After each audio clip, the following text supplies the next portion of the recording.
So good morning, everyone, and welcome to Konsoll 2021, the 10-year anniversary of our annual celebration of games development.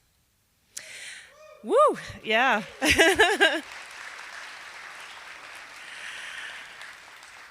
My name is Sylvia Duer, and I'm the conference director for Konsoll. I got involved in Konsoll 7 years ago, and it was my pleasure to take over as director 5 years ago. Just to give you a little history, Konsoll was started back in 2012 by the Game Developers Guild in Bergen. Earlier this year, we became part of Nonera, the Norwegian network for video game companies. What started off as a gathering of developers at Bryggen in 2012 has turned into a yearly international event in Bergen, now at the fabulous Grieghallen. In fact, we don't just have international visitors and speakers, it's also a global effort to organize Konsoll. Our team operates from Norway, Japan, the UK, and France, only ever coming together in person in Konsoll Week. And we're all very excited for you to experience this 10th consecutive Konsoll that we've been working on this last year. Obviously, we've been living in strange times, and last year we ran completely online, so it's wonderful to be able to welcome you all here today in person. So let's get things started. Here to open Konsoll 2021, we'd like to give a warm welcome to the Mayor of Bergen, Mr. Rune Bakkavik.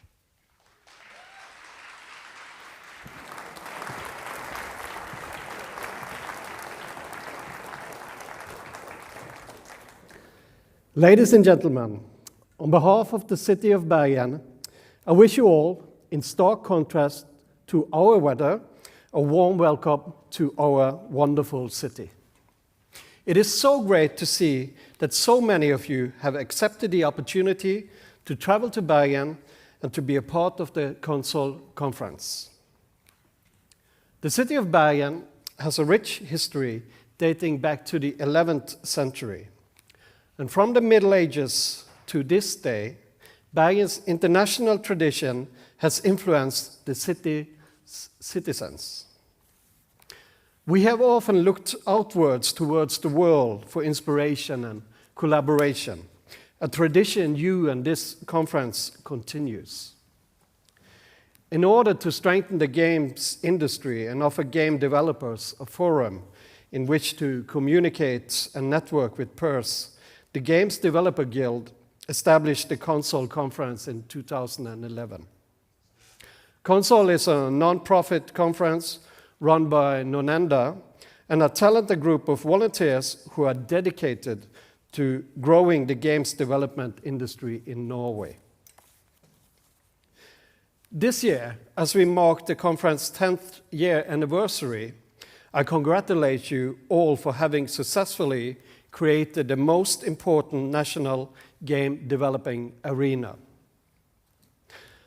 The Konsoll conference, which is held every year, draws more than 350 professional game developers, students, investors, publishers, and enthusiasts from all over Norway and from all over the world to learn about the latest trends and practices in game development. By highlighting local developers from all across the country, sharing visions, and developing new connections, the Konsoll conference plays an important part in strengthening the Norwegian game industry. As a man growing up in the late 70s and 80s, I was one of the first generation to experience gaming at home. The father of one of my classmates at primary school worked with computers, so he had a VIC-20 home computer with Space Invaders. I remember the whole class took turns, visited his house, and played for hours. And to this day, Space Invaders is still my favorite game. And actually today I have it on my iPad. I'm sure I'm not impressing anyone with this, but in fact that's the truth. And I love the old school graphic. But although the technology has evolved since then, the idea of creating a cultural product from virtually nothing remains the same. The art of gaming is still mixing culture and technology in a new and unexplored ways, stimulating developers' creativity in disciplines like programming, mathematics, art direction, and creative writing, and so on. And in a global perspective, the Norwegian game industry is still quite young. With the exception of Funcom, who started out in 1993, most of the game studios have been around since the year of 2010. But since then, we have seen strong growth in the number of companies, employees, turnover, and international attention. And just to put things in perspective, the global game industry is bigger in terms of turnover than the world's total production of seafood, another commodity Bergen and Norway is known for. The Norwegian game industry has a great potential to gain a bigger part of this revenue. In recent years, we have seen a very positive development in that regard. New Norwegian games have reached international audience and have received great critical acclaim and a large proportion of users. And I hope that this conference inspires you to grow, to seek new opportunities, and last but not least, that you also celebrate the entrepreneurial and voluntarily effort that has gone into building a successful Norwegian game industry. So I wish you all the best for the coming days, and I hope that you will find them both rewarding and exciting, and I also hope that you get to enjoy some of our beautiful city. So by this, I hereby declare Konsoll 2021 to be open. Thank you.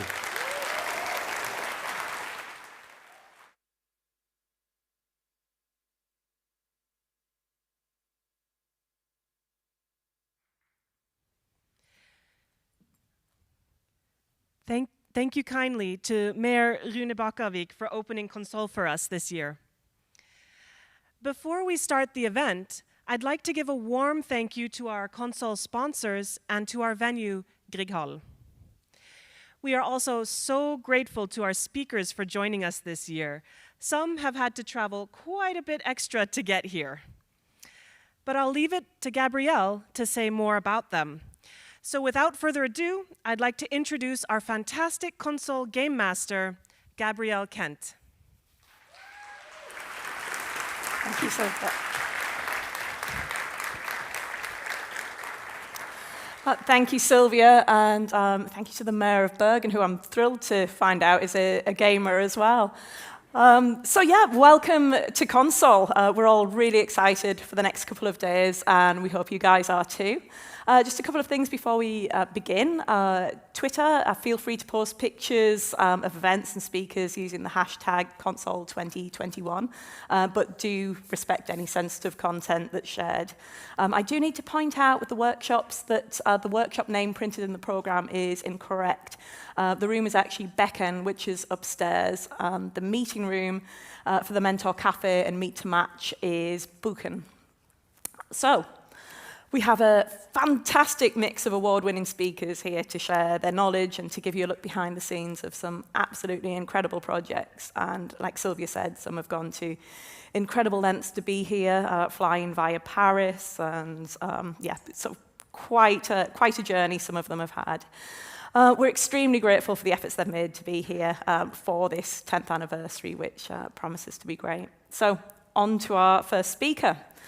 And what better way to ease into the first day of our 10th birthday than with comedy? So our first speaker is the co-founder of Norwegian games company Perfectly Paranormal.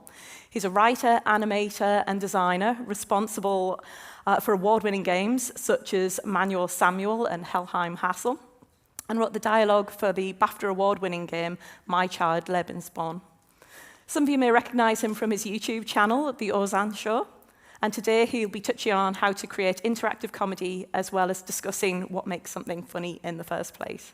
So here to discuss the nature of comedy and how to use it as a tool in games, please welcome Usan Drostal.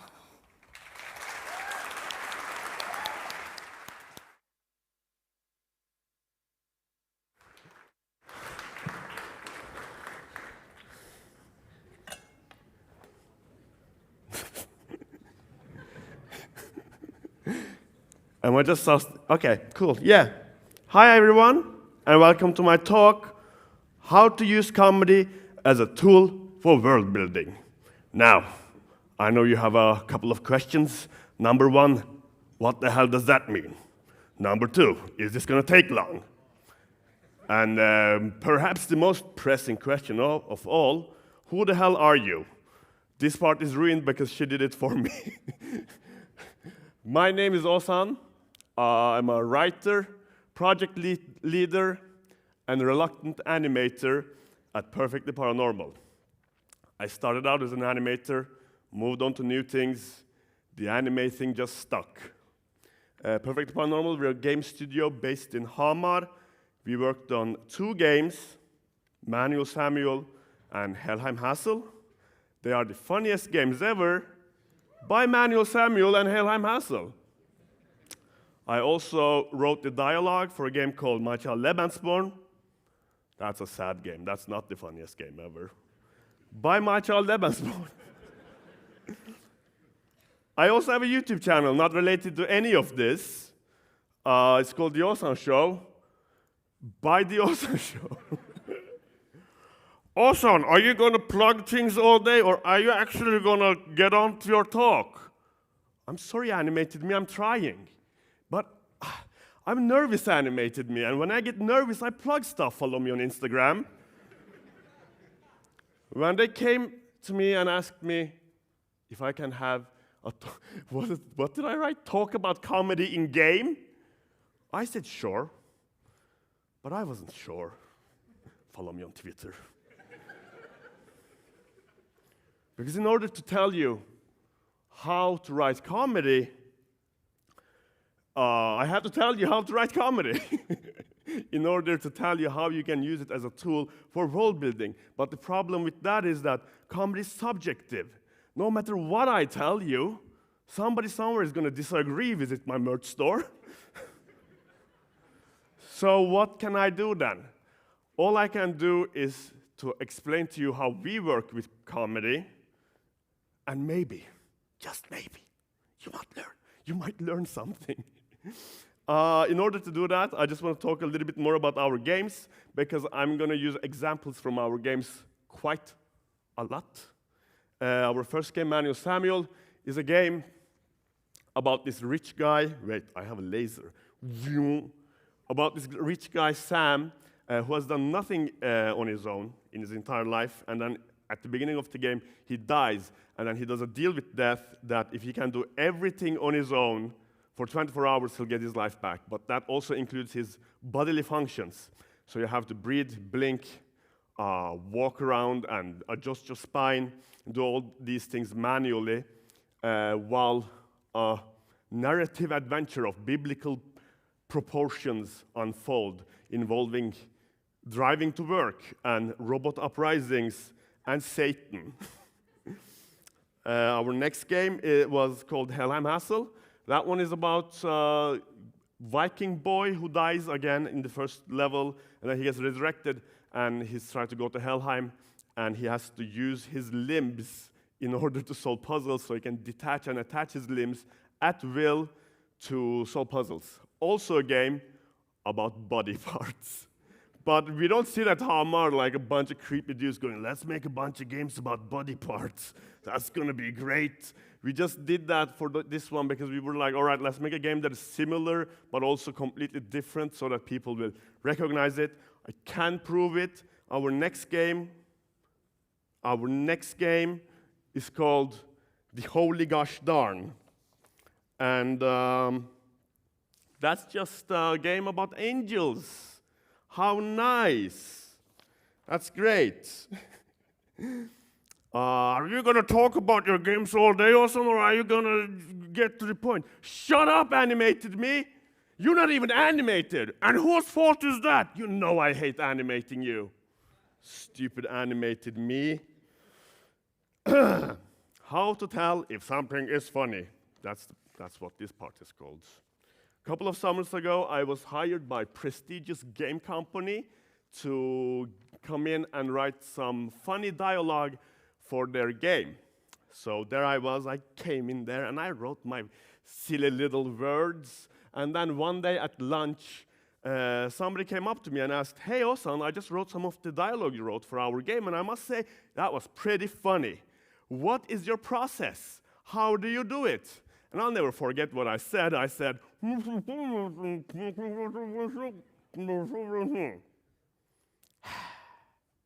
another opportunity to show how wise and skilled I am, gone. That night I lay awake at night. That's bed. And I was like, man, what did I mean by that? What does that even mean?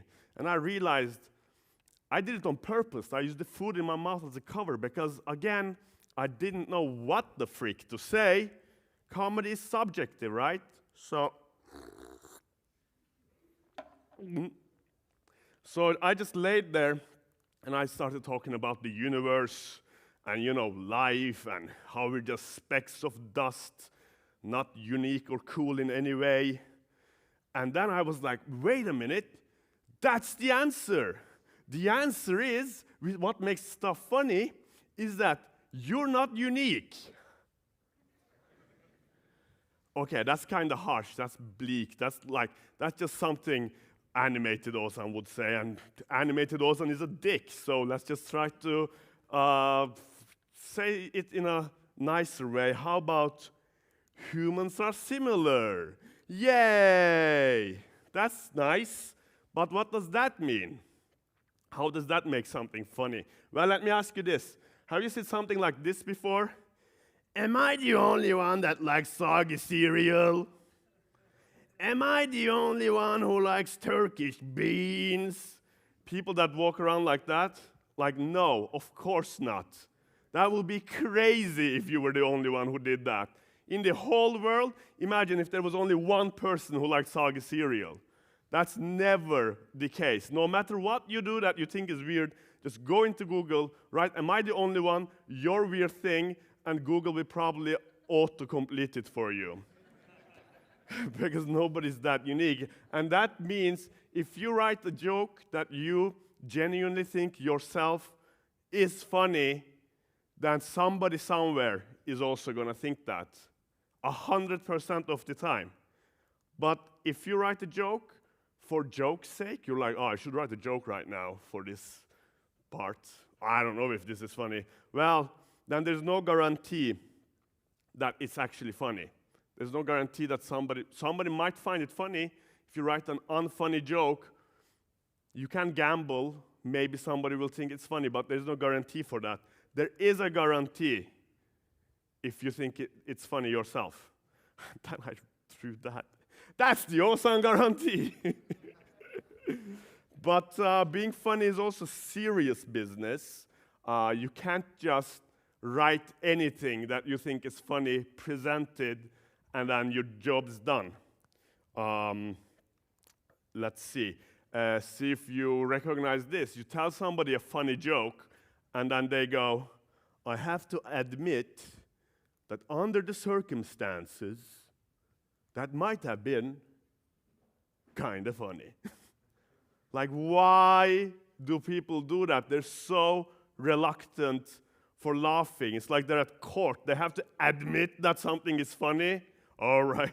So sometimes people go, oh, you got me.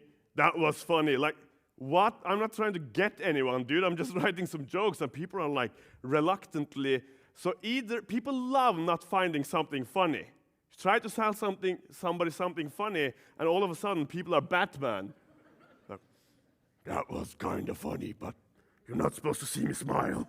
I have an image to maintain. So the point is, whatever I am saying on this, yeah. So you can see that that's slide I made pretty late. I was like, I don't know what's going on here. Where am I? Oh, wow, what a disaster this is. Right. The point is, I don't know what the point is. It's hard to write jokes. That's the point. Get to the point, son. Shut up, animated me. Nobody likes you. Get out of here. Here's my favorite joke. Two fishes are in a tank. Then one of them says to the other, how do we drive this thing? Oh, snap! They're in a battle tank. They're not in a fish tank at all. What? Such a good joke. Look, it goes, 2 fishes are inside a tank. You're thinking about a bunch of things now. You're just picturing 2 fishes inside a tank. And then they start speaking, first of all. What? That's hilarious on its own. And then suddenly, they just shatter the thing you're thinking about. The image you had in your brain is gone. They're like, wait a minute, how do we drive this thing? Oh man, they're in a battle tank. It's great, I love that joke. Let's see, where did I put it? Okay, here's a can of Turkish beans. Okay, I got a few laughs.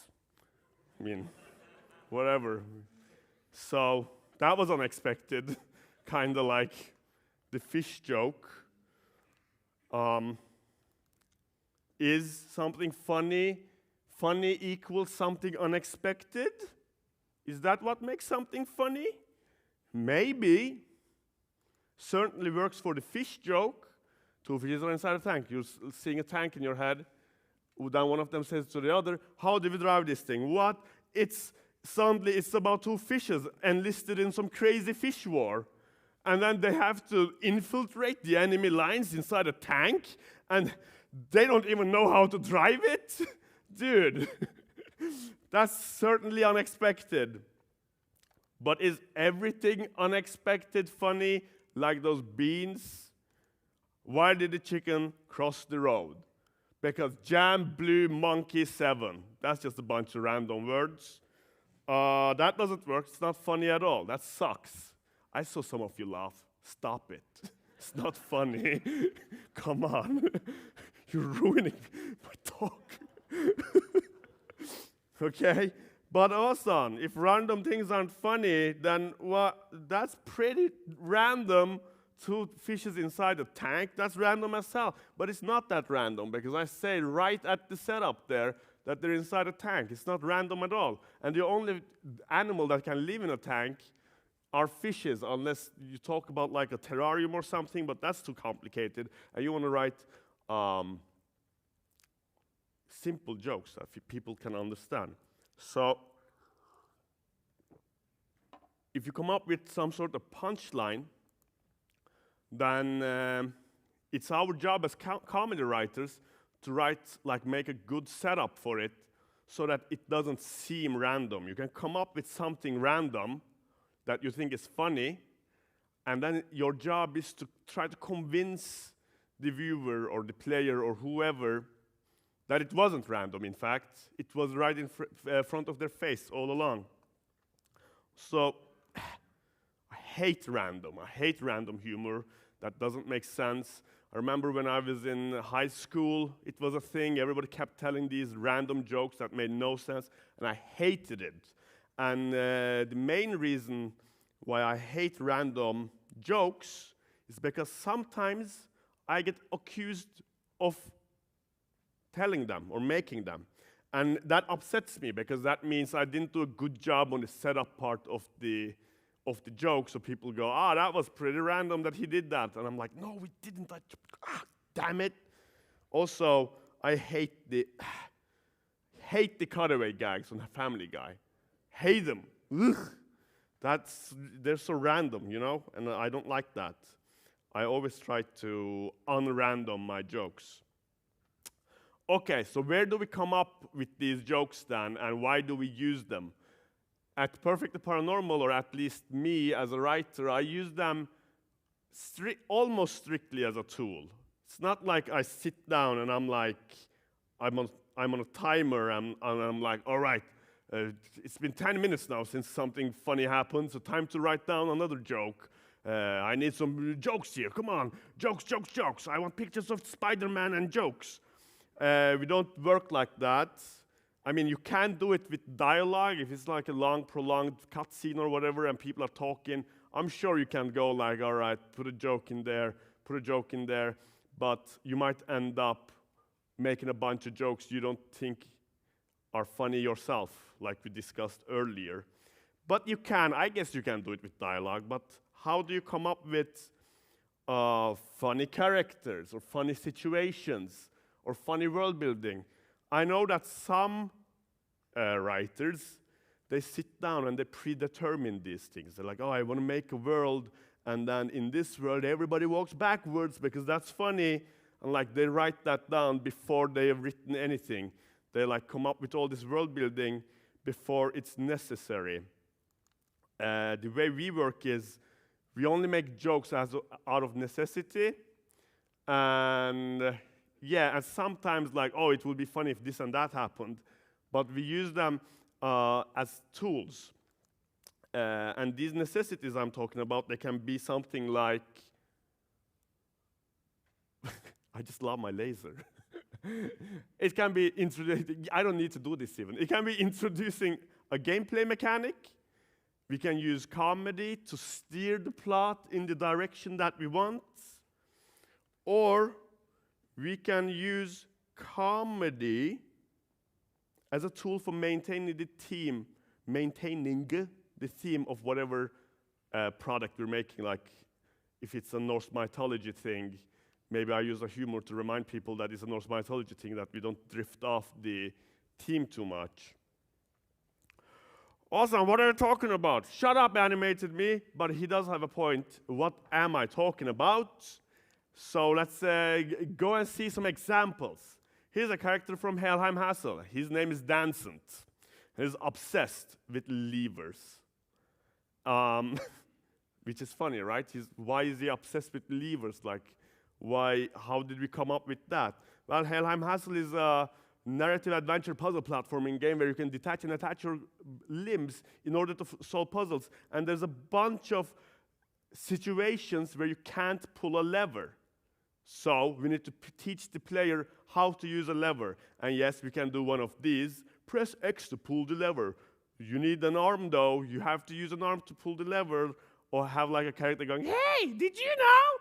Did you know that you can pull a lever if you close it when you have an arm? We could do that, but instead, since this is a comedy game, we used comedy as a tool.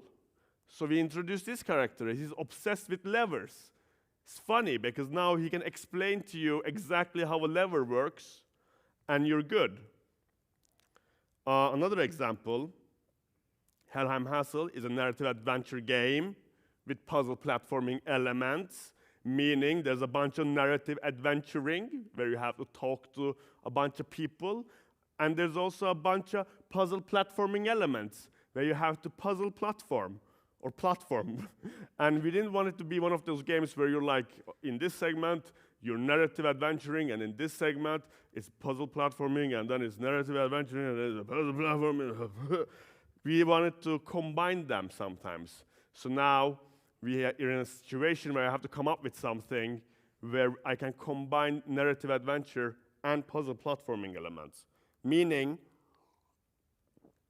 I want a part where you talk to somebody, and then depending on what you say to them, somewhere the puzzle platforming part like gets affected. That's what we wanted to do. So luckily, it's a comedy game, and we can use comedy to our advantage. We made this, the part where you talk to the dragon, and he eats your leg. And then, inside him, he has an organ called the insult flimmer. So whenever you insult him, his insult flimmer starts moving. So you have to change to your head, insult him, and then change back to your leg, and then platform on. He also has something called a laughter gland. So there you can choose what to say to him, and whenever you tell him a joke, his laughter gland inflates so that you can jump on it and bounce.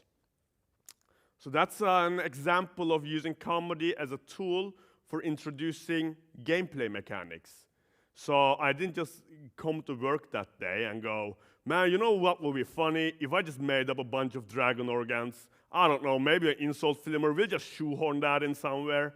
No, we were like, okay, you have to say something. What are the things you can say to someone, and how is that supposed to change like the things inside him. So we specifically used comedy to come up with that specific thing, instead of just coming up with a bunch of funny random things at random, which I hate. You can also use comedy as a device to move along the plot.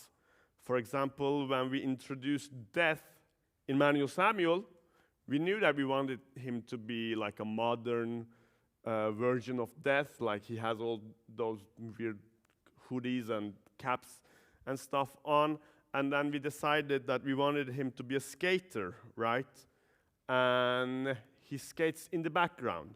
Now, he skates in the background a lot, and he's trying to do all these kickflips, and he can't do it. And the start of the game, he does a deal with Sam, where he like scams Sam for his soul.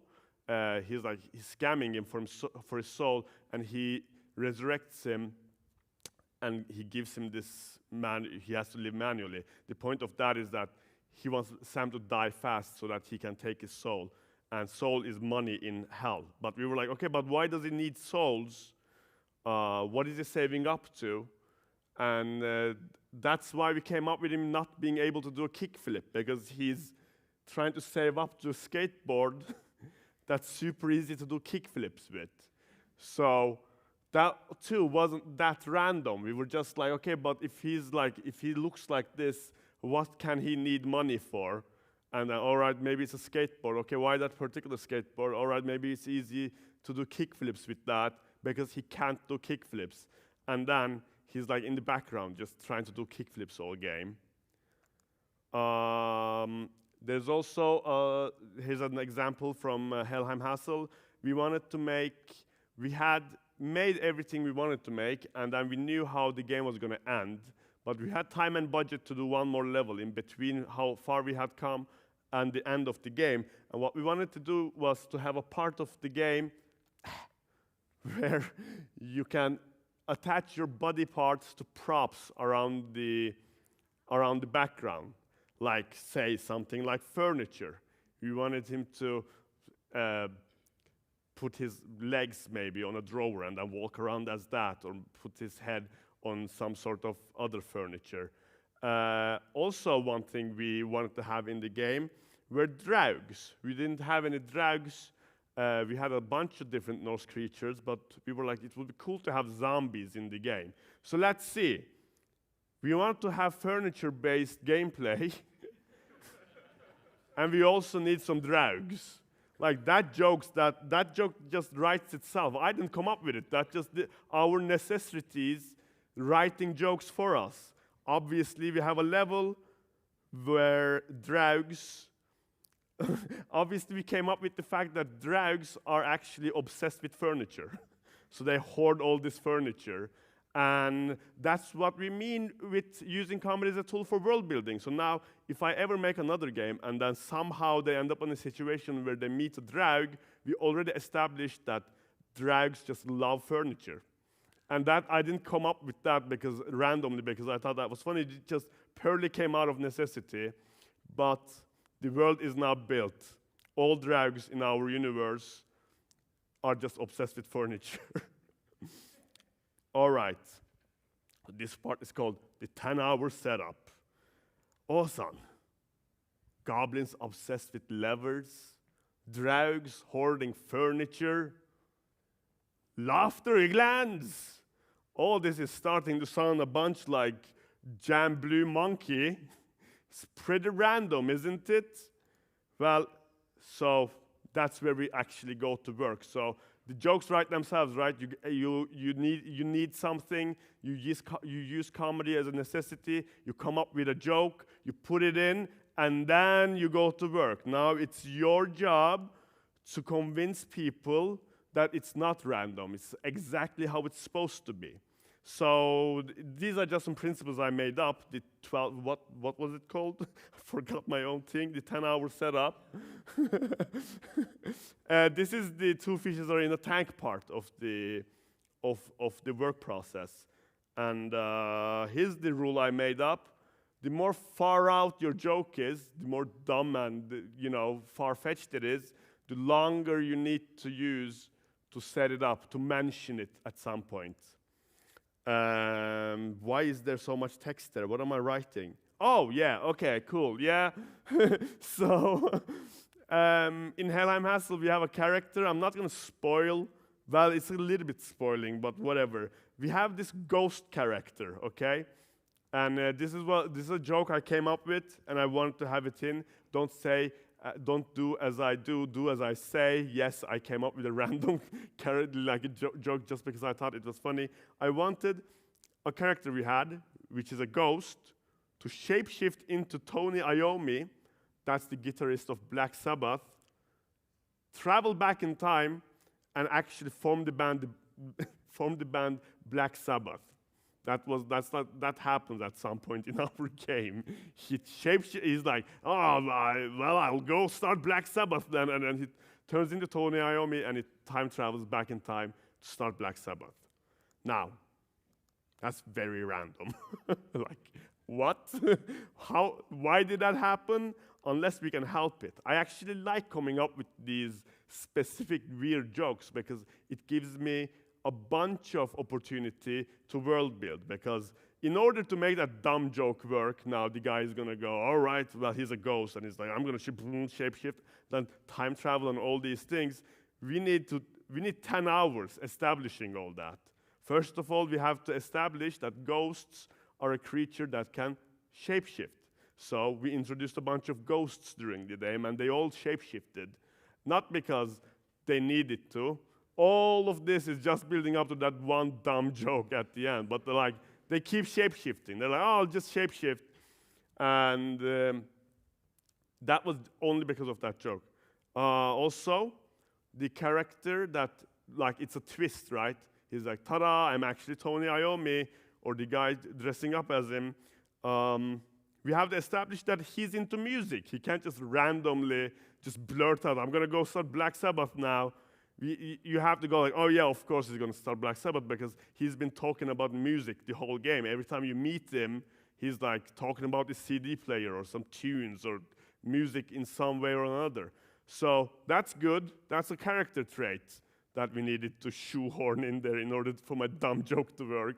And that's cool. It's not like I just wrote, yeah, I need to just include a character that's into music. That's going to be cool. No, we needed to have that because of that one joke. Also had to establish that ghosts can time travel. Now, at this point, I went a little bit meta, because I was like, it's pretty funny that ghosts can do all these seemingly random things. So instead of establishing that, we actually avoided establishing it. And then the main character is like, okay, what? He can time travel too, because he keeps learning about ghosts. Oh, they can do this, they can do that, they can shapeshift. That's dumb. And then at the end, when he's like, all right, I'm going to head out now, I'm time traveling, he's like, what? He can time travel? And that became a punchline. But since that's a punchline, now we have to set up that also. So in the beginning of the game, he dies, right? He turns into this ghost, and then he gets resurrected. But at that part, when he's a ghost, he's like, man, I can't fly. I can't go through walls. I can't do anything as a ghost. It sucks. And then later, when he's not a ghost anymore, he learns that, oh, they can shapeshift. They can time travel all the time. So we wrote all that funny dialogue when he's a ghost. He's like, man, I'm disappointed in how limited my powers are. And again, that wasn't dialogue that I just boing came up with. That's just leading up to the stupid Black Sabbath joke and the fact that he's going to learn all these things later. So because of that one joke, we have a bunch of lore. We have all these things ghosts can do, and if I ever have, we actually use it in the Holy Gashtar now. Like, you meet some ghosts, and they can do all these things that we established in a different game. Didn't have to come up with it. Great. We have a bunch of running jokes now. We have character traits, because the guy has to listen to music. Running jokes, Björn, the main character, he keeps learning these new things about ghosts, and he gets increasingly annoyed that he didn't know about them when he was a ghost. Bunch of funny situations, a bunch of world building. Great. And then you have poor Dancent, right? He's just obsessed with levers. That's not that far out. That's like here in the far out meter. So we just put a bunch of levers behind him. That's his 10-hour setup. You just see him standing in front of a bunch of levers. So the more far out it is, the earlier do you need to start like talking about it, mentioning it, or not, I don't know, it's subjective. That's how I do it. And the less far out it is, you can spend less time trying to establish it. Now we know that we don't just write random funny things and shoehorn them in our game. We do them out of necessity. But what if I have to use comedy as a tool early in my game and come up with a bunch of far-out crap, not 10 hours into the game, like 20 minutes into the game? What then? I don't have 10 hours. This is pretty early in the game. I don't have 10 hours to set up that dragons have laughter glands and insult flimmers. So it's early in the game. I haven't mentioned this at all. What do I do then? Well, then I came up with another principle called the triple down. Here's a blank slate. Anyway, so this is the 10-hour setup. Here's a joke, and there's a setup, right? But if the joke is here at the beginning of the game, then we just do the triple down, like as often as you can, just rest of the game, especially if it's like a crazy random thing like the insult flimmers and whatnot. You triple down on it, right? You insist that's normal. You're like, no, it's not random. Look, it's still happening around us. It's everywhere. So we made this character, and he has laughter glands, and the only reason he has that is because we wanted to have the gameplay where you talk to him and then you bounce on things. And then we're done with that. Like, you're never gonna step on another laughter gland the whole game. But later, you come to a dragon comedy club, it's called the laughter gland, because that's how things work in this world. Dragons have laughter glands. It's not random, that's just how it is. And then you go in, and there he is, having stand-up, and all these dragons, they're like laughing, and every time they laugh, they like complain. They're like, oh, my laughter gland is inflating. Because that's just how this world works. That's just how the dragons are. And all this, he even sings a song at some point. All of this we made just so people didn't finish the game and go, man, the thing about the laughter gland was kind of random, wasn't it? No, you're in on the joke now. And if I make a different game, not Helheim Hassell and not even a platformer, and you meet some sort of dragon in it, you better gosh darn know that I'm gonna mention his laughter glands at some point. Even here, there's like a dispenser that's laughter gland medicine, because they're at the comedy club and it keeps inflating, so they need to, medicinate. What do you want animated, Osan? Nothing, I'm just hacking the mainframe. Okay, cool. And then you can combine all this stuff, right? Here's an example. Death. He's into skating. So that's kind of random, actually. That Death is randomly into skating, even though it's his character arc and all that stuff. So we triple down on it. He keeps doing these kickflips in the background, or he's trying. But he keeps doing it. He keeps trying to do kickflips, and he can't do it. And this goes on for so long at this point in the game that it kind of starts to morph into a setup.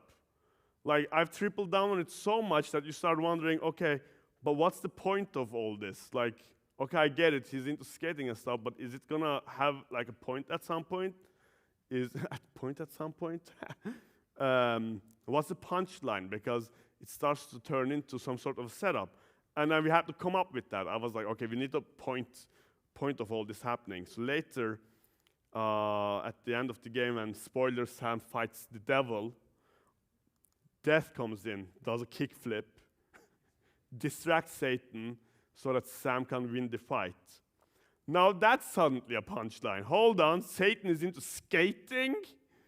He's like, holy feces, did Death just do a kickflip? Like, suddenly he cares?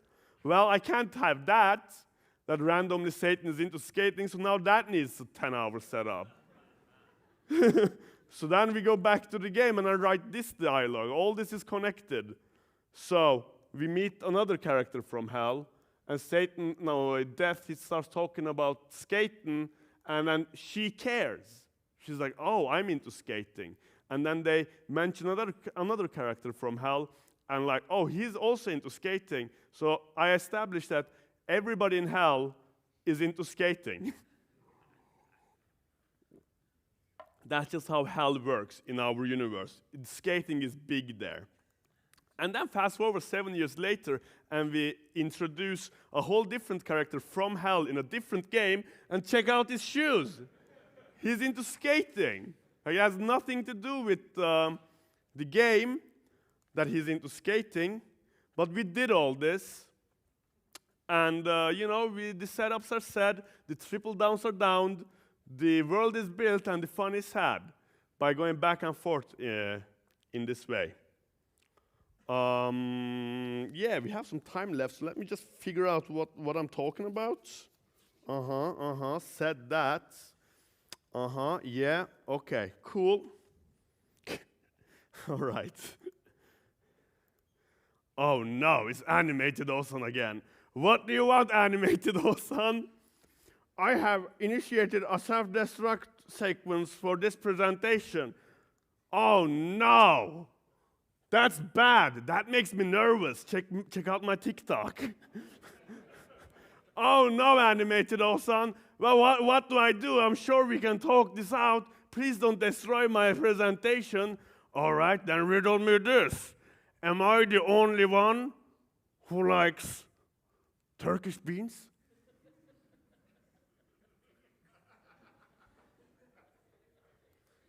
$12 setup, baby! Thank you. That's the end.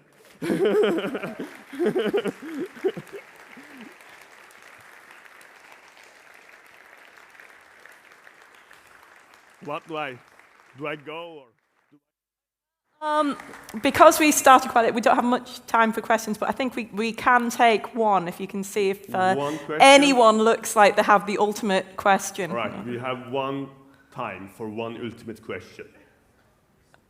That's a lot of pressure, isn't it? I think they understood everything perfectly. Oh, we have a question, yes? Those kind of setups between games, like with the skating shoes, for example, do you have a sense of how well those work? Do people get back to you and say, I noticed the skate shoes, oh, that's pretty easy? Yeah, sometimes they do. But I'm not that upptatt with that. Sorry, Jesus. That's the first Norwegian word this whole presentation, by the way, so, But yeah, if they do, then that's fine, but I'm also I'm just happy that I have a bunch of stuff that I can put in that's not random, is there for a reason. And it's not that important if everybody's in on the joke. People who didn't play Manuel Samuel, they don't know why Famine is wearing skating shoes. But I know, and it's that's less work as well. We're all right, what should Famine wear? Well, first of all, he needs skating shoes. And then we can take it from there. So it also lessens the workload on whoever, a bunch of things. In that case, for the character artist, he didn't have to figure out the thing about the shoes. All right. Well, that was the ultimate question. Thank you so very much. I'll take my beans and I'll go.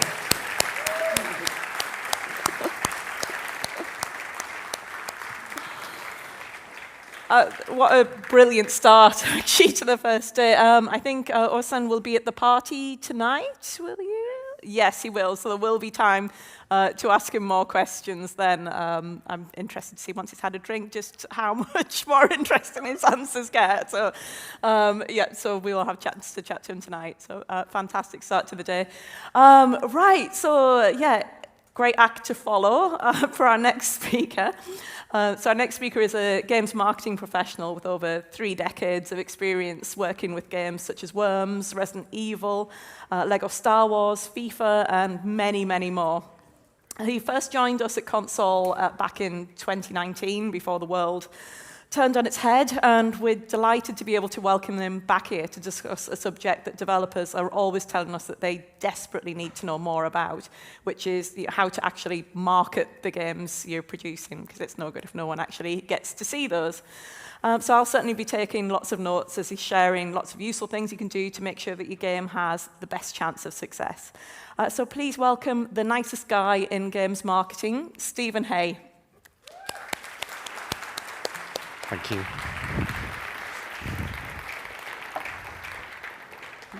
Thank you.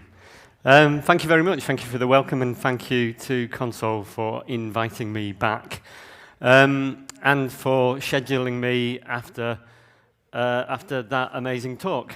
But this is where the laughs stop.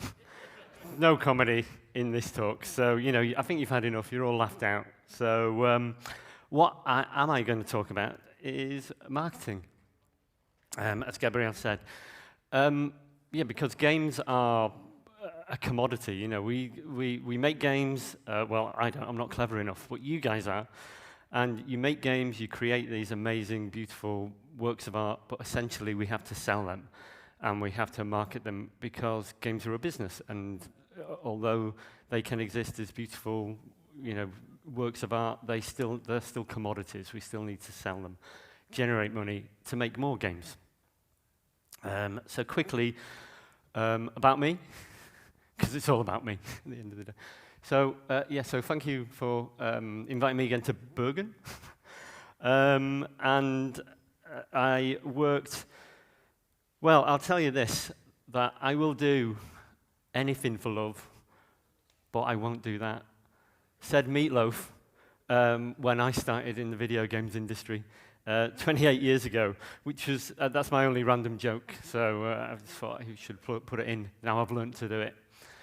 And I worked on Super Nintendo games. Was my first introduction into the industry. So I was working on Jurassic Park on the Super Nintendo and the Amiga and lots of other games like that. So it was pre-PlayStation. PlayStation came along and really changed things up. I ended up at an advertising agency called Head First. So that's really where I went from PR, where I started, to corporate PR, to advertising, and working out how to advertise games and to kind of create key art and all of the kind of the marketing nous. I guess that was my key introduction. I ended up in a mobile studio called Connector Media for a few years before joining EA with their mobile indie studio called Chilingo, where I worked on a bit on games like Worms and Cut the Rope, but more on games like Iron Force, which was a kind of a tank game which made bagged loads of money for them. And then I was made redundant by EA nearly 5 years ago now. So, kind of career highlight, everyone has to do it. And that's when I started Hey Stephen Haye, very imaginatively named after me. So now as Hey Stephen Haye, I was going to take the mick out of Ozan for having an animated Ozan to talk to, and I've got a Lego man, so I'm not really any more mature. But my business now really consists of working with indies and helping them to market their games. Sometimes I'll create kind of a mini agency around them, and we'll launch the game. I also scout for a games company called Merge. I do a lot of education, delivery, mentoring, boot camps, that kind of thing, to actually help developers think about how they are making their games and how to make them more marketable, and also to bring up new people into the industry and to tell them that there's other jobs in games apart from just making them, that they can get a job like me marketing them. Yes, so that's enough about me anyway. So let me tell you about this toolbox. So what's in your toolbox, Stephen? So X statements I am going to talk about, because X statements are really important. The last presentation contained a couple of really excellent X statements telling you what Manuel Samuel was. For instance, so nailing your X statement is really important. players. Who are we making the games for? If you can really understand that, then you are really onto a winner, or at least you can set off in the right trajectory when you're making a game. Competition, we'll look at a way of analyzing the competition and finding a space for your game in the market. And channels, what channels should we be active on when we activate our marketing? Where will we find our audience? We'll look at the marketing funnel. And then lastly, we'll look at assets. I told you it wasn't funny from here on. I've got some pretty amazing slide transitions, though. So, you know, you have to take a bit of glory in that. So, number one, X statements. So, X statements are really, really hard to create. And what is an X statement? And no, I'm going to ask a question, why? Why do we need an X statement? So your X statement is your elevator pitch, basically. You know, it's your pitch, your one line, if possible, to get it to one line, which will transmit the idea of the game, which will take the magic of the game and, you know, enable you to pass it on. And that virality is really important because when you're pitching a game, often, even in a pitch situation, or you end up pitching a game to somebody in a bar or whatever, very often, though, you want them to talk to other people about it. You want, even if you're pitching to a game scout, that game scout has got to then communicate that internally.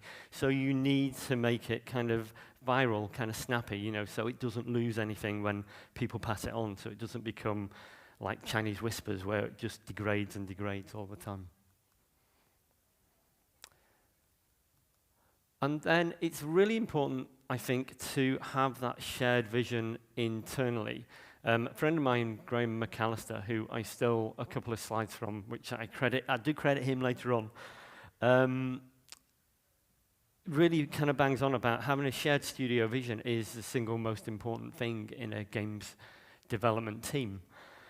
And I really get that because, you know, if you can have this shared vision, if you can kind of go around the team and say, what are we building, what are we making, and everybody more or less tells you the same thing, well, then that's great. You've got some real unity. You've got some direction in the team. If it differs, or, you know, if people think they're making something that is completely different from the game you're making, or the game in your head, then that needs to be addressed. So the X statement is really important for marketing, but it's also important for games development as well. So the X statement, as I said, is the one line that describes your game. Hopefully what you need to do in that one line is put in some true facts, the pillars of the game. So what makes your game distinguishable from the rest of the market? What makes your game special? So add in 2 or 3 pillars, which are true. You know, they're game truths. They're not what you aspire the game to be. They're what the game is going to be. They're true facts and features about the game. You've got to be very honest in X statements. You've got to be true about the game. And it's really hard to do that, and to ask developers to kind of say, okay, give me your game in one line. It's hard work, and developers come to me all the time and go, we've tried to do this, we can't do it, or we spent all day doing it, you know, how do you do it? So here's a few kind of techniques, I guess. There's the old adage of familiar plus different. So for example, The Sims meets Stardew Valley in space. So some people would say, okay, is it a bit lazy using games that exist already? But no, these are shortcuts to get to ideas that we know that we can all conceive. And then if you add that to something which is very different, well then, you know, it can work. Tinder Meets the App Store was a game discovery engine which was pitched to me when I worked mainly in mobile. So that's kind of a curated app selection where you swiped left or right. And then finally, Tiger King meets Hitman. So they don't have to be games, you know, they can be just ideas, they can be novels, they can be TV shows. You can, you know, pull out of the rich tapestry of culture that we have. Okay, but what if I want something which is original? What about a twin-stick shooter with ships, galaxies, and enemies generated using your own music collection? So you kind of feed in your Spotify, you feed in your your iTunes, and it generates a whole kind of galaxy of spaceships and planets and enemies. And this is a game that's just gone up on Steam in the past few days. So, a great kind of game, and when I play it, it obviously generates a lot of 80s electronic music galaxies, because that's where I stopped listening to new music, seemingly. A full-scale riot simulator, very kind of, very kind of snappy line for a game called Riot. This is my latest game pitch. You are a lutefisk set on revenge for her people in a thrilling, first-person, blood-splattered, festive, stinky fish horror game, and be taking any kind of investments in that at the end of the presentation. What next? So you can think about another way to do it is to look at the values in the game. What are the things that you want to build into the game, and kind of build a word cloud around that. Just noting all the values, write down as many as you can, maybe filter them out and agree amongst the team which are your top 10, your top 20, and then you can start building something out of that. Here's an example actually from a games publisher that I worked on. So this wasn't a game, but it's the same principle, really. So Game Pump was going to be this game publisher, which was going to be, very kind of compelling, kind of irreverent. I mean, this was kind of before Devolver, and they kind of had that kind of Devolver attitude about it, in that they were kind of very ballsy. They were going to use swear words because they were that cool. But they had a real love for games and gameplay, and were suckers for kittens, because they wanted to know people. Oh, they're just human inside. And the statement that we came up with for that was, Game Pump, we only do flipping, amazing games, and we do them good. So we're even, so we're doing it, we've got a swear word in there, we're cursing, but we're not really.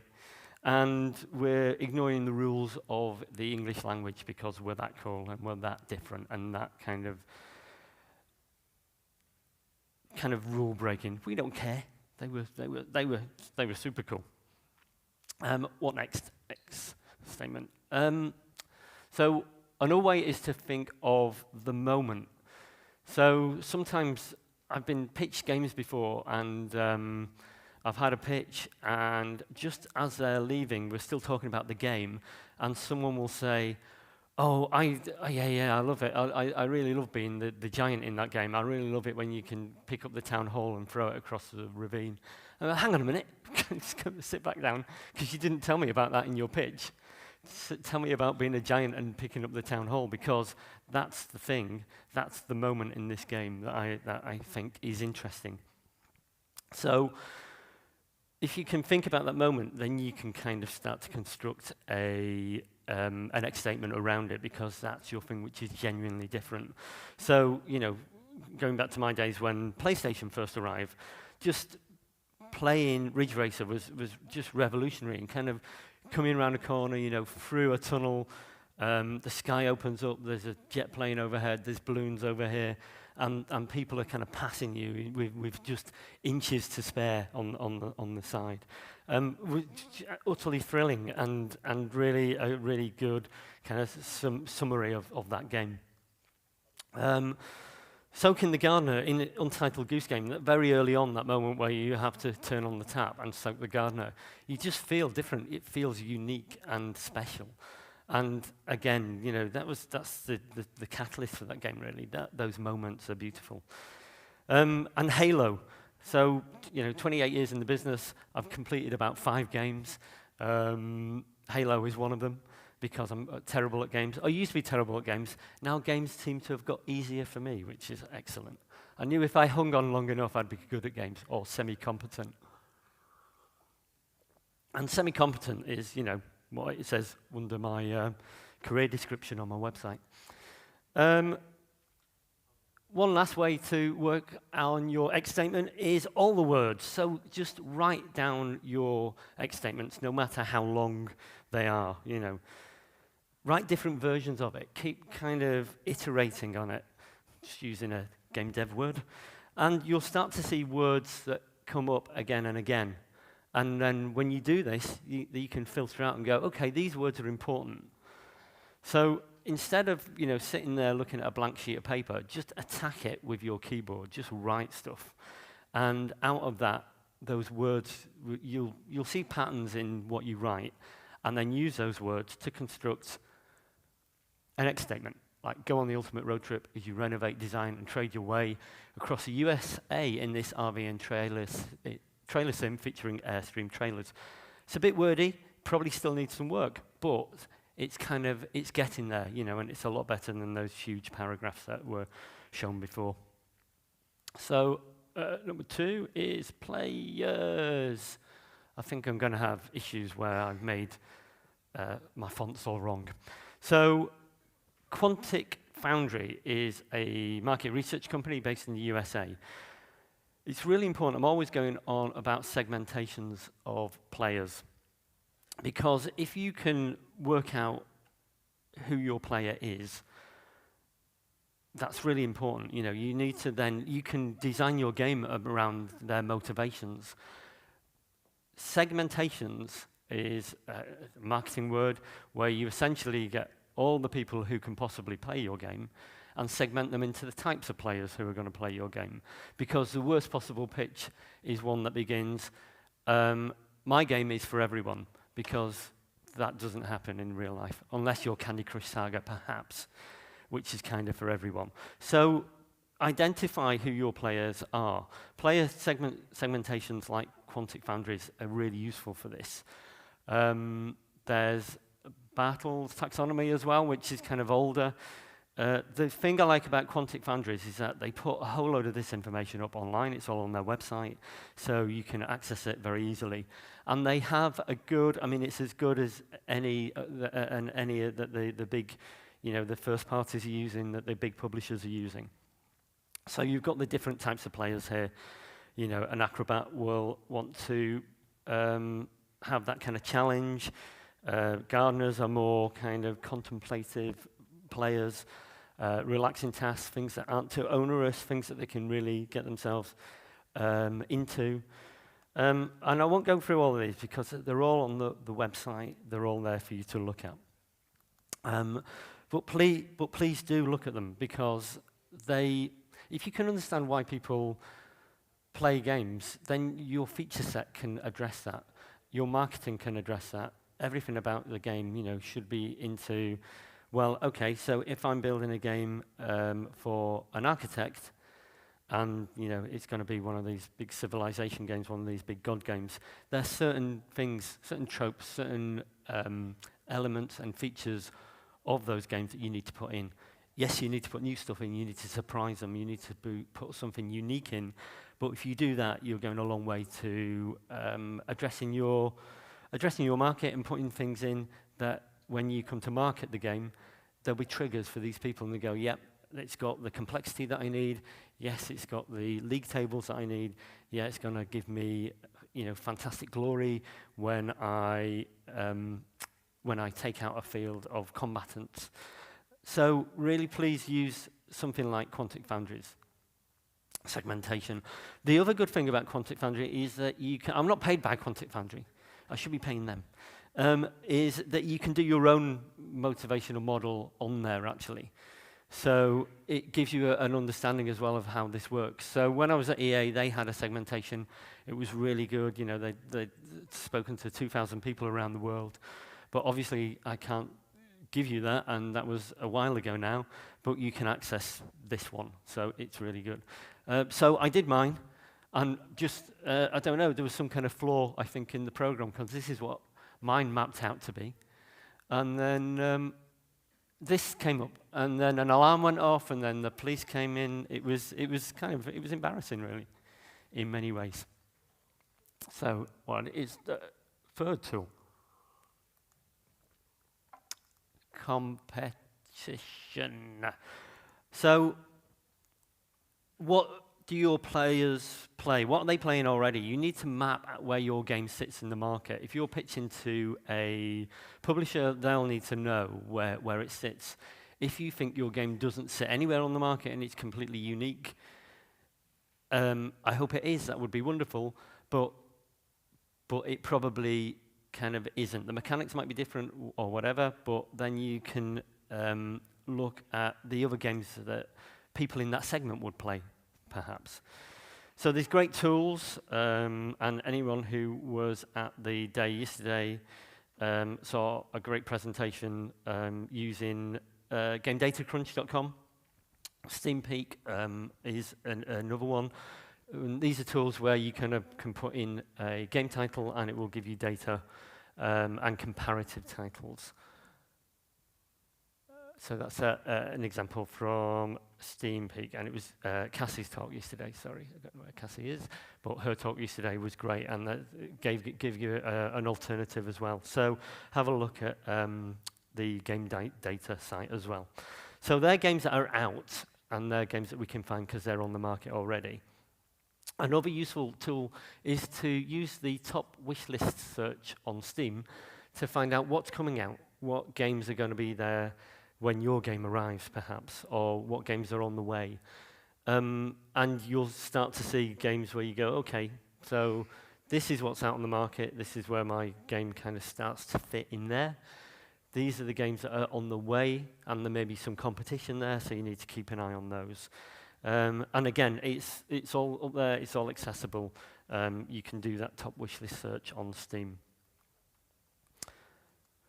What else? So make a list of the games and make a big long list, then narrow it down and just be truthful when you're doing it and be as close as you can to your game. Because then what we're going to do is analyze the games for different things, really. For satisfaction from the players, for scale, how big are these games? How many gameplay hours are in there? Because that can be important with the scope of your game, but also the price that you can ask for the game. So note down the scale, note down the pricing, and note down the Steam tags as well, because all of this is going to be useful when you're setting up your Steam page. Again, these things can take time.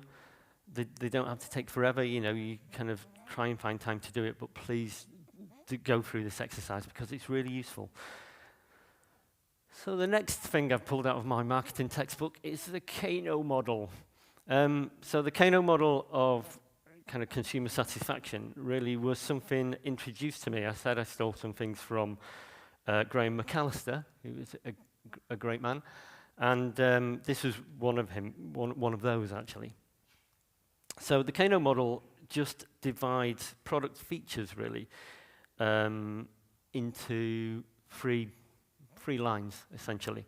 So the top line, the exciters, these are the things that are really excellent about your game, which are different, which really take it to the next level within its genre. The satisfiers are the kind of things that should be in the game to lead to a satisfactory. Yeah, that's I need to have that stuff in the game because that's going to make it. If it was a car, it kind of goes from A to B. You put petrol in it, it kind of goes. And then there's the musts, and these are the things. If it was a car, it would need wheels. It would need a steering wheel.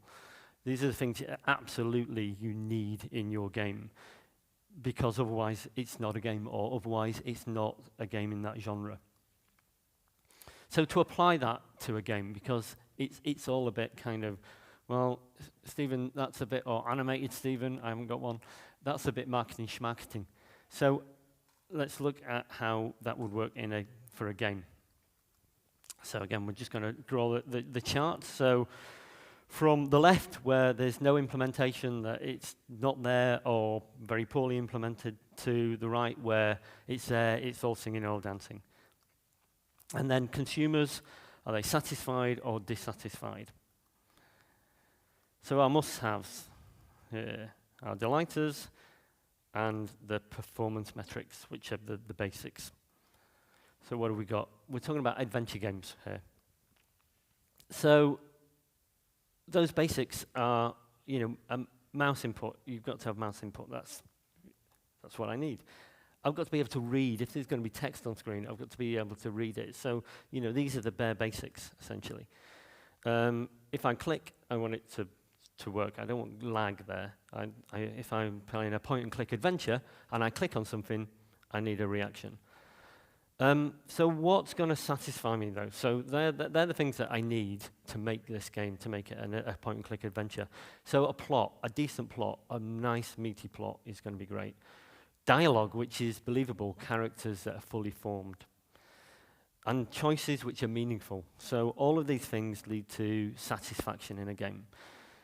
So we've covered the basics, we've made the game to a satisfactory standard, but we're aiming for above satisfaction. We really want to smash it out the ballpark. So we need, in my point-and-click adventure, I'm going to put time travel. That could be cool.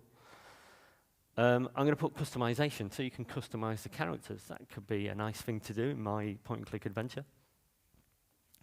What about if I have characters that FaceTime you? What if this goes off and I've got characters within the game because I've done something and they're complaining about what I've done in game? So this is where we lift it. This is where we make a product, a special product, or something which is truly innovative. When it comes to benchmarking other products, there's two ways to look at. Steam is a great resource. The description and the text that the publishers put in, and the developers, is what we intend to make. This is what the publishers and the developers think they've made. This is their description of it. But if you look at the reviews, this is what actually people think of the game. So these are very important as well. So look at the descriptions, look at the features that they're putting there, but then scan through the reviews and really work out what are people saying, what are the patterns, what is really exciting people, what's really turning people off. And if you scan through enough of these in your competitive game set, you start seeing these patterns and you start seeing recurring themes.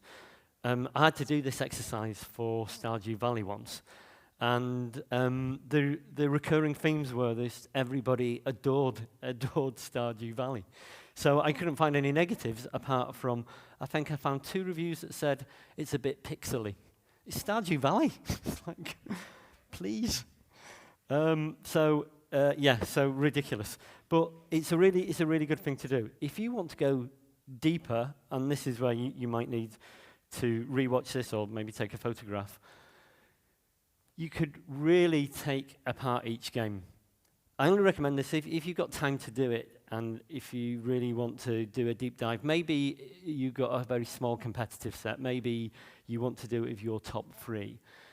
But really, this is where you kind of take the description from the store, and then just split it into the ARC model, essentially: autonomy, relatedness, and competence.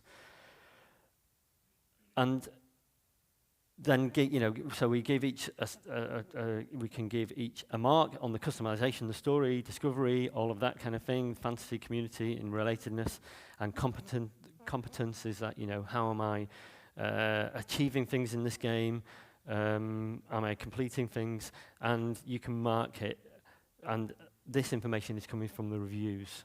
So the description there is the publisher description, and then the rest of it, 3 and 4, are really coming from the reviews. And that will give you kind of a more analytical way to look at things. It's great if you've got, I wouldn't recommend doing that on 10 or 20 games, but if you've got a competitive set of 10 or 20, maybe do it on the top 5, maybe do it on the top 6. It will just help you formulate those patterns of comments on the games. So next thing is channels.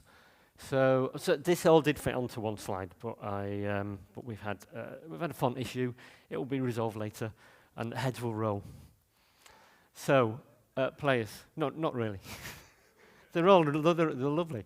They're lovely. So when it comes to channels, the issue as an indie dev, especially, is there's loads of channels. So we're just talking business to consumer here as well, you know. And you shouldn't just think about business to consumer. When you're launching a game, when you're launching a dev studio, you should be thinking about B2B as much as B2C. So what channels are there? So we have influencers, and influencers are on YouTube, they're on TikTok, they're on Twitch. We have media, so PR, conventional PR. We have games press that you can talk to, tech, lifestyle, there's podcasts. There's specialists as well. So if you're making a dog game, you should be talking to the Dogs Weekly, which is my favorite dog magazine.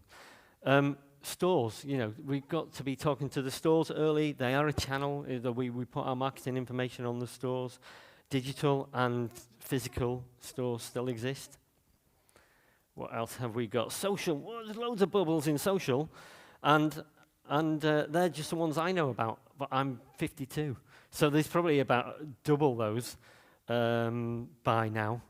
And this is one of the slides in my deck that I kind of have to look at like every week to check, is there something else?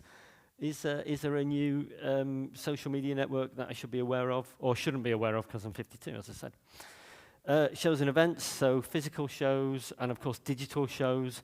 I think after post-pandemic, digital shows are not going away. There's going to be physical shows as well. But we've learned how to do digital shows now. And they're big, and there's money to be made, more importantly, by people who put digital shows on. So they're not going away.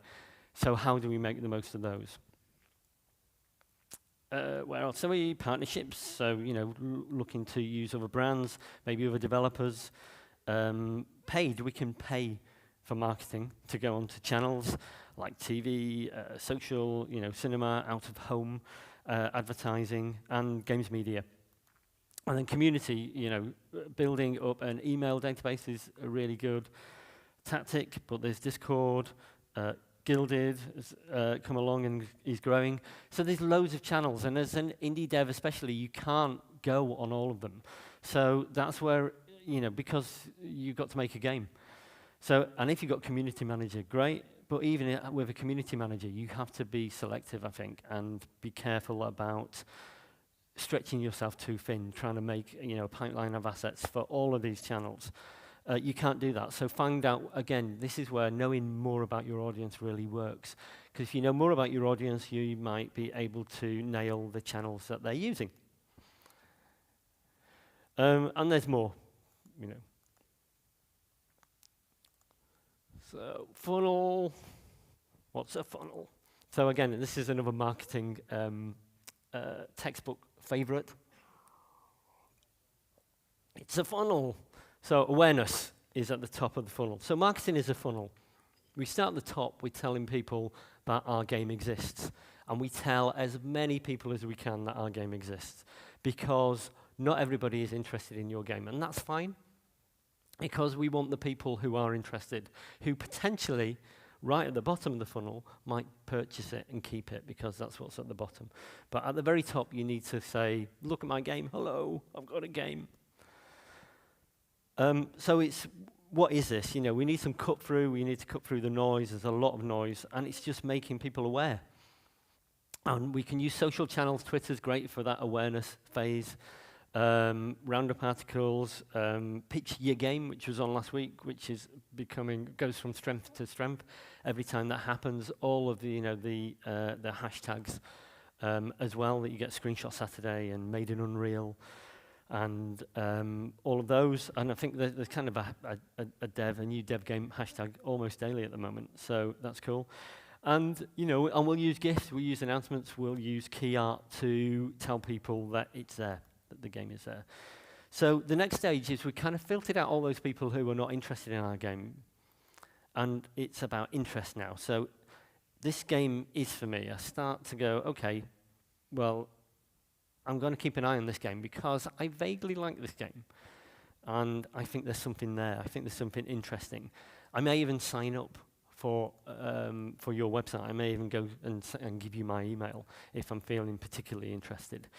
But here we can kind of generate more interest with articles, blogs, gameplay videos, longer videos, because these people want to do a bit more digging. They want to find out more about your game, and they will go searching for content online. So make it available for them.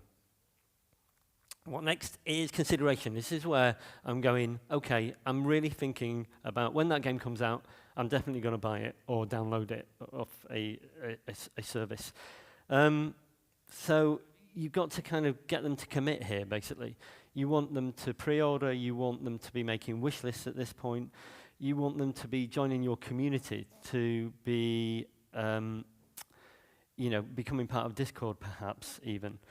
So they're seriously considering the game now. This game is on their list, it's on their watch list, they're kind of looking forward to it coming out. And we do that with demos maybe, getting involved in Steamfest is a good way to do that. Being at shows, just this increased cadence of social activity as well. And then, of course, purchase. This is when they put their hand in their pocket and they pay for your game.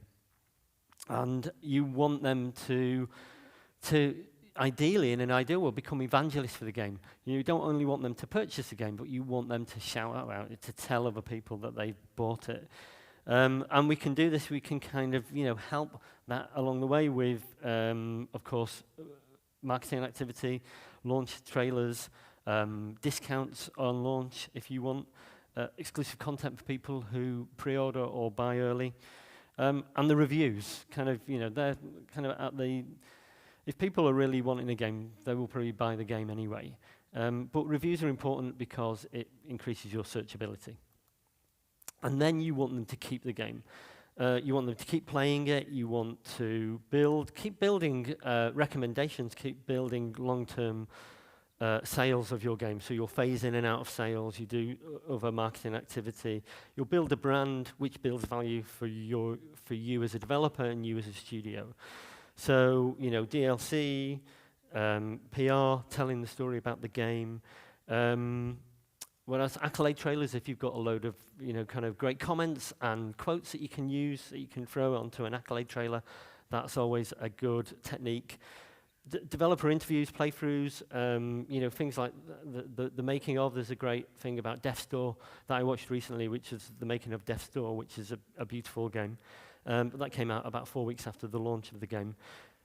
All these things keep your game up in the cloud. They keep them up in, they kind of increase the SEO. They make your game get noticed by people. So it's really important to keep on marketing. Marketing doesn't stop at launch. You build up to launch and then you carry on marketing because it's a commodity. And that commodity is now out in the world and we need to make money from it. So the last one is assets. I was really worried that was going to look rude, but it didn't. So the break was at a good place. Copy is really important. Words are very important. And it's easy for me as a native English speaker. Well, I'm from Manchester, so semi-native English speaker. But this is a description that a developer sent to me recently about their game. It's a short description for Steam. So on an alien planet, humans benefit from an ancient technology left over in ruins by an unknown alien civilization, which is easy to say, scavenging it for tech and power, full stop. EXO is an organization that protects and polices the planet from multiple threats, both human and potentially alien. The player, a female pilot, because it's inclusive, is part of the Air Force in quotes, of this organization. And I said, okay, I'm going to, also they paid me to marketize it. So, kind of let's build some compelling copy from that. So instead it's an unrelenting onslaught of eye-popping visuals, ear-bursting soundscapes, and mind-melting action. Make this game the vanguard for the next generation of shoot-'em-ups. So I kind of went very bombastic, but it was, a twin-stick shooter which it needed it, basically. It just kind of takes something from a passive piece of copy to an active piece of copy that you go, wow, this is an action movie, I want to be part of this. Well, you hopefully want to be part of this. the right people will want to be part of it. Key art is really important. It's the one most important asset that you will ever make because it's the one that will be seen in more places by passive viewers and the general public. And what you should do, I really encourage you to go and look at the stores and look at the stores regularly. Look at what's trending. Look at what, which pieces of key art really scream at you. Because when you're making the key art in the studio, it's not on a big screen. It's on a tiny screen. On the top there, I should use a laser pointer. But you see, this is my game TV, and in the background is a beautiful picture of my son, which I obscured with the massive gaming TV. My wife's very happy about it. But, good key art really just it should tell you something about the game. It should scream off the page. If that page is, a digital store, so be it. And if you look at you look at Mafia Definitive Edition there, it's a beautiful piece of key art. It's telling me a lot about the game already. I've got this Mafia character, you've got the kind of the cliched machine gun, you've got the vintage car in the background, but you've got the city. So it's telling you it's not just a shoot 'em up. It's more than that because you've got the city, you've got cars. So okay, there's vehicle driving in this game, and you've got that kind of classic mafioso kind of pose. So you know that something is going on here, and they're telling a story in the key art, and it's coming out even though it's small. It's there. You see two Call of Duties there, both with very different moods. One, perhaps Vanguard, kind of, we see that's probably more respectful and more about simulation. And then we go to Warzone, which is, blokes, guns, bazookas. It's different, and it tells you something about the game. So try and build that into your key art. So quick example, I'm going to finish in a couple of minutes, but Insane Robots came to me. This was key art, and I said, okay, that's great, but it doesn't really give me the story. So they said, okay then, Stephen, will you draw us a picture or tell me how I'm going to, tell the story? And the story was, this was a card-based battler with robots. And so I did this amazing piece of art. I know there's probably some artists in the room kind of thinking about their career options after seeing what I can do with an iPad. That wasn't a joke. That bit. And so I did this, and they said, yeah, okay, we get it. This is our version. Are we okay to use this? And I went, well, I suppose so. It got a bit awkward. I smashed the glass. But suddenly, we see a story here. We see two robots that are fighting. There's some icons, so there's some kind of sense of kind of strategy there, light strategy. We've got a logo with all the characters, so there's a whole selection of characters. So we're telling a story in what we do, and we're telling a story in that piece of key art. Another example is a game called Buildings Have Feelings Too. And again, look, this is a great piece of key art because this game was a city simulator where the buildings have feelings, essentially. So I said, well, this is what I want to see. I want to see happy buildings. I want them to be very kind of personified. I want some kind of icons to kind of show the management part of it. And then the devs did this, and I said, this is cool. This is kind of, getting there. And then finally, we iterated this. So we put some of those icons in to show that actually that they are sentient buildings, and there's a world there. And again, when we thought about the X statement, we had build a thriving world, blah, blah, blah, blah, blah. And actually, you just take out the important words there, and it's a city builder with living, breathing buildings. There is a trailer. I'm going to skip past the trailer. And then, I don't think it's going to play anyway. And then I'm going to skip straight to, will that play? No. Okay. I'm going to skip straight to my website, which is here. And I realized that, Ozan did a great job of selling his merch, his company, his mother. He did, he merchandised the heck out of this. So I'm going to do that too. So this is me, Stephen, at HeyStephenHaye.com. HeyStephenHaye.com is the website. And especially just for Christmas, you can buy the Lego set. and with some, kind of regional pricing in there as well, because, I'm an inclusive guy as well. Thank you very much.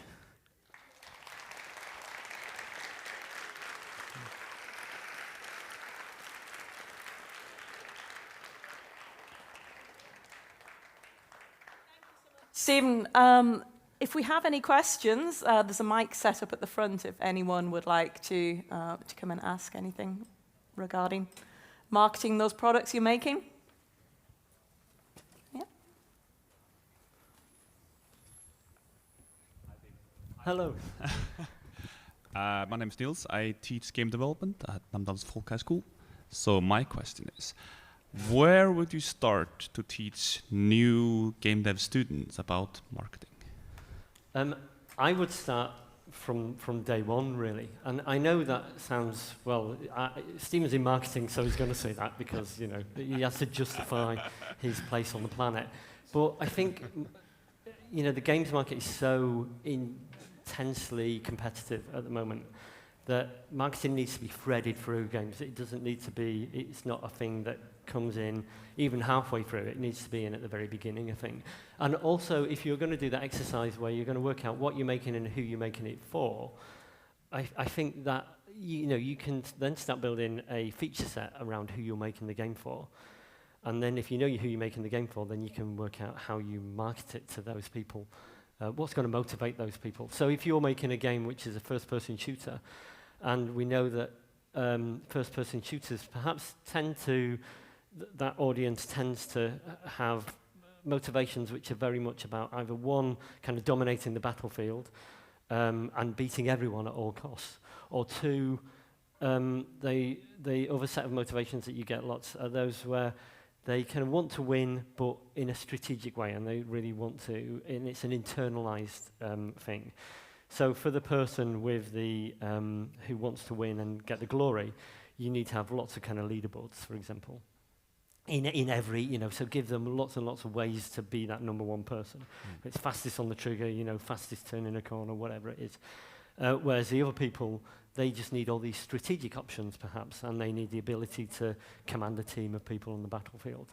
But they're product features, so although, which then we come back to when we market the game and we place it in people's hands, and they're the things that are going to come out in the reviews. So that's why I would say day one. Okay. Makes sense. Thank you. Cool. Excellent. I'm just going to take a picture of my Lego man. And then I think, and then we're good. Cool. Thank you. Oh, thank you so much, Stephen. Thanks.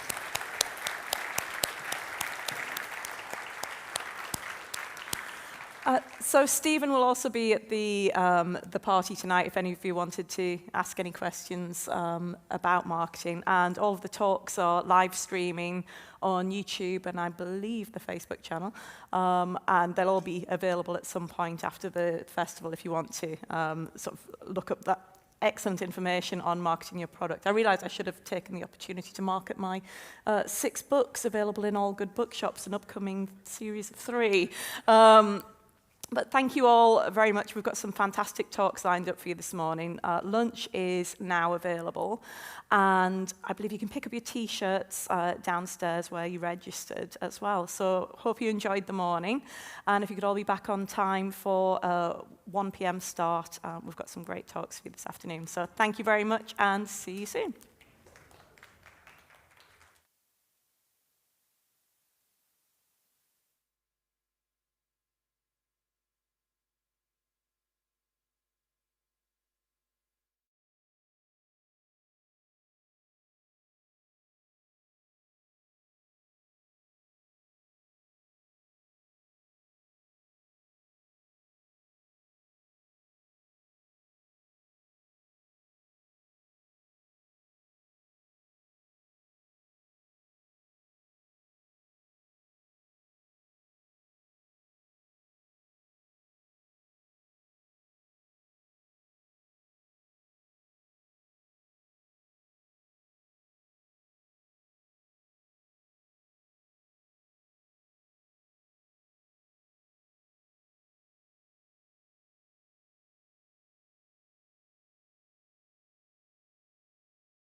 Okay, welcome back from lunch, everyone. Hope you enjoyed your chocolate milk. So we're going to get on with the rest of the afternoon. We've got another 4 excellent sessions for you. So I'm quite pleased about our next session. I first encountered our next speaker over a decade ago when he was at the university where I was teaching in the UK. And he always said that I'd be introducing him at a games conference one day, and that day's come around a lot sooner than I expected, and I hate it when they're right. But seriously, I've really enjoyed watching this guy's career evolve from his start as a Ubisoft intern many years ago to senior level designer at CD Projekt Red, and now consulting with several major studios, and all the while producing his podcast, Level Design Lobby, and pulling together his Let's Design series of books. So here to share his thoughts and explorations around spatial composition, it's my pleasure to welcome game designer Max Piers.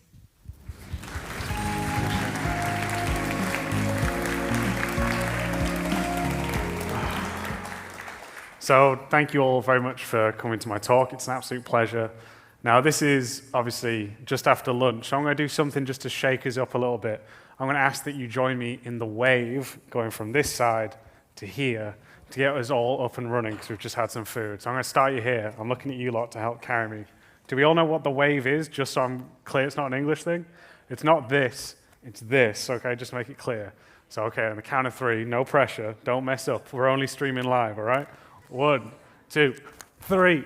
All the way around, all the way around. Yes. Give yourself a round of applause. That's how we get some energy. All right.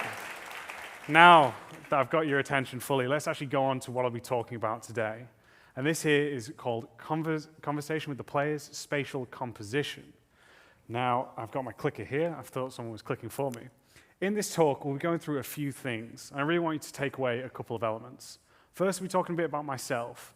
The reason we're going to talk about myself is not because I like to talk about myself, but I want to show you my kind of point of view when I'm talking about spatial composition, showing and talking about how I view it. Some of the disciplines, some of the mediums will view it slightly different to how I do. Next, we'll be talking about composition, techniques used in different mediums, and how we create great photos, pictures, all of that. Then finally, the meat of the talk, which is spatial composition and layout composition. So let's talk a bit about me and who I am. So I've been in the industry now for almost a decade, worked on a range of different titles, from that of mobile, indie, augmented reality, and now currently AAA. I'm an author of the book series called Let's Design, as well as the host of a podcast called Level Design Lobby. I've had the absolute pleasure and fortune to work with some incredible people throughout my time on some crazy, big, incredible projects, which I'm very happy about. And my role in the industry is that of a level designer. Now, some of you might know what level design is, others might not. So I'm going to be talking a bit about what it is that we do as level designers. We are the architects of the virtual world. We construct the playable spaces. This can take different forms, from the grand bombastic places that we explore in, say, Fortnite, versus the more pig-run towers of Angry Birds. All of that is on us to make sure the player interacts with those spaces. Not only do we build these spaces, we actually control the flow, the pacing of these levels, making sure that we script when the player encounters certain challenges, enemy encounters, as well as when the player gets to relax and take in where they are. Now, each studio will have a slightly different pipeline, but the kind of overall pipeline we'll be talking about is the first stage of pre-production. The most important thing when you're creating a level, firstly, is to gather all the information that you can, right? Whether this is the emotional theme we want the player to feel, whether this is where the location is taking part, who are you actually working with? All of this will help you actually create incredible spaces. Once we know all of this, we'll have our first kickoff meeting with all of these incredible people to find out what it is that we want to execute, what it is we have for our own visions for when building these spaces. Making sure we then gather all the references we can, create our level design document to share with the team to have a more unified vision, as well as then creating the 2D map or the first block out. Once we have that, we'll then move on to the actual production phase. In this one, we'll actually start to create and do the more fun side of level design, which is blocking out those spaces. Here we'll go through, block out, and then start to iterate on these layouts, as well as then adding in the gameplay elements, making sure to test them, does it feel right, check the pacing, all of this. Once we have finally started to actually build it out and make it feel, again, more playable, more enjoyable, we'll enter the final phase before closing, which is iteration. Iteration means that we're constantly playing through this. Because once we finish blocking out, we'll hand it over to Art, who will make our ugly gray box into something beautiful that encourages people to explore. But it's important to make sure that the gameplay still works even after the art passes, make sure that people know where they're going through that of the lighting pass. As I said, it's important that we constantly play through and iterate. Now, the topic of spatial composition takes place normally around that in the production phase of this. So now you know roughly where you'll be implementing this if you take away from this talk and move forward. So now let's talk about, well, what is composition itself? Composition is a technique that helps improve that of a scene by arranging the elements, whether that be some sort of rocks, enemies. We arrange them in a way that becomes pleasing to the eye and creates an overall better and enjoyable experience. Now, composition can work and take place in many different types of shots, movies, and all of this. The first one here, we have this great picture taking in this of like an ice cavern looking on and framing this of the sunset and the person walking past. We can also include this in our action scenes as well, where we have these fast-paced lines with our character over-exaggerating when they're about to throw the punch. Or we can center off a product that we want to sell and say, hey, how cool is this watch? It's in lava. Pretty badass. But there's a lot that goes into composing a great shot. There's many different elements. You have the rules of third, the rules of space, symmetry, frames, leading lines, and many more. The rule of thirds, for those of you who don't know, is like this diagram over here. By intersecting this shot into 9 spaces, we're advised that you should have your point of interest intersecting with 2 of these grid crossover points, again, creating something that's a lot more pleasing when looking at it. Now, let's talk about the rules of space. Over here in the West, we believe, or I should say, we read from left to right. And then when we're constantly seeing adverts like for this car, for example, it makes us see that as it moves forward, if we were to purchase this car, then we're moving forward with our lives, that we're advancing with it. So when we're trying to compose an image showing that we're progressing and helping selling, this is a way that we can do it. However, we can do it in other ways as well. There's a great show called Insecure. And what I love about the cinematography here is we constantly have it where the camera has so much space behind her head. And what it's doing is it's showing, oh, she's constantly lingering, for those of you who've seen the show, she's constantly lingering on her choices, the past relationships, past mistakes. So when we have this, we're kind of selling this to the viewer as well. So where you place and where you have your empty space can really tell a lot about either that of the product or the person's mindset throughout it. Now, symmetry is a beautiful thing that we can add, right? It makes it easy to read. We can have it along the vertical, the horizontal line, all of that, and make it feel very, look at that. They're very pretty. You can go, oh, guys.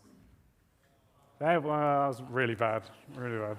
It's only streamed, guys. Thank you.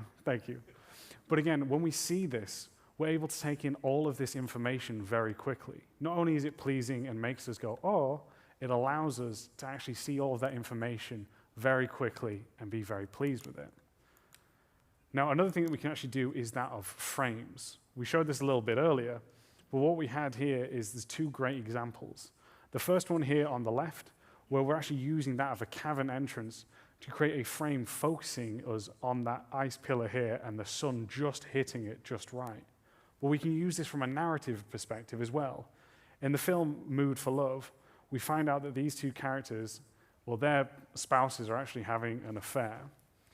And with the fact that the film is set over in Hong Kong, what they try to do is they try to sell that these 2 are constantly being watched, with the fact that Hong Kong is constantly overcrowded and very small spaces. We can even see here that those 2 are in a room. If you want to share more of a space, the cinematographer and director probably could have just moved into that room. But because we're creating the illusion that we shouldn't be there as the viewer, that we are almost spying on them, making them feel more uncomfortable. Now, leading lines is probably the most, if you follow anything about level design on Twitter, is the most tweeted about technique there is ever. But it is actually a very powerful tool. It is best when combined with other things, but it still can help us. This is a photo I took years ago back when I was at home.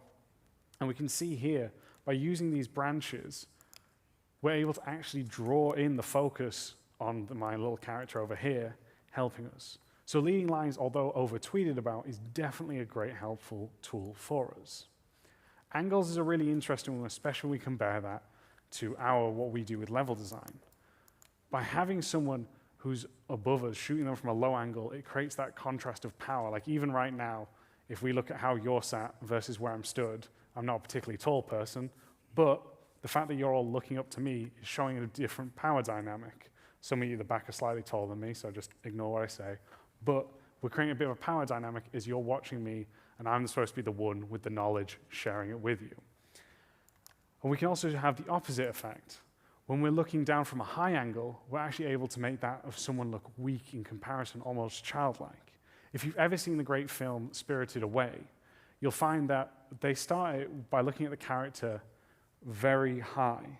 But as the character progresses, as she grows and comes into her own, the camera slowly moves up, looking up at her, showing that she's found her own voice, that she has now got her own strength.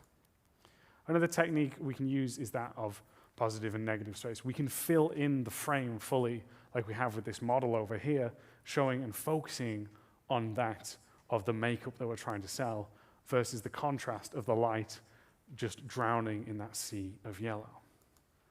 Now, if you work clicker, some of you are wondering, well, this is all great, but what does this have to do with level design? Well, the great news is we can actually apply some of these techniques to what we do, but we have to think of it slightly different. Compared to films or that photography, we don't have the control when we finally release the game. The player has agency. Most games, they can turn the cameras when and wherever they want. So we have to be a bit more creative. First thing we can do with symmetry, right? It allows us to make memorable spaces, especially in the combat world. If we look at the top-down shot here of a map for Counter-Strike, you'll find that both starting points are basically the same. The reason for this is it allows for that of players when they cross over lines to instantly know how the spaces work with one another. But we can also use that in single player. From this map in Wolfenstein, the fact that it is very symmetrical allows us to read information quickly and not have to turn our heads or the camera to digest what's actually happening in this space. So we can use symmetry to give information, allow players to gain memory and understand things very quickly. Half-Life 2 is a great example of level design just full stop. If you haven't played it, do go check it out. It is very cheap on Steam right now. But they do a great job with framing. By having the characters look and be in that direction, we can also frame it with these bars here, showing in the scene where it is we as a player should be looking. And right out of the way, we can instantly understand what's happening. Leading lines, again, can be used for us in different ways. We can use the environment itself to help guide the player. We can actually have that of actual graffiti arrows painted on the wall if it makes contextual sense. Or we can use that of pipes, wires, cones, all of that pointing in a direction. Now, angles is also a really interesting one when we're actually in games. Because although, as I said, the camera and player are normally one in video games, we can still reveal information in slightly different ways. If we're approaching a tower and we want the player to feel small and as if there's a giant challenge in front of them, we can introduce it to them on the lowest level, making them have to look up and in awe of this great tower.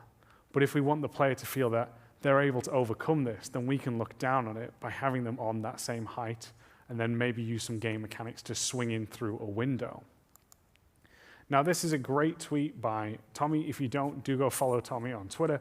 He's an incredible LD and now a teacher. I wanted to steal this, this drawing because he does such a good job. But positive and negative space. If we fill the screen too much, then it actually detracts from the attention we want the players to go in. And if we remove the information, like at the top on the right, we're able to see the character bringing us forward here.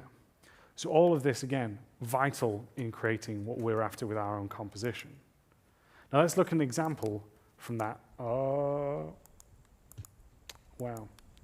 So technical difficulties. The example is from a video, but it's no longer here. So let's pretend and go, wow, that was amazing. There we go, that's the enthusiasm. So I hear the audio for it, but I just don't see the video on here. Oh, that's great, why is it not giving it for me? We gotta find a way across. There she is. That's our building.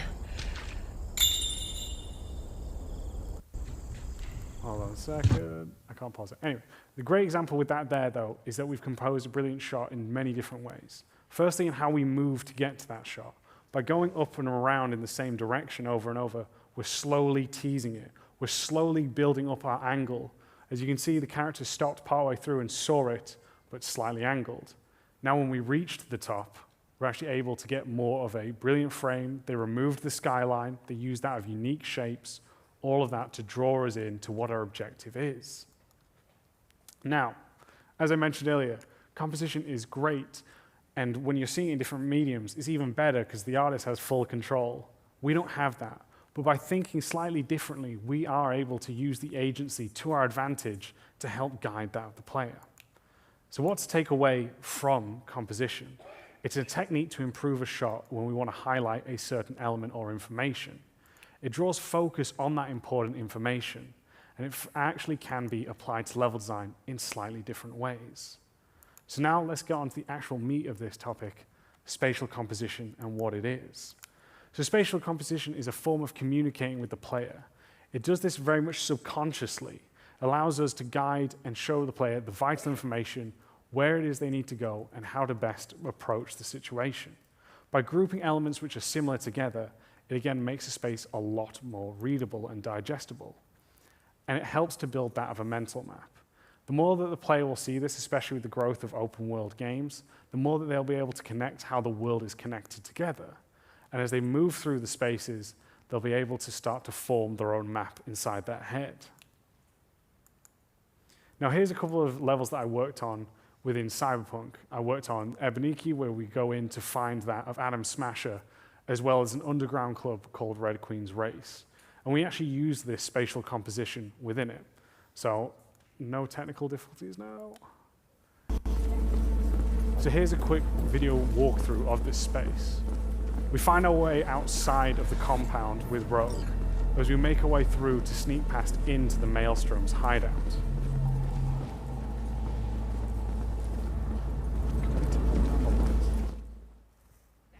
Sorry, the lights. It's over there.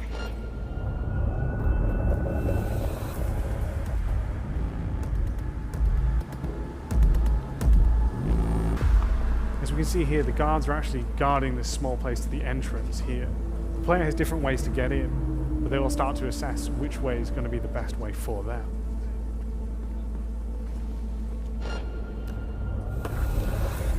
Can you open it? Okay. Now, one of the things I wanted to do when making this space is make sure that the player actually started on a higher route, so they could get a much better view and lay of the land by being higher, as we talked about earlier, having a higher angle to take in more information. Now, this area here is a storage space. This is a nice, safe transition space for the player. By fencing it off and not having any enemies here, again, the player can pick up loot as well as assess which route they actually want to pursue.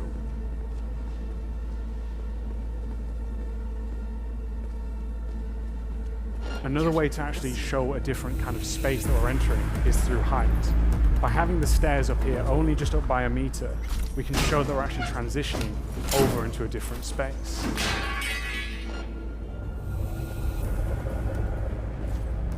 Eyes almost on you. Stay hidden.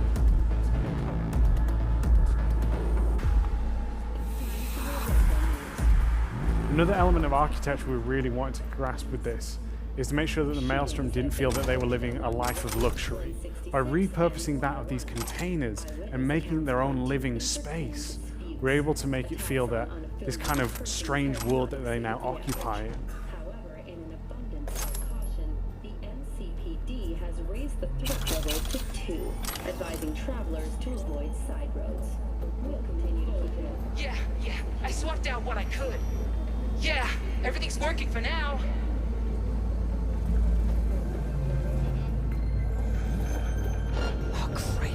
Don't get yourself spotted.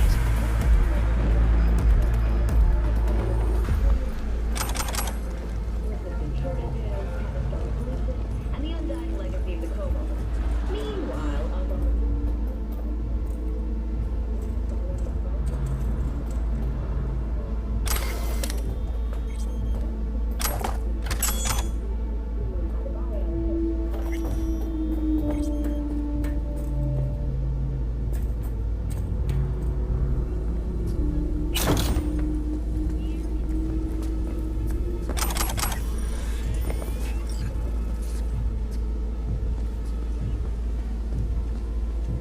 Yeah?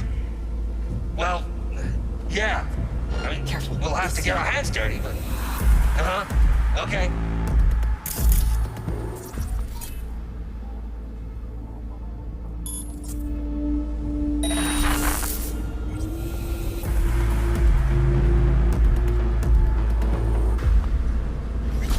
And then finally, the player actually reaches their objective. Scan it, see if there's anything we can use. So I'm going to talk about now how I actually applied that, thanks guys, of spatial composition to this one, so that players were able to read the different choices that they had, as well as what each space kind of represented. So through this already, we have that of a border. By having that of this border with the fence here, we're able to communicate that this, again, is a safe space. This here is a transition space for the player before they head off into the actual more dangerous zones. Another way that we can help to highlight this is through that of the height. We talked about this already, but if you look, the layout here, relatively flat except for different entrances through different routes. Even by raising up an area just by a meter or two can instantly cause separation between spaces, so we know that, again, we're transitioning into another space. Another thing that we wanted to show is what kind of buildings could the player enter and not enter, so they wouldn't waste their time and get confused if they want to enter some containers versus others. So by having that of just simple things of windows and doors being highlighted, we're able to show which ones should the player be able to go off and explore versus ones which players should go off and ignore. And then that finally of architecture as well. I talked about when we wanted the living spaces for that of the Maelstrom being more cramped and contained in repurposed containers. We're actually showing the priority of the Maelstrom in the narrative here as well. Because if you look, we have two buildings, one under the objective and the garage over on the left as well. They're having much bigger open spaces. They're also that of more diagonal as well, showing that they're actually prioritizing their work over their living spaces as well. Something that you may not get right away, but subconsciously is communicating with players how they actually value their own lives with how they work. And then this was each different area: residential, shipping, storage, and garage, all put together and spaced out differently so that we can understand how the spaces are put together in the overall level, but also divided in others. When you're creating that of spatial composition, you do have different tools available to you that you can use at different times. We have that of color. By having ones in slightly different color, you can either do that through lighting, the materials of the building. You're able to show the separation between spaces.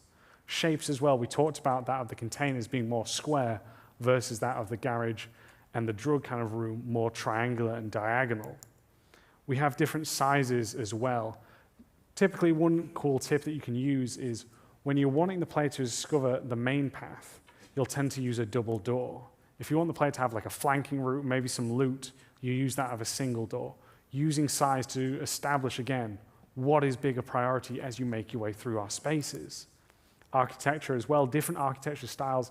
If you just look around in this room that we're in now, look at how the height changes already, as well as that of stairs leading up, the stage itself, how it's all divided can help tell the story, with the lower roofs down and the corridors almost pushing us out of the doors or in, versus this open space we have above us, which is actually used to help draw us in to, watch little old ugly me.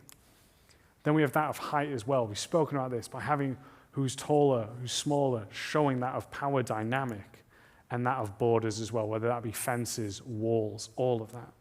Now this here is a great example by a former student of mine called Richard, who did an incredible job over on the CGMA course And we have an entire task dedicated to understanding spatial composition. And this was also put together by Amelia Schatz, who did an incredible job. And this you can see here is his space, and he's done such a great thing by separating it, by adding that of, in the factory, you have more of these blue, cold, gray colors, making it feel that the factory is very soulless. But also you'll notice that the factory is the highest peak of this level, showing again that people value more that of work than they do their own living spaces. But the living spaces are more brown and orange, having a bit more warmer tones of how people would actually communicate with that.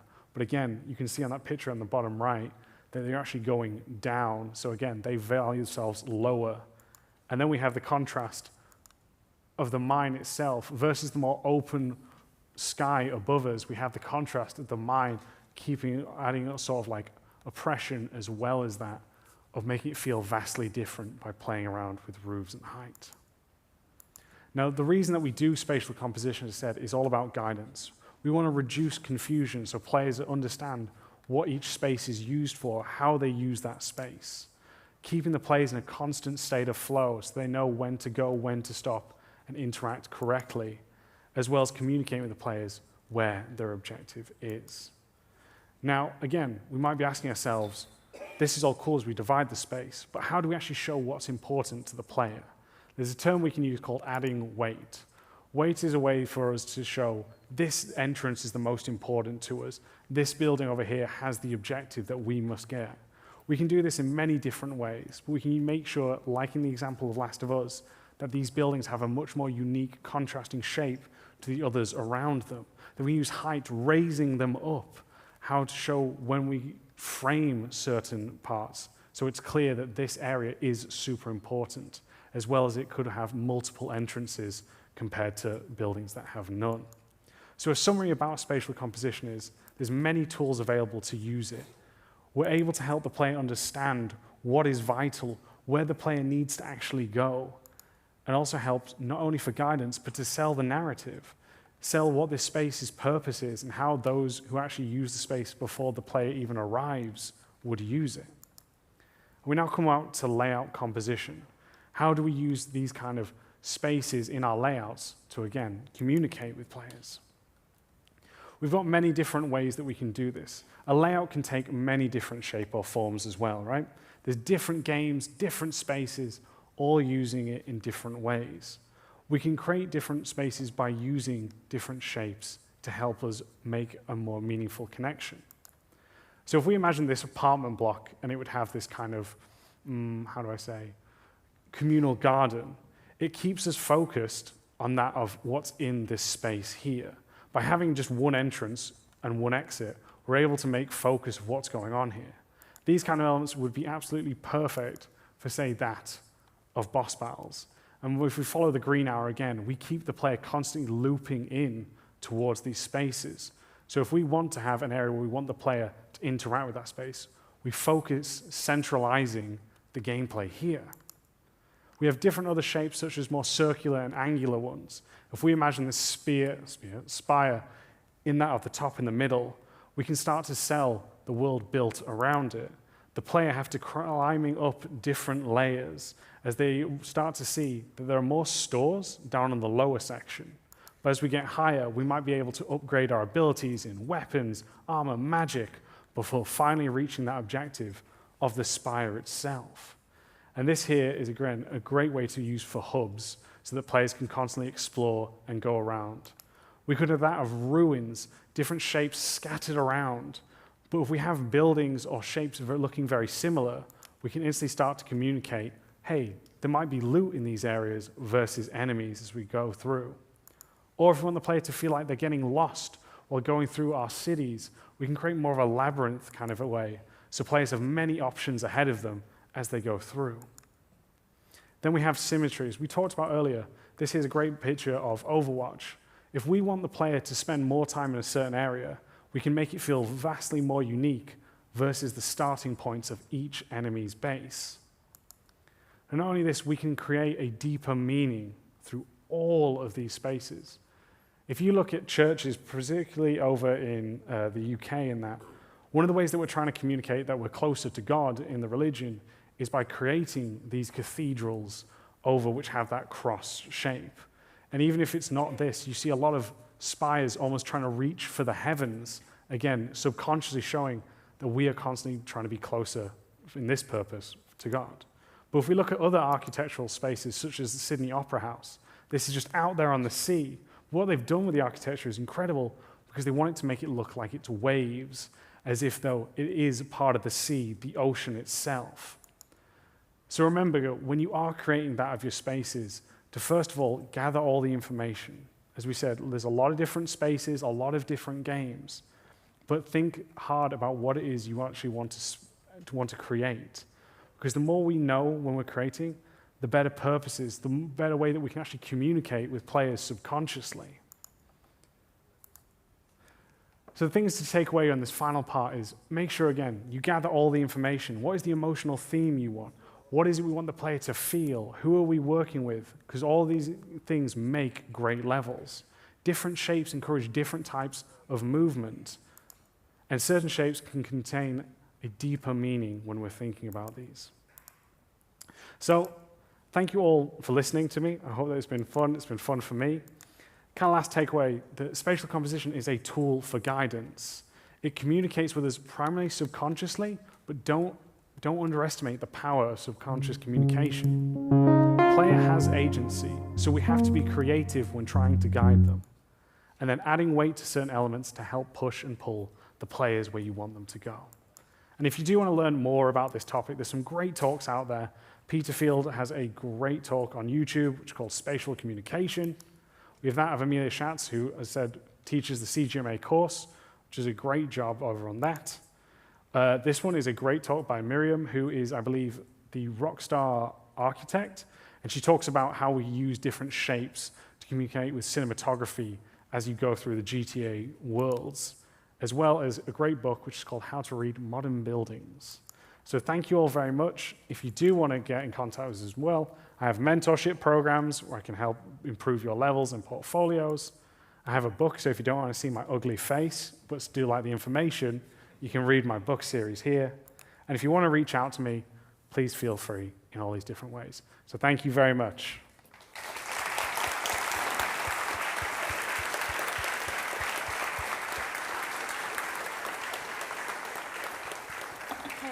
Thank you very much, Max. Do we have any questions for Max on anything discussed today?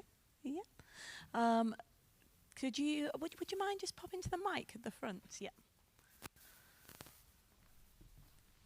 Hi, thank you so much for your talk. I've been enjoying both the talk and your podcast immensely. I'm Sten Janos. I teach game design, and I was just wondering, it was something that I noticed when I saw your leading lines, one of the slides where all the visual cues were to go right, but on the left there was this dead end. Yeah. And I was thinking, as a player, I'd want to check out that dead end.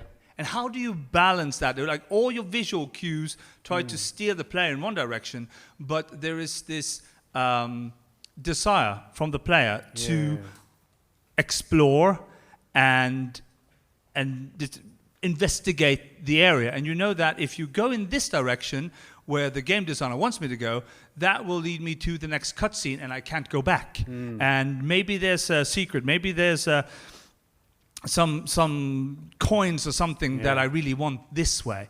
And that could disrupt the flow, but how do you even deal with that? Because that's been a big sort of challenge for me when I'm doing level design and instructing my students when it comes to level design. How do you work when the visual cues steer you in one direction, but the gameplay and the desire from the player is sort of working the opposite way? Yeah, it's a great question, mate. So one of the things is we kind of don't fight the player, anymore. Like we reward them for exploration, right? So we have elements where it's actually worth their time going through. Because players now are so much smarter because we've been playing games for so many years now. We want to almost go against the grain of what the designers want to do sometimes. And I think the best way to do it is by rewarding exploration, and by including that. But by having different kind of shapes of, say, for example, if we turn to the left in that example. By using something more of like a circular room, we can actually make it feel like the player is in a constant state of flow versus square, because they'll just come to a dead end 180. But if we use more of a circular approach, we can have them run around, the edges of the room, which just leads us back out the way we came.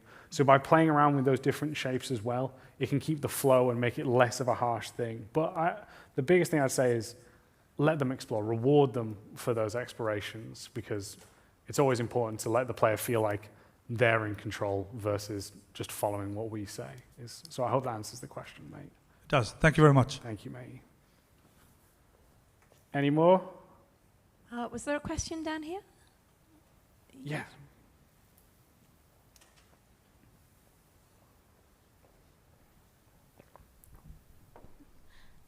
I just have a question about how integrated are you in the design of the rest of the game when you're talking about the storytelling, the characters and all? How integrated do you need to have all the information in order to start making the spaces? Yeah.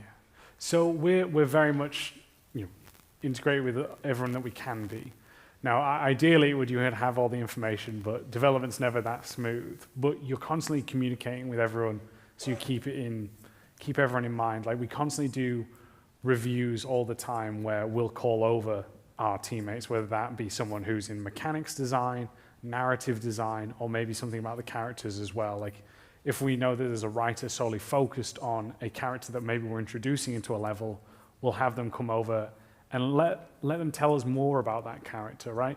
Do they like a life of luxury? So we need to make sure that their house that we're exploring has all this great gold elements to them.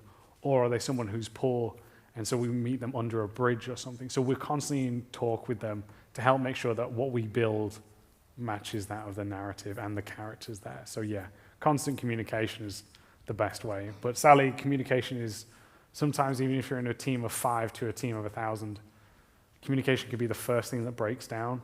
So constantly make sure that you're having your kickoff meetings, that you're keeping and emailing everyone as best you can for it. So I hope that answers the question, Champ. It does. Thank you. We have a question from the stream. Oh, okay. When designing for atmosphere, a certain level of visual polish like lighting and basic textures often feels necessary. How and where and how do you draw the line between too much and too little visual definition in the blockout stage? Yeah, it's a really good one to ask that, because this is going to be a really bad answer, but each studio has their own definition of what makes a blockout, and they will define that for you. But what we try to do is, in most blockouts that we've shown, is that you'll have these gridded materials similar that you saw in my backgrounds of my slide. That helps us keep inform of the metrics, which is really important. And stuff like lighting, some places will ask you to do a basic lighting pass. Now, we're not lighting artists. There are incredible developers who master that craft. But we go through and we add the basic lights of, this is the main entrance, these are maybe side entrances, by just placing just a simple static light over there. Other times we'll use color coding boxes, so main paths you might have yellow around the door frame, side paths might be green. It depends. So sadly, there isn't like a universal answer. It'll depend per studio, but there are definitely different ways, and your leads and seniors should hopefully give you that definition before you work. But if it is just you working on a personal project, I would advise keeping these gridded materials for your portfolio, because again, it's helping you show the metrics, which is super important. And then I would use colored blocks or just a basic light above that. That's how I would define it anyway, me personally. So I hope that answers that question, mate. Perfect. Thank you. Thank you, buddy. Hi, I'm a student at Torsjus. Pleasure to meet you, sir. How would you make open fields, or, open areas interesting? So I've mainly worked in cities through my experience, but it's a great question. I mean, the Uncharted and God of War series do this so well. I think it comes from a few things. When we talk about portfolios, just in that example there, you'll see a lot of students' work will be very flat. But if you know around, especially where we are, right, like there's so much mountains and so much verticality, use that in the space, whether that's just 1 meter or 20 centimeters, break the space up. Another way you can do that is by breaking up the line of sight. So, I can see nearly everyone up at the back. Can you give me a wave at the back? So I can see all of their beautiful faces and they can see mine. But maybe if we wanted to encourage exploration, we'd have a pillar in front of their faces. I'm sorry, you're still all beautiful, but we'll just do it for this example. We'll place it there, so I might want to be interested, or they might be interested to walk around to the side versus straight forward from that. So that's another way to break it up. I think also by having great artists and atmosphere, you can use that. But I think the most important thing is use height, gather those references to see what nature offers here. That might be, or where we base the game, right? So we can use those to be points of interest to pull the player in. And we talked about the flow, controlling the flow, right? It's understanding when we put enemies in there, what spaces can use that versus of when we want to deliver some form of narrative, right? So those are different ways. Height, breaking up line of sight, as well as points of interest. There's many more out there, but those are kind of my 3 we'll put with this answer here, champ. So I hope that answers your question. Yes, thank you. Thank you, mate. Hi, Hey, great talk. Thank you. So I was wondering specifically if audio if you ever used audio in the blockout process to kind of define the atmosphere and the space? Yeah, so some places I have, others I haven't, because it depends where you are in the project, right? When we're starting a new IP, for example, the audio team are still actually working on defining those kind of examples. But when it's a DLC or expansion, we'll speak with audio now, and now we'll ask, say if I'm making a factory, there might be already mechanical sound, so we'll use them, place a simple audio volume for that section. But it's very basics, right? We're using simple audio volume per section, so it's not going to be the best final cue this sound at that point, but something to help us. So sometimes we do, sometimes not, but including audio even in those kickoff meetings, I recommend for everyone, because again, as soon as they know what they're making, the more incredible people we have pitching on great ideas, the better we can iterate and make something better. So sometimes, sadly, I feel like this is going to be the answers for most of these questions. Sometimes yes, sometimes no, but yeah. I hope that answers Thanks. it. No worries, champ. Hey, mate. Hey, I saw you used Cyberpunk 2077 in your presentation. Yes. And I've been playing that recently. And one thing that caught my eye is how different it is, the different areas, between the inner city and, say, Pacifica. Yep. What was the reason behind, for example, making it so distinctive difference between Pacifica compared to where, for example, the Afterlife is placed? Yeah. So great question, man. This, and I'm excited that I can talk about this. So we were fortunate enough to have what we call urban designers in the project. One of them called Jay, who is phenomenal at what she does.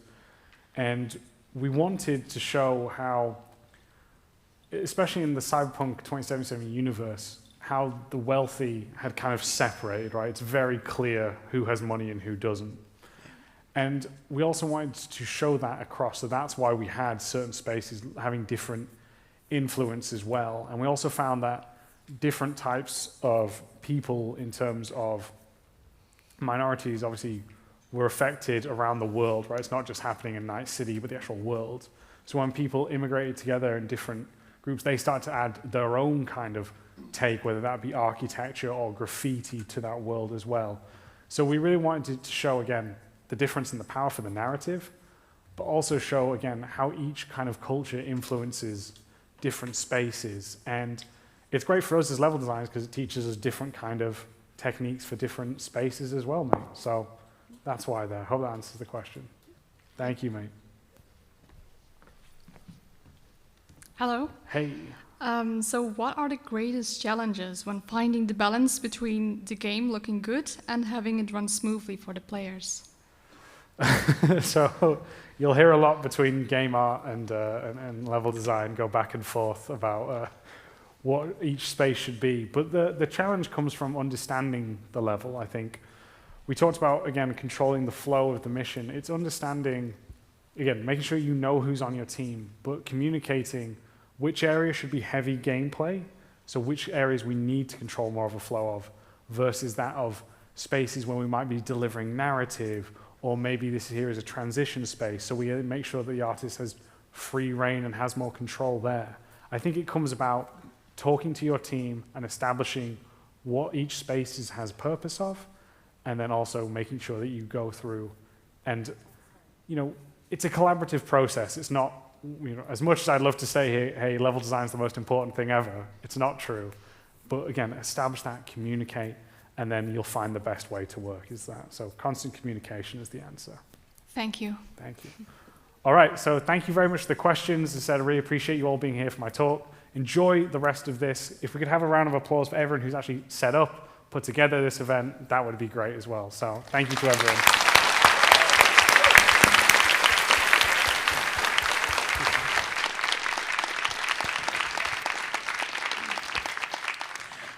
Thank you so much, Max. That's fantastic talk and some excellent questions there. So we're just going to take a little time to set up because we've got a panel on next. So we'll take a little bit of time to get everyone mic'd up and then we'll get started again at, I've forgotten what time it is now, I believe 2 o'clock. So yeah, we'll just get set up and we'll see you all soon.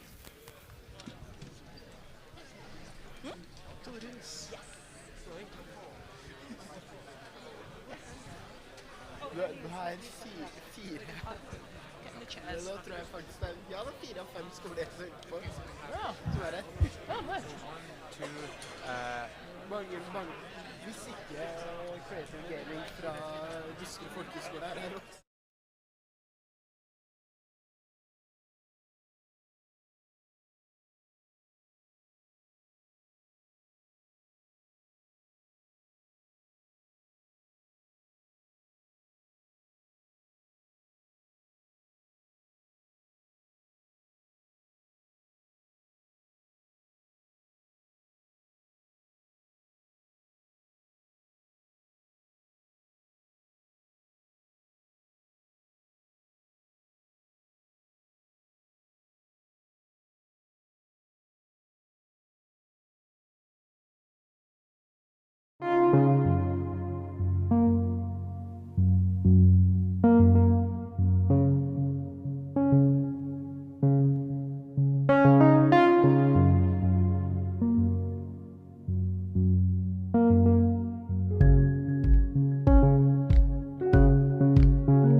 Okay.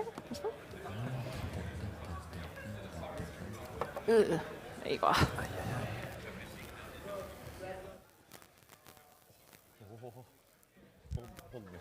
Yeah, I know. It's a bit loud. Okay, good afternoon. Can everyone hear me okay?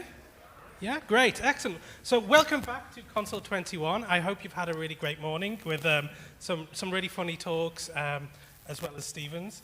And yes, so if you don't know me already, my name is Dr. Satoshi Horak. I'm a games animation lecturer from Teesside and also a lecturer in games business and marketing. So I'm really excited to bring together a really interesting and diverse range of people from across publishing, investment and marketing to share their knowledge and insight. So if it's okay, would it be okay if we go around the panel and just introduce ourselves and where we're from? Sure thing. My name's Cassia Curran.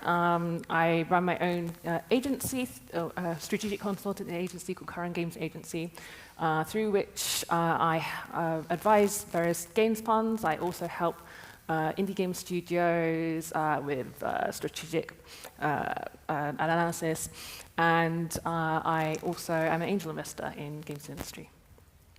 My name is Dan Tronström. I work for Amplifier Game Invest, which is an Embracer company. We do equity investments and work very, very close to the studios that we invest in. So today we have 16 studios within the group. And every day for me is I'm an executive producer, so I work very, very close to a few of the studios that we work with to support them, making sure that they have everything that they need to create their dream game through that, and then help them to take that to market. Hey, my name is Harri Manninen. I'm the founding partner of Play Ventures. We are a gaming-focused venture fund that invests globally into early-stage gaming companies, mainly pre-seed and seed rounds, investing mostly into equity, so investing directly in companies, not projects. I'm based out of Helsinki, Finland. I've been in the game industry since the early 2000s. I used to be a founder, so I built 3 companies in Helsinki, and now I've moved over to the dark side of VC investing. To date, we have invested into 40 companies around the world. I'm super happy to be here. It's my first time in Bergen. Cool. And I'm Stephen Haye. You may know me from a very unfunny talk I delivered this morning. And so I'm a marketing consultant, but one of the jobs that I do is actually scout for a indie games publisher called Merge Games. So they're a medium-sized publisher, I guess. We're about 20 people, and we publish indie games across digital and retail, boxed and special editions. Great. So actually, as a show of hands, who here is running a company or thinking of running a game startup at some point? Wow, that's awesome. Nice. So great. So I guess the point of this panel ultimately is about raising finance in one or different ways. And so hopefully, you all represent different aspects of that. So, how would you describe the different roles of, say, like the different types of publishers that there are available? Well, publisher and investor as well. Yeah, there's a whole range. There's a huge number of different types of publisher and different investors. So on the, I think I'll just info dump on the audience, and you guys can jump in. Do it. Or maybe from your experience as well. I mean, so, okay, publisher-wise, there's about 200 publishers. Some of them focus on PC and console games, premium titles. Some of them focus on mobile, some that's like hyper-casual, or so forth.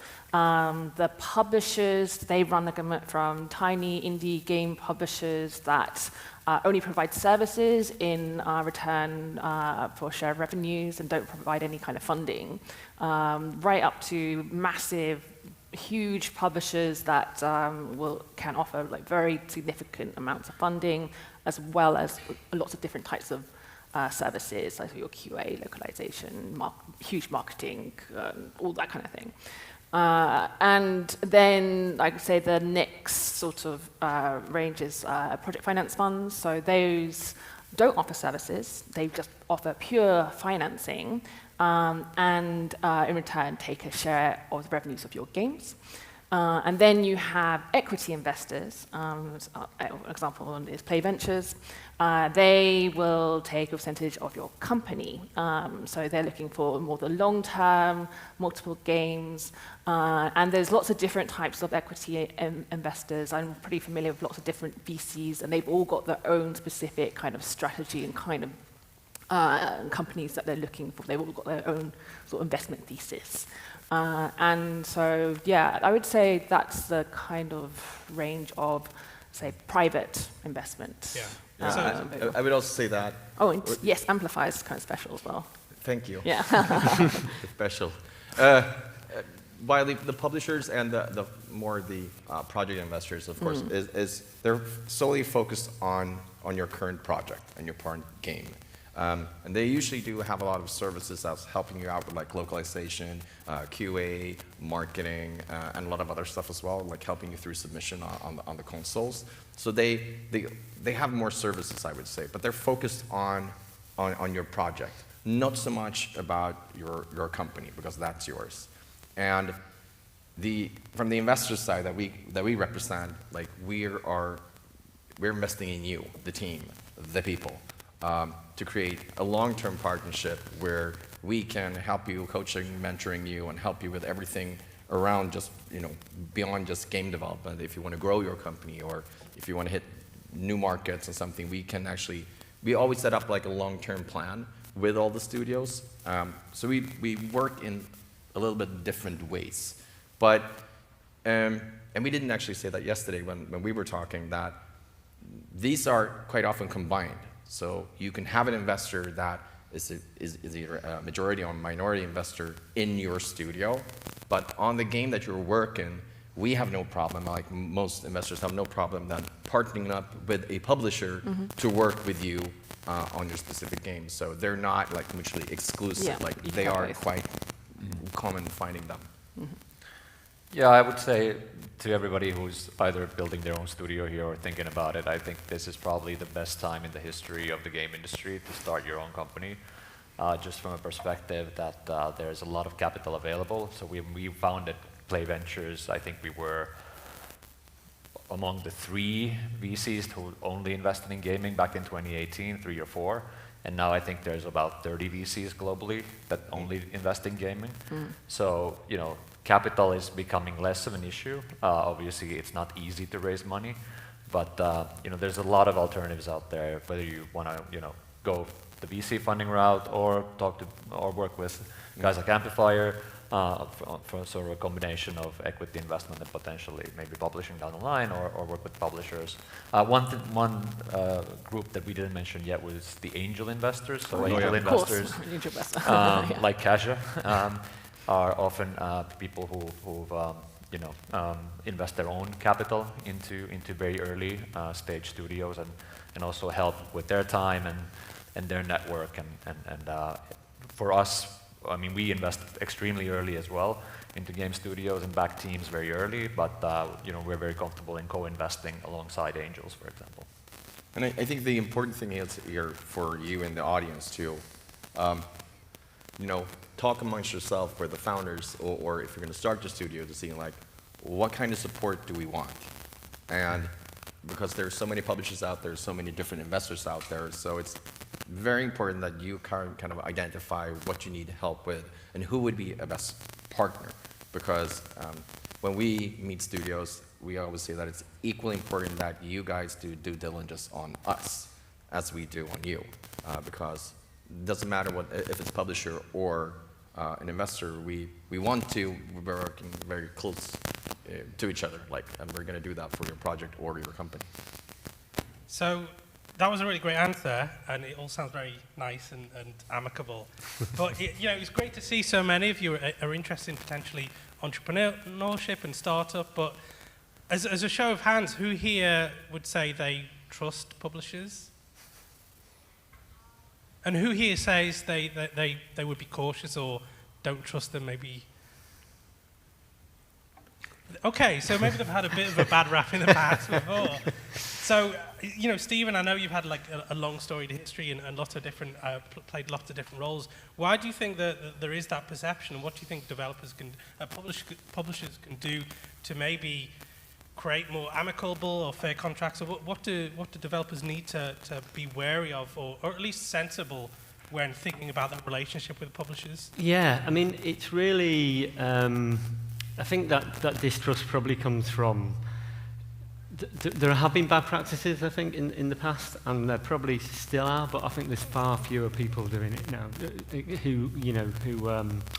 who have these kind of bad business practices or quite selfish business practices kind of going.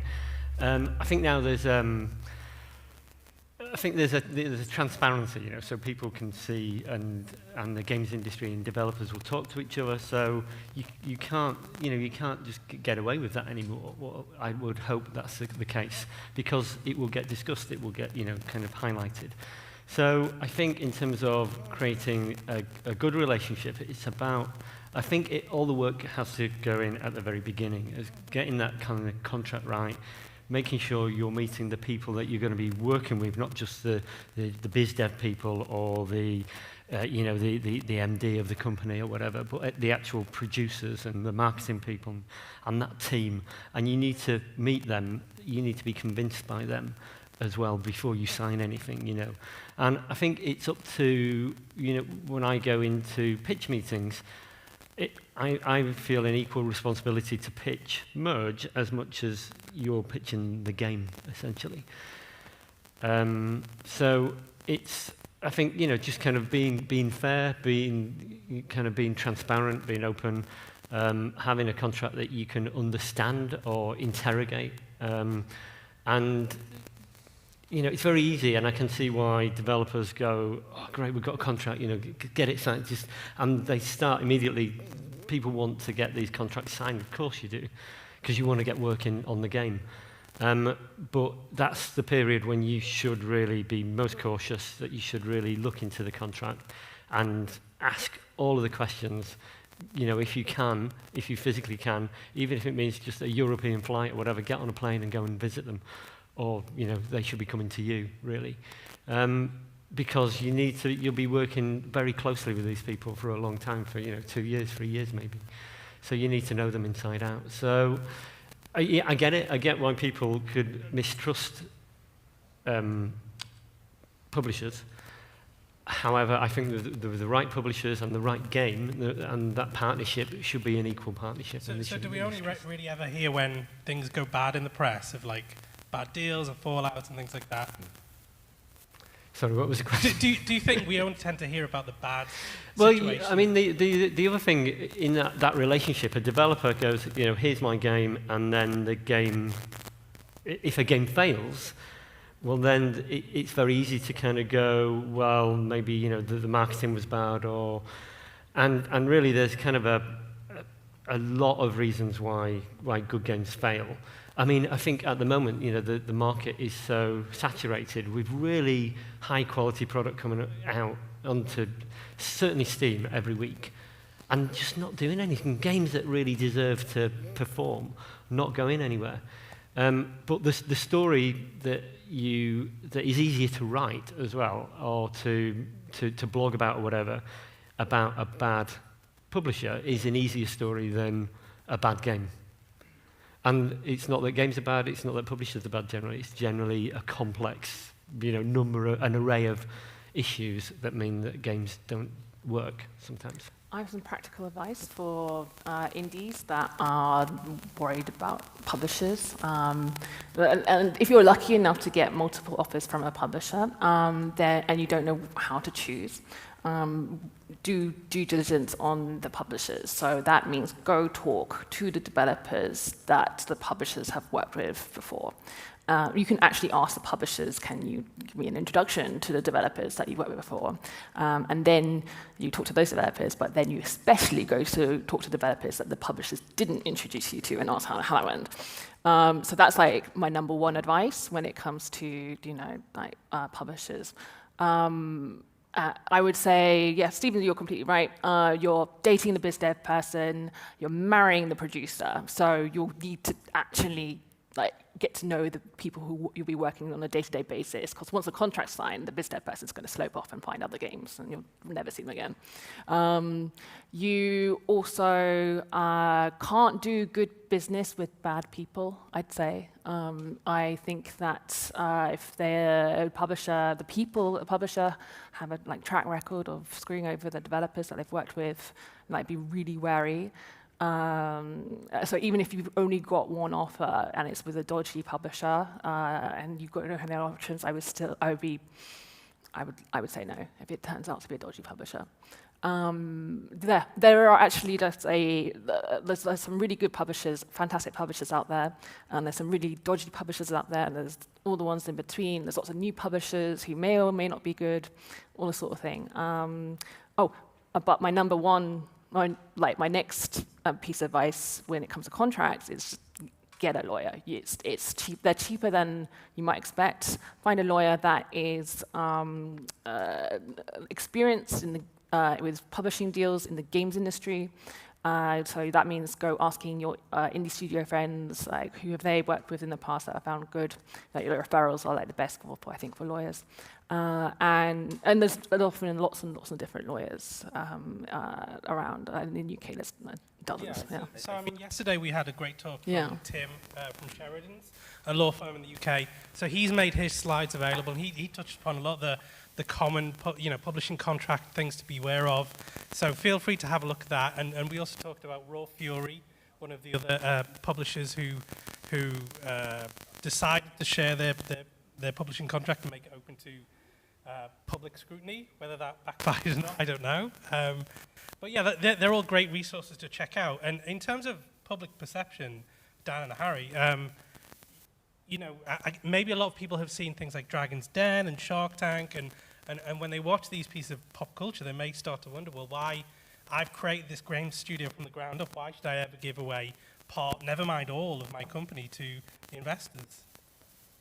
I think it's about a lot of smaller studios want to stay very small, and they want to keep it very contained. And if you want to do that, do that. I think that's very important. There's nothing right or wrong here. But many studios that we meet, they have come to a junction in their path where they realize that we do not have all the skills in-house.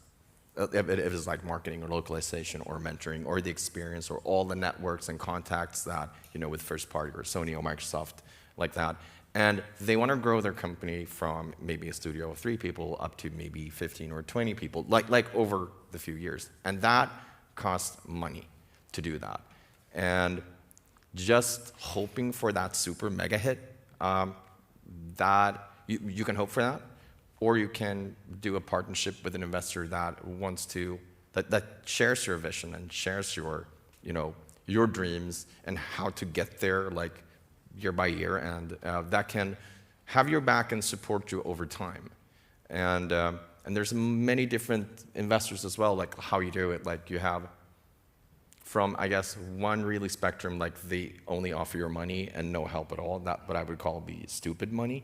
And then you have smart money on the other side, or on this other side, where I would say we're quite alike there. That we worked in the industry for a long, long time, and we have both run businesses, or we have worked in game studios, or we've been on the floor, so we know game development really well as well.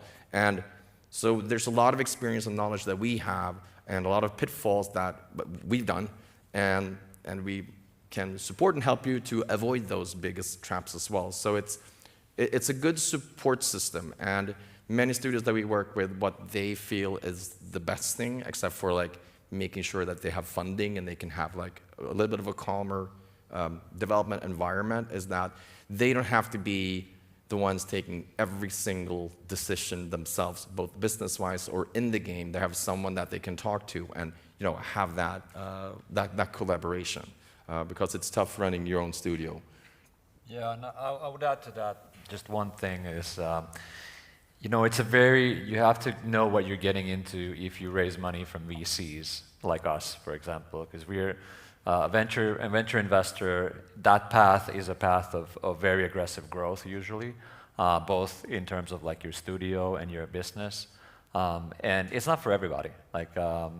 And I think you, as founders, need to sort of do, I would say even more with VCs, you need to do your due diligence whether or not it's the right partner for you, because it's going to likely last longer than most marriages do. So yeah, but you know, if you want to go the VC route, then you're getting into a path where, you know, us as investors want you to have that ambition to build, you know, the best company in the world in whatever category you decide to pursue. Okay, great. So we're just going to take a little quick short break and introduce a very special guest, and then we'll pick things up in about 5 minutes, okay? Okay. So. Thank you.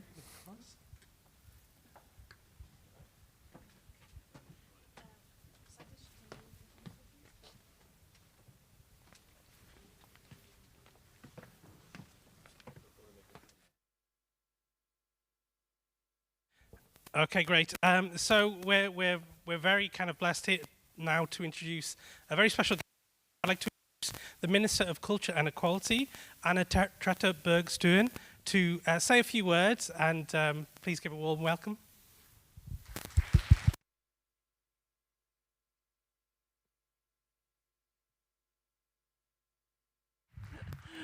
Hei, hei, hei! Så utrolig kult å få lov til å komme og besøke dere. Det er en glede for meg å få lov til å komme og besøke denne konferansen, Konsoll-konferansen, på selveste 10-årsdagen. Det er jo ikke så verst. Så 10 år, det er jo en relativt kort tidsperiode i kunst- og kulturverdenen, men innenfor dataspillverdenen så er jo det et helt 10-år. Det rekker jo over 2 konsollgenerasjoner. Så det er et godt jubileum. Jeg er da blitt ny kulturminister, og jeg er da også dataspillminister.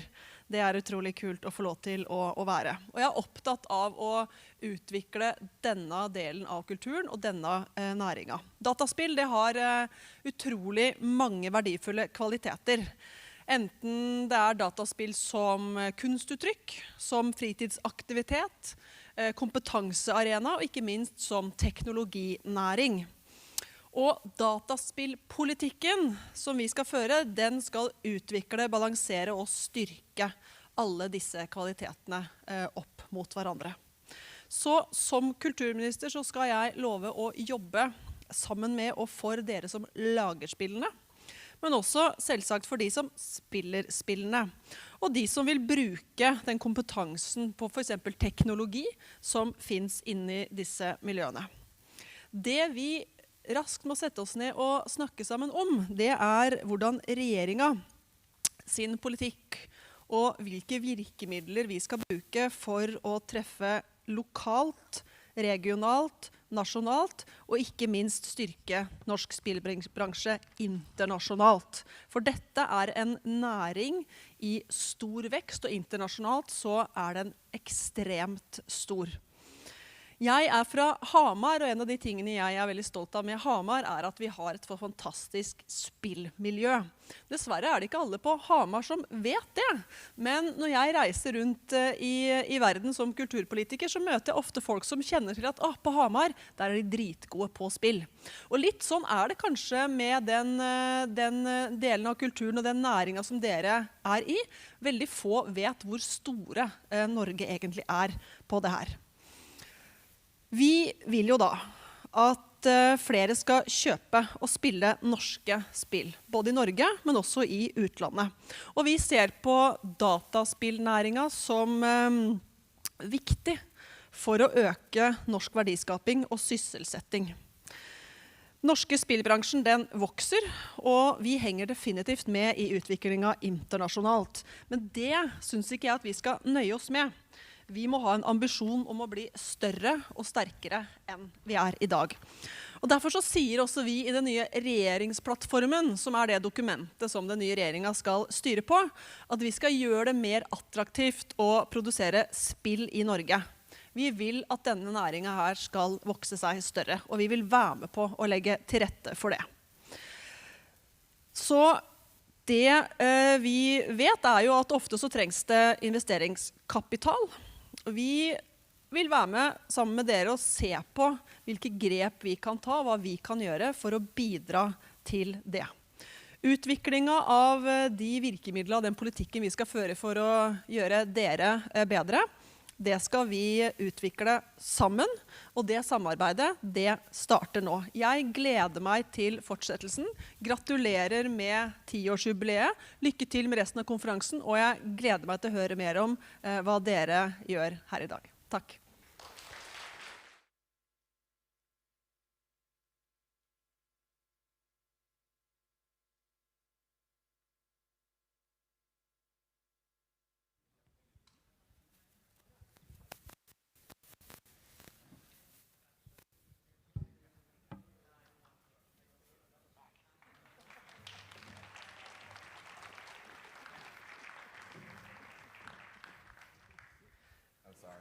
Okay, great. So we'll pick things up. And as we were talking, I think, Cassie, you were talking about how working with an investor or publisher can be like, going from dating to being married. Some people, talk about relationship almost like family.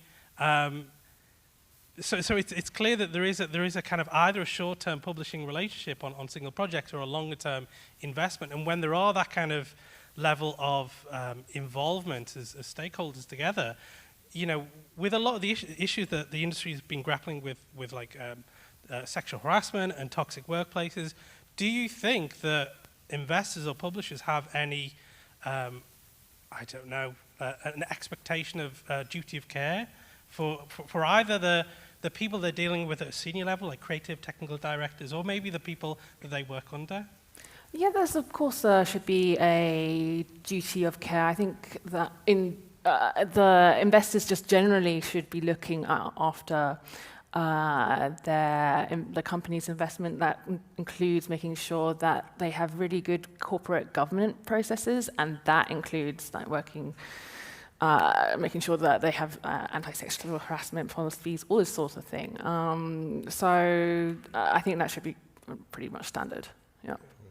I think that this might be one of those differences between the publishers and investors. Since we're there all the time working with you, we wanted to try to help you in all of these things to make sure that, see if you do have these programs in effect, or if you don't, like how can we help you introduce them? How can you make sure that you have a safe working environment and all the corporate governance and all of that? So I think that's might be one different, that we're working with you to build something bigger, and sometimes it's really hard to to ask the question if you don't know that the question is there. So sometimes it's if you're quite a new studio that oh, we were supposed to have X, Y, and Z as well, and we didn't know about that, and that's also where we can help to support you in building that long term. But it's super important for us when we work with all our studios to make sure that it is a safe environment and it's a welcoming and I think of one issue that there is currently no mechanism to deal with is what do you do as a female founder looking for financing from a publisher or investor and you're sexually harassed by that publisher or investor. There is no mechanism that I really know of, especially when it's like international or when it's like taking place over Zoom or something like that. I've worked with studios or spoken to studios where like the founder was asked out on a date via the meet to match system at the conference. Or having really gross sexual comments over Zoom meeting, like as a prospective investor meeting. It's outrageous, it happens. And it can be really demoralizing for female founders in particular, obviously. I don't really know a huge amount about what can be done about it, but except for, sort of creating an internal list of investors and publishers to steer clear of. But it's definitely a sort of systemic problem, and it's partly because, as you can see, there's approximately 88% of investors in the game space are male or identify as male. So it's just like it's a deep-rooted systemic problem that's really hard to fix, but it just requires a lot of great allies and a lot of, unfortunately, work by people affected as well. So I would say that Amplifier, since we're part of a bigger group under the Embracer umbrella, so there's multiple legs of different companies and sections, and then Amplifier is one of them, and we have our studios, like our family in our branch, and as part of the Embracer work with this, we do have these reporting functions all the way up, so they can actually like first surpass me if there's something that they're not happy with me, if I've done something to my boss. But even if it's like for our CEO, there's also a system to go all the way up to Embracer and kind of like surpass everything to go straight to the top. That's good. Which I think is really, really good, and that's not only for like harassment, but also for a lot of corruption clauses and a lot of it, since we're also on the stock market. So we need to have those, but I think that we already had those for a long time to try to at least make sure that there is that channel to go one step higher than. To be honest, if the publisher investor sort of thinks in that way towards women, the women will not get funding from them anyway. They're just wasting their time.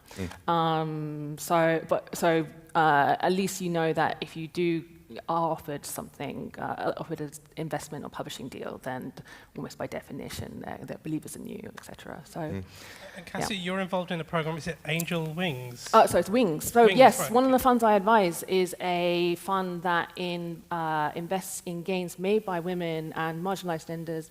And the key difference with this is that the selection committee is made up entirely of women, successful female game developers. And so I guess like a major selling point for Wings, if you're a female founder, is that you certainly won't be sexually harassed by anyone from Wings. It's a low bar. It's a promise. Right, okay, that's good. So I mean, it seems like Norway, it's a beautiful country, and in some ways it feels very homogenous. So it is what it is. But at least globally, there's a very diverse audience, and it's interesting that you identified that this is a systemic problem, and the example that we gave. Absolutely. I mean, just like a really unfortunate example is that if you look at the most popular streamers on Twitch, they're about, I think, 49 out of the top 50 presenters male. So it is really like endemic at all levels. Players, it's not necessarily conscious misogyny, but it can be very much unconscious bias, and just these sort of you associate video games with masculinity, so therefore you unconsciously reproduce it. It's like that's a very common dynamic, and that just has that requires active interruption. Yeah, I mean, so I saw a lot of the great game pictures yesterday, and they were awesome. And I'm sure we invest in a lot of great games, and I'm kind of curious of if we did have things in place to diversify publishing, would we have different demographics that were being met, different types of games being met? How about you guys? Do you think that the games we produce are diverse enough or interesting enough, or do you think we're missing out on having different people finding these games and investing in these games? If I go first from our perspective, like the majority of the studios we've invested in have been mobile free-to-play studios, and especially in the casual side, the majority of those players are actually female players. Many times they are also older players. They are not the audience that we're seeing right now here at this hall. So I think you have to remember that there is a very diverse audience of players, and not necessarily all of them identify themselves as gamers. But gaming as a form of entertainment is the biggest in the world currently, and has such a wide variety of different audiences and categories and subcategories that I hope it also reflects on the people who make it and also investors. I mean, we're lucky in Play that we have one of our vice presidents, Felicia, has been with us since the beginning, and it does matter to have her on the team, because it also, I think it lowers the bar for female founders to approach us. Yes, it makes sense, and instead of walking into not a room these days, but a Zoom meeting with just white males, looking very, very judgmentally, because we're investors. We're very nice people. But having Felicia there, for example, I think it brings comfort And I think it's important when you're in a situation where you're raising money and you're trying to be as loose and as confident as possible as a founder. But I do think one thing I would say is that I think the gaming industry has taken steps in the right direction, by surfacing all these problems. I think just if you look at founding teams from like the mid-2000s, I don't think you ever saw, I think like, women talent was very few and far between. And I think nowadays, at least what we talk to a lot of our teams is like hire diverse early. Because the later you do that, the more difficult it's going to be. Yeah. And if you don't hire, like if you don't have a female co-founder or a female founder, and you bring in that female talent early, they will attract more of that talent, which I think all the teams need, because you don't want to be in a situation in the industry where you're losing half of the available talent, amazingly creative and skillful people, just because of demographics in your studio. I agree. Like I'm super happy that some of our studios are like 50-50, which I think is amazing. I think we do have 3 studios that was founded by women, and out of those 3, 2 of those studios they are CEO levels, which I think it's awesome. And we're constantly doing the same thing as you said, like be diverse with everything what diversity means, and start early. Yeah. So I think that they also set high standards in these new modern game studios. So they want to be diverse. So, and I would see that in their hiring process as well, like how they go through it. So, but it's super important. Absolutely. Yeah. From a publisher point of view, when I'm scouting for games, I mean, the games are always first, really. So it's not like you can kind of filter by kind of the gender makeup of the developer. It's the games that come first. What we have been seeing, especially in the past kind of couple of years with the pandemic and the rise of digital shows, is that we can see and get pitched games by teams in India, by teams in Latin America, by teams because the travel costs are no longer kind of there to them. It's not a barrier. So we're seeing more diversity geographically because of that. And we are seeing new titles because of that, and new kind of cultural themes that we hadn't seen before kind of emerging, which is really nice. So I think that is something that we're very active in, and very active in kind of spreading which of these digital shows we go to. And then the other thing that we do, which is kind of a local thing, which is more about recruitment within the company, is to work on programs like the Prince's Trust locally, which is a UK program which brings like long-term unemployed youth back into work, and these young people have got jobs at Sony. We're looking at taking somebody on as well, and a couple of juniors into Merge, and then encourage that as well within the teams that we are working with, especially at the beginning now. It's much more of a part of our due diligence to look at the team makeup and talk to them about how they hire and where they find talent. But if anyone wants to learn more, I think that the most important thing to do is to stay for one of the talks this afternoon by Chella Ramanan. She's going to be delving into that in great detail. So, yeah.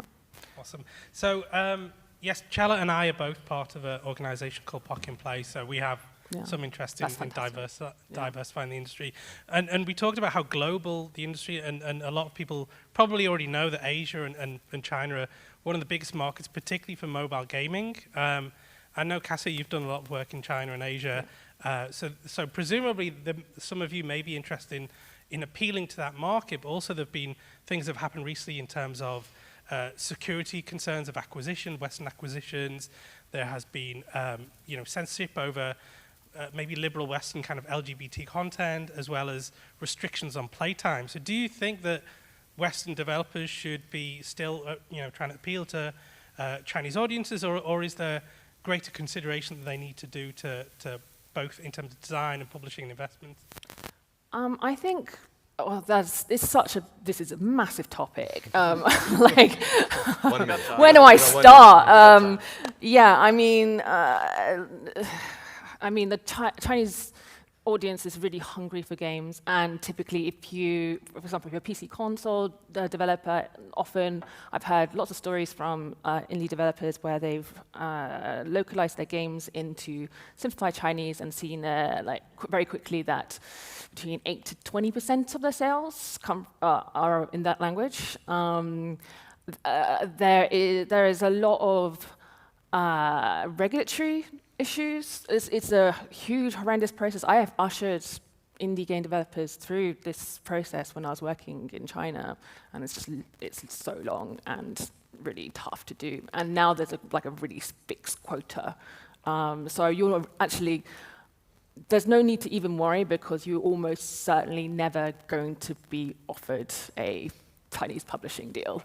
So, and if Chinese players want to play your game, then they will find it. And to be honest, Chinese players, they're not necessarily interested in games that are sort of targeted to them. If it's coming from a Western studio, they're actually kind of interested in the whole Westernness. It's kind of exotic, right? Or like understanding different cultures. Or so you don't need to worry about that. I think that if you did get offered a publishing contract, then if they offer you a lot of money up front, then you may want to consider taking it. But otherwise, if it's just like a revenue share or something like that, I'd probably say no. Would be my sort of straightforward advice. I think it is. It makes me so sad that there is. It's been very hard for the last couple of years in terms of rising anti-China kind of racism. Certainly, I've had a rising experience of racism against me as being half Chinese, and I think that it'd be great to see more Western players playing Chinese games and being open and understanding of this massive, complicated nation, which you cannot boil down into like a simple description. It's just too diverse. I think that Western gamers should play Chinese games and Chinese gamers should play Western games, and I think that's all I can really say at the subject now. I think it's difficult enough for a studio to make a game, especially for like newly found studios, and then for the first game specifically targeting an Asian or a Chinese market where there's so many, pitfalls just getting into that region, like with your game, like that's going to be one other, hill that you need to climb to do that. And I think that there's plenty of like agencies that you can contact to kind of help you to at least see would it be possible to do it, and how much would it cost? Because remember, this is a business. Like you are also in the business. You want to earn money so you can make the next game, so you don't make one game and then you never work in the gaming industry again because you're so angry. So it's all about. It's also a business decision. Like if you're a smaller team, should you put that much focus on one very specific market? Because we don't usually do that. Like very specific American or very specific European or Spain. So I think that that's something that you could absolutely take on board and then see we would like to do it, maybe for our next game, or at least to give you a little bit more time to do your research. It's interesting. This is one of the areas in gaming, or one of the geos in China, where actually, like for a Western developer, like mobile has a much harder time than PC, mainly because you can do you just do simplified Chinese translations of your Steam game, and then the players will find it. It's almost impossible to get your mobile games published in China.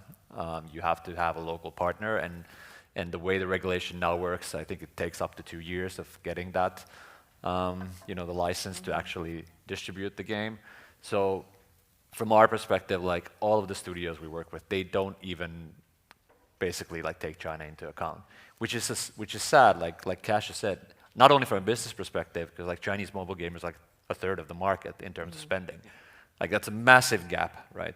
But also from a cultural perspective, that it would be great if they were able to play more Western games. But on the other hand, I think on the mobile side, there's a lot of new great Chinese mobile games that have come out in the West.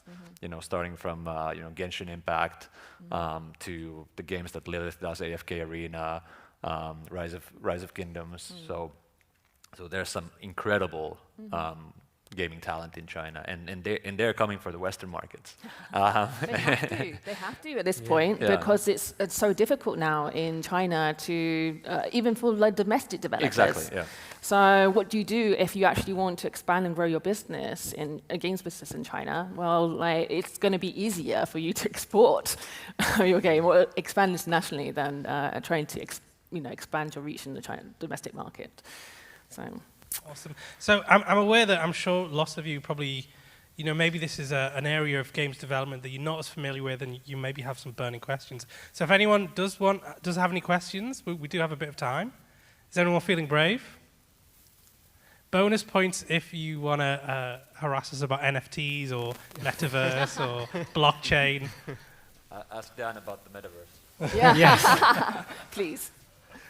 There's a 2-hour workshop after this. Does anyone have a game that they want to develop or pitch, and they've got some query about investment or publishing? Yeah, I think there's a mic there if you want to. No, you don't. Oh my gosh! Norwegian people are so shy. Go for it. Here you go. Okay, we have. Well, I mean, so a bridge. Oh, great. Yeah, fantastic. The mic is so high up. Just unfair. I'll take the bait. What is your opinion on NFTs and those kind of... Who wants to start? Who wants to start? Like, no one wants to start. I want to start. I think we have to there's a personal. We are trying to understand it. I think it's something that will mature, but even if we have more than 100 years of experience within the gaming industry, both in marketing, biz dev, production, we're trying to understand what it's really trying to solve. Because I think there is talking to the people that really burn for it, like they champion it. It's part of a vision of creating something greater and decentralized, which might be really nice. But there also needs to be a practical application of how are we actually going to work with it. I think that for me, when I see someone paints a picture in Photoshop and $30 million later, I'm like, I don't understand this. I really feel like a boomer in that case. I don't understand. And someone takes a picture of it and says I also have it, and they go hey, you can't have my picture, and then it's it's the internet. This is how images work. But I think with NFTs in game, it might be a little bit different. Maybe I'm wrong, but I would say Steam is 95% there. If they would allow me to sell my cards and actually the money ends up in my wallet and I can actually take that money out of their financial system, I think that a lot of the checkboxes of what would the NFT be is kind of checked. But I don't own that, the specific unique weapon or something. But I think the challenge is there that everyone that I've spoken to that wants to get into this in gaming, they all want to have their own currency, and they all want to have their own NFTs, but at the same time, they want everyone else to be able to, share this marketplace. So if I create a sword in my game, and that's an NFT, and then it would be great if that sword can be used somewhere else in someone else's game, but then that means that the developer on that side needs to support that. And what do they get for that? What is their market cut? So it's quite a complex, big thing. And we're not really against it, but we're trying to understand it.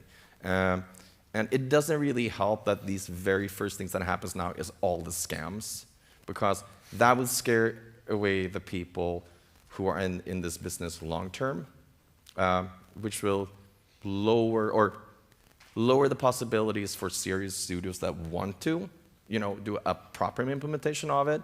It would make it harder for them to actually get the, the financing or funding for it, because as investors, we're going to go, let's see when this calms down a little bit to see what's... Depends on the investor, though. Yeah. Yes. Oh, no, actually, I would say for us, we're saying we're going to hang back a little bit so that we can understand it better. Yeah, so just from our standpoint, I think we're very curious about it. Just the amount of, so what we call in the VC industry as deal flow, so new pitches that are coming our way and founders reaching out. You know, there's an increasing amount of, I would say, talented game makers very curious about, you know, let's call it play to earn or play and earn, where there's an earning component and there's a component of you as a player actually owning your digital assets and items within that game, and then having like financial value attached to that. I'm, like Dan said, I'm less of a believer in sort of the interoperability between games for certain items. But I'm curious on the fact, like, you know, we had this discussion last night that what if, you know, down the line you're playing an NFT game or a crypto game and you've grinded a lot and you spent some money and your account is worth $500,000, and then if we have other parts of the financial system on chain, you can use that account as collateral for your mortgage, for example, that you're getting on chain. And when you start thinking about that sort of interoperability between the different, you know, financial systems, for example, I think it becomes interesting. Now, granted, there's a lot of what we call FOMO, so fear of missing out, in the market currently, and there's a lot of very, very high valuations to projects that will probably never get shipped. But I won't, you know, I think just when free-to-play started getting like, you know, more traction in the market, I think it's a completely new business model based on new technology, and I think as investors who invest for the long term, I think we need to be sort of very curious and open to, you know, the potential possibilities. Yeah, and we're as a publisher, you know, we're keeping an eye on it. We know it exists. We know there's a great commercial advantage to being first to market and to being last to market as well, actually, in some things. But it's not something that sits in our universe right now. But we're in the business of monetizing these beautiful things we call games, and it will be inevitably part of our business in the next 10 years, you know. It was a very short question, and you know, we're answering very long, but I think that no one really has the answer. I mean, we always have people that stand in front and say, like, this is, you know, the future, and this is everything.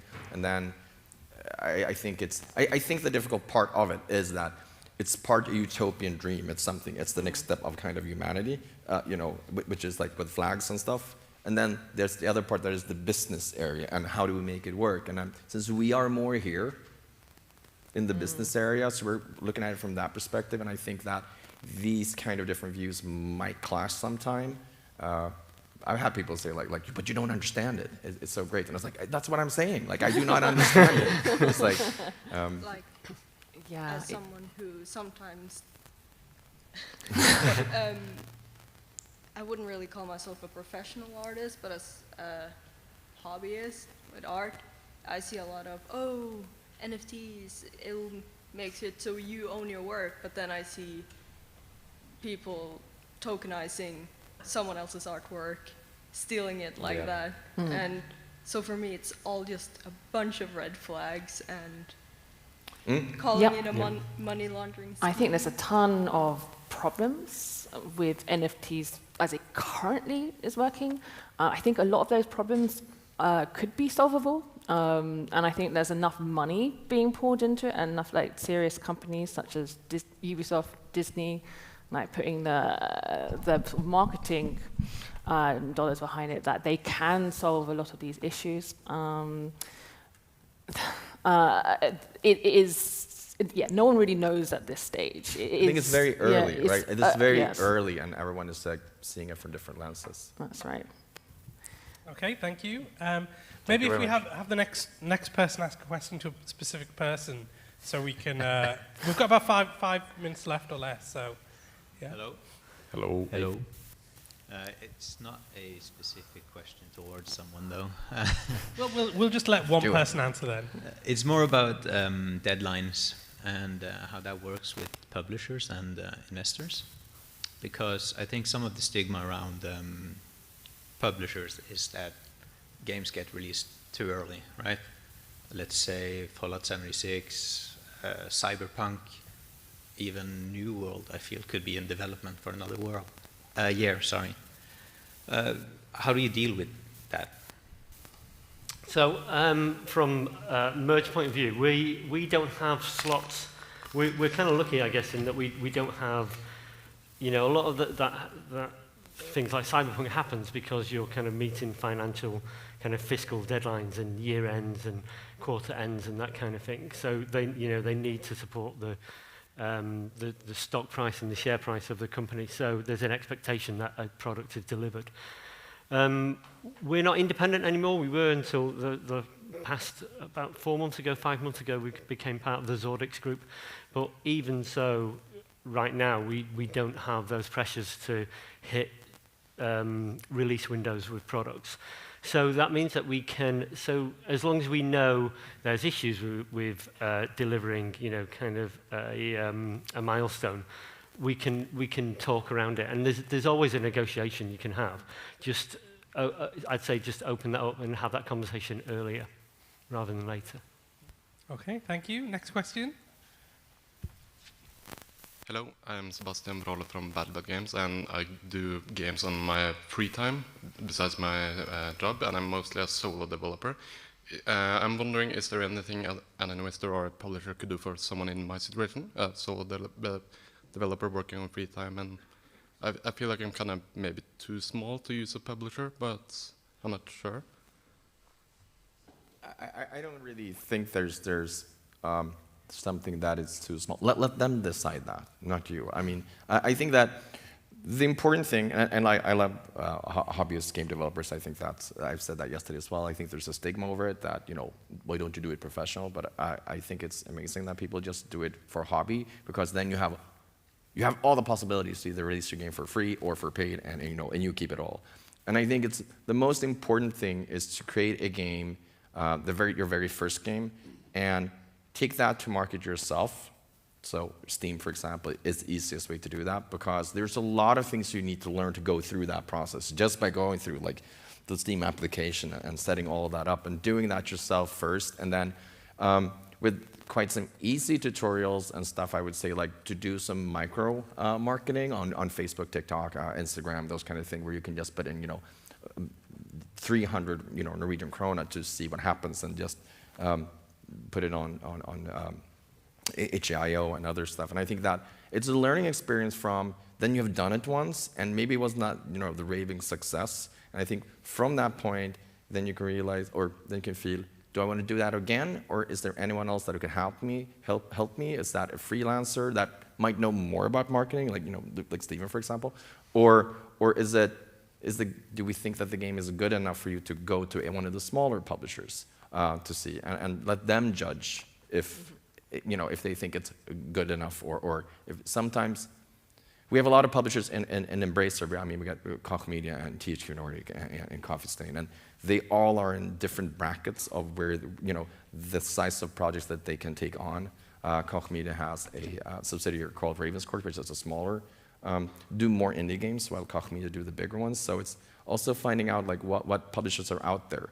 So you have to reach out maybe to the biggest ones, because you're not going to get answer for them, but try to target the ones that you find interesting, and see if at least you can have a meeting and ask the questions, so you get all the knowledge, and then you can decide together with them, if that makes sense. Yeah. So I think we've got time for one more question, and then we'll take a little break. Hi there. My name is Julia. You can also call me Jay. This question might be more directed to you because you mentioned wings. So I tend to be a minority in ways obvious and less so. And I'm curious to learn about what the market is like here, especially when it comes to games. I've heard of gaming being sort of small in Norway. So I'm curious what your experiences have been when it comes to minorities in this space. And furthermore, do you have any advice? Advice for minorities in the games industry, working in the games industry. There are lots and lots of organizations, fantastic organizations that are super supportive, like POC, right? And Wings is also very supportive. There is, I think, there's a fantastic expo for people of color, game developers of color, that you should definitely attend. Virtually or in person if possible. There's a lot out there to find if you just look for it, and those are fantastic sources of knowledge, resources, and emotional support. So, like, find the right people to surround yourself with, and I think that's like the most effective thing for minorities, actually.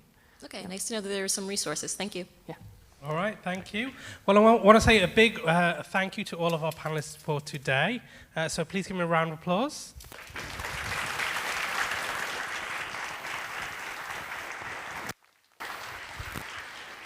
And if you would like to stretch your legs, take a break, and here at past, then we shall be joined by Chella Ramanan. All right? Thank you, folks.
be taking just a short comfort break to set up for the final speaker, who's going to be calling in from LA, so there will be a few technical things just to check out to make sure that runs smoothly. But yeah, on to our next speaker. So she's a narrative designer on the writing team for Avatar: Frontiers of Pandora at Ubisoft Massive in Sweden, and is a former games journalist turned narrative designer and co-founder of Threefold Games, the studio behind the BAFTA-nominated indie game Before I Forget and Windrush Tales. She's also co-founder of POC in Play, an organisation dedicated to the inclusion and representation of people of colour in the games industry. Here to discuss the development of Before I Forget and Windrush Tales and the process of crafting games that carefully represent new perspectives, please welcome Shala Ramanan.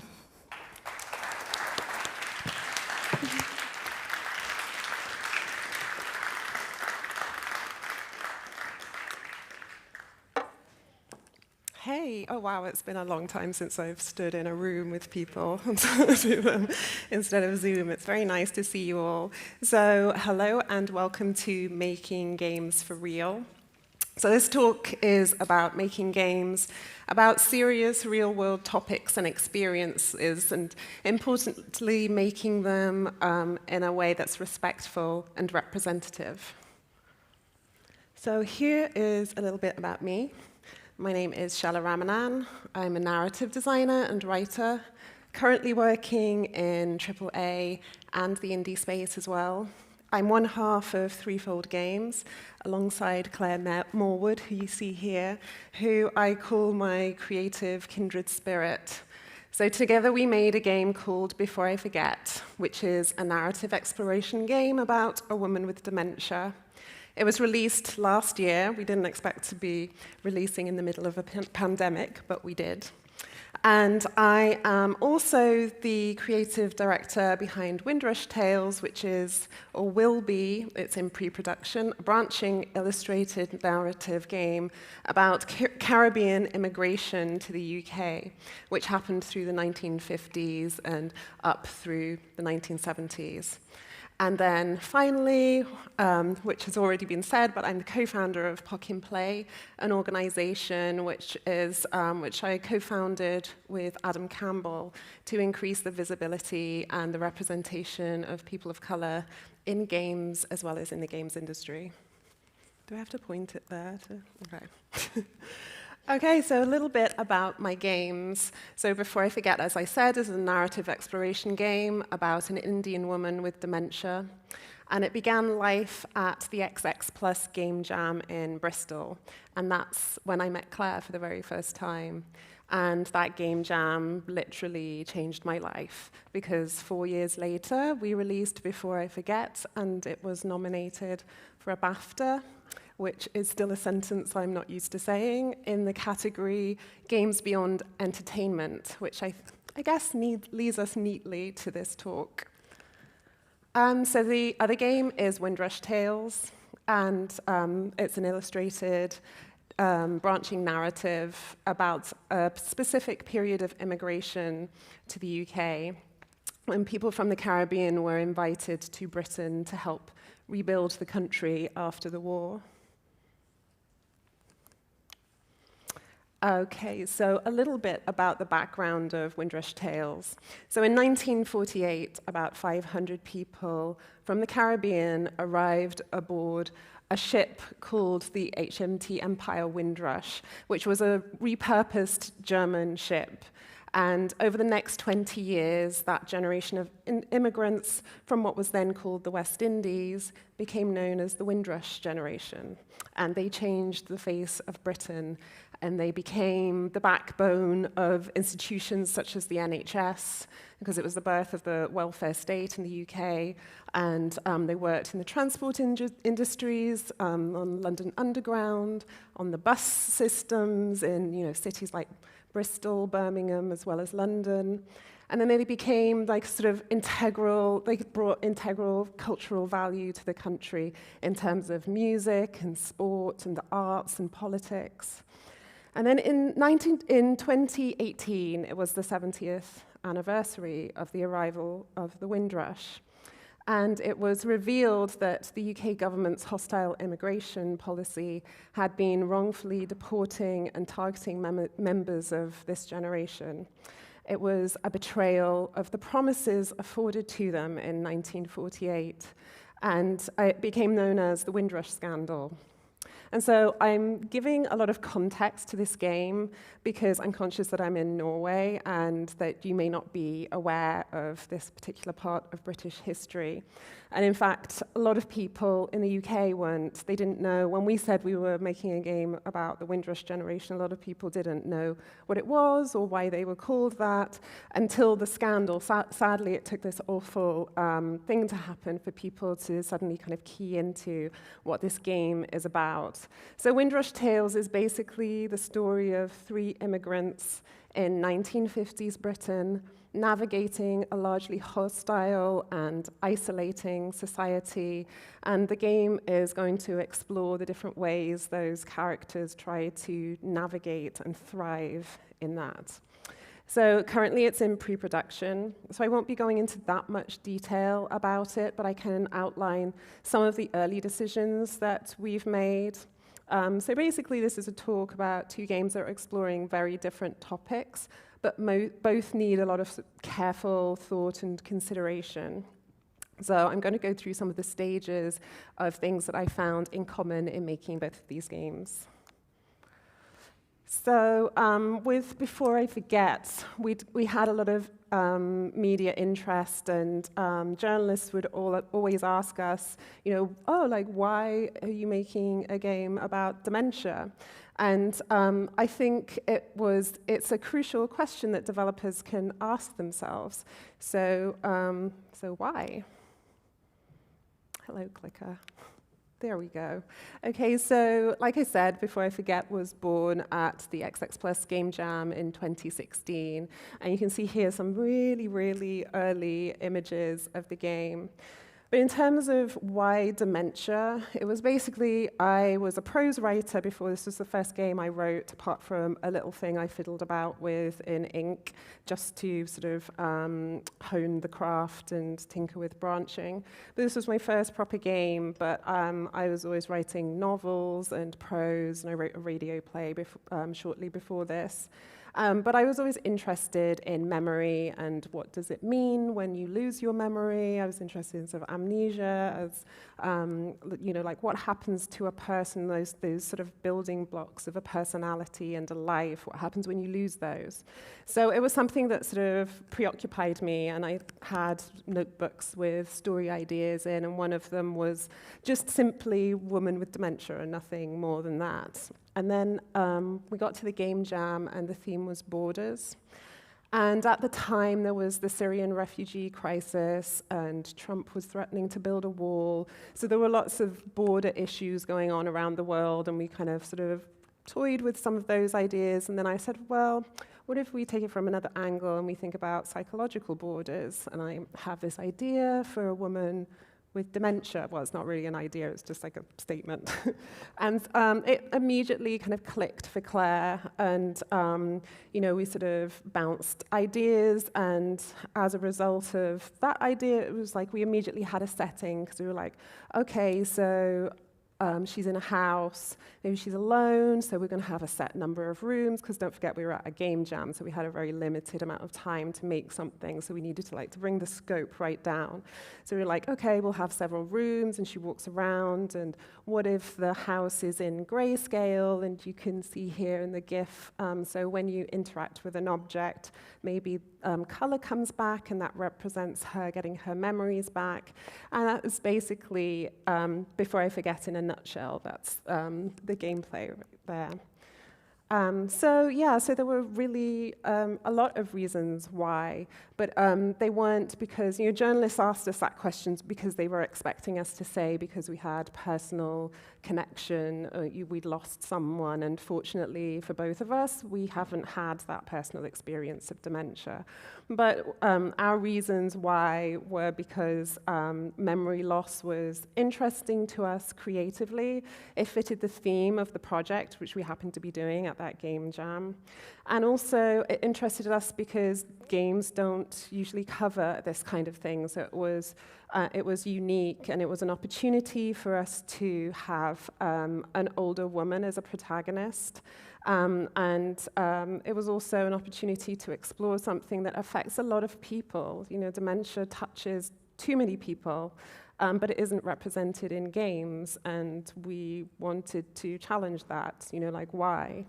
And also it was because, so I had this idea in a notebook for a long time, but I never wrote it.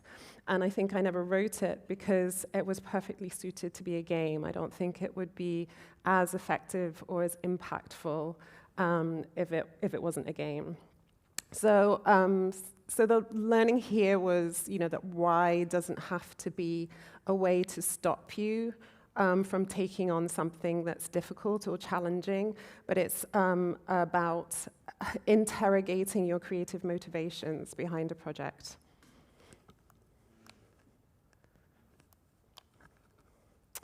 Okay, so so because it's cool can actually be a valid reason to do something. And so this is a photo of the Agoji warrior women of the Dahomey Kingdom, which is modern-day Benin. Some colonizer actually called them the Dahomey Amazons, so you might know them as that, but we'll move on from that. But anyway, so these like cool warrior women are, you know, a historical fact, and they were the inspiration for the Dora Milaje, the warrior women that you might be familiar with from the Black Panther comics or the film. And so they sound cool, right? It's like understandable. I kind of want someone to make a game about this. It's awesome. And I think that's a fair reason to, that's a good starting point. But you kind of have to have something more than it's cool, because otherwise your game decisions are likely to follow the same reasoning. So you might be like, well, you know, like Benin, is it cool? Do we know anything about Benin? And so you might think, let's take it to Egypt, because everyone knows Egypt. Egypt's cool. It's got the pyramids. It's got, you know, Nefertiti. But then you've kind of divorced this real-world place, this real-world culture, and taken it to the other side of a continent, and you're sort of going off track, and you're actually just appropriating a culture. And then you might go down the road of like, well, their outfits though, are they cool? I mean, maybe we need to give them like sexy outfits, and I haven't got a picture of that because we all know how that goes and we don't need to see it. But you know, the point is that because it's cool can be a good starting point for you to be interested in something, but it can be a creative slippery slope. And I think you need to, it's another good reason to interrogate your whys of your design decision when you're starting on something. Oh, this clicker doesn't like me.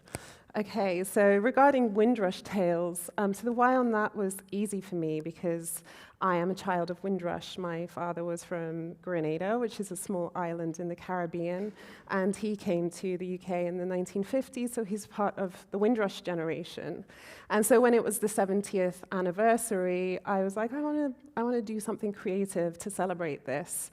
And I wanted to see the British Caribbean experience represented and somehow, and I wanted to represent it. And I was like, shall I write a story? What shall I do? And then I was like, oh, a game would be cool, because I never even see the Caribbean experience in games, never mind the Black British Caribbean experience.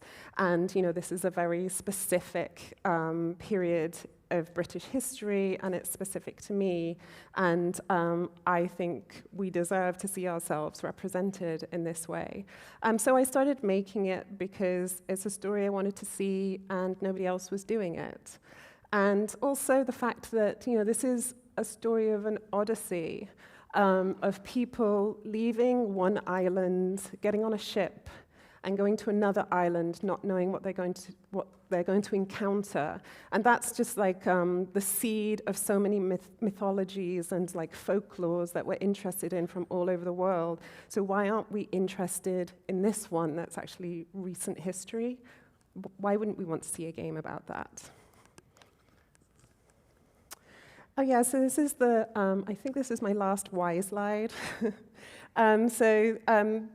Basically, I think video games is an industry. So it's about the connotations that comes with the word games and the idea of play, and it comes with connotations of childishness and frivolity and time wasting just for fun. And I think video games as an industry has a really hard time kind of shaking this off. So, you know, criticisms of themes or insensitivities of a game are often met with the mantra, oh, well, it's only a game. But really deep down, we know that it's not, and it's not true, and well, at least I don't want it to be, and Claire and I, as Threefold Games, we're focused on making games that challenge what games can be, and who they're for, and who they're about. And so, in terms of, before I forget, for some people that was the first game they'd ever played, and they played it because they were interested in or touched by dementia, or because they wanted to play as an older person, or because they knew that Sunita is Indian. And you know, we made that decision deliberately because I was really tired of not seeing South Asian people represented in games. So we made her our lead. And some people played it also because it was short, and there was like less hurdle to access for them. Yeah, so it was kind of, you know, because you can reach lots of people, and why we made it, and why Threefold Games continues to look for new perspectives or themes to make into games is because we want to reach people. Oh, clicker. Okay, so yeah, the challenge for us for making Before I Forget was to make something that's both an engaging experience and also something that represents dementia sort of respectfully, as opposed to offering a distorted or cliched perception of the disease. So memory loss is the one symptom that I think we all are familiar with and associate with dementia, but as we started making the game and researching the disease, we discovered that everyone's symptoms are different. And researching the symptoms actually gave us lots of ideas for the game. And sometimes they presented new challenges, but sometimes they actually helped us with game design, which I'll go into a little bit later. So yeah, the first stop was films and mainstream media. So this novel, Elizabeth is Missing, I actually already owned it before we started the game because I was interested in memory, so I bought this novel, and it's basically a mystery novel in which the detective has dementia, and she is looking for her friend, and so it has this kind of Memento style to it, where she has to leave notes for herself because she has short-term memory issues. But it's in first person, and she has agency, and she drives the whole story.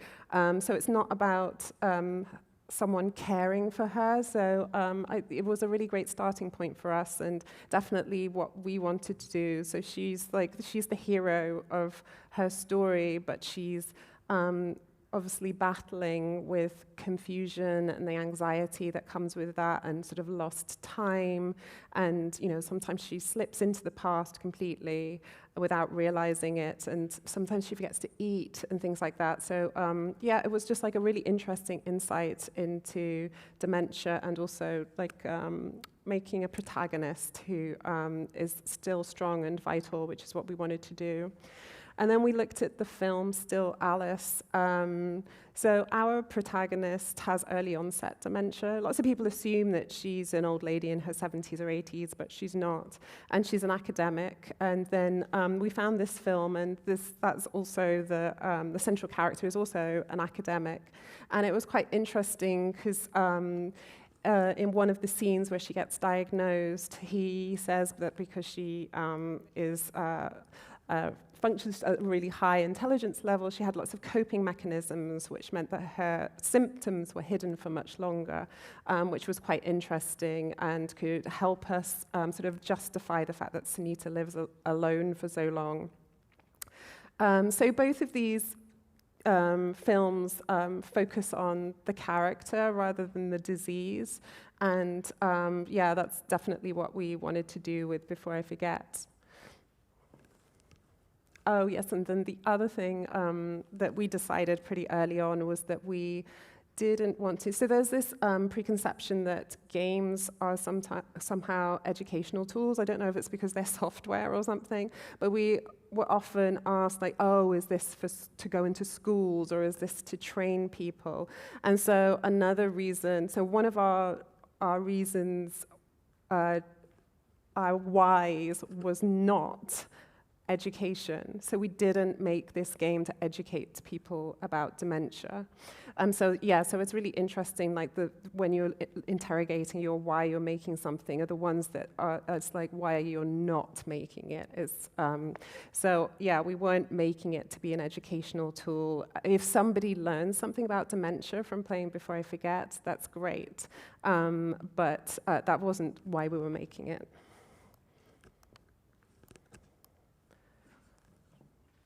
Yeah, so we were aware, I mean, as a black woman who consumes media, I'm aware that there is a tendency to use sort of mainstream media as a source of, like a research tool, which we did at the early stages, but then you have to go beyond that, because, you know, I've seen too many times where there are sort of creative projects where I think, oh, all they've done is watch movies or music videos or something to make assumptions about the black experience. And so we were aware that was something that we didn't want to do, so we didn't want to stop at games, books, and films. So we worked with 2 medical professionals, and we found an organization called Gaming the Mind. And so this is an organization of psychologists who are interested in the intersection between video games and mental health. And it was like they were made for us. It was amazing. So we got in contact with them, and they were really helpful and excited, and they put us in touch with a doctor who specialized in Alzheimer's. And so one of the members of Gaming the Mind and this other doctor, they played builds of the game over, I think it was a period of maybe 2 or 3 months. They're both incredibly busy, obviously, but we do a build and then send it to them, and one of the doctors didn't play games, so it was, you know, like amazing of him. He had to sort of grapple with, you know, getting to grips with this game. And then we'd have a Zoom call or whatever, and they'd give us some feedback. And yeah, some of the feedback was really interesting. So like a lot of the things that we had already established, they were like, yeah, this is really, like, you know, that's really spot on.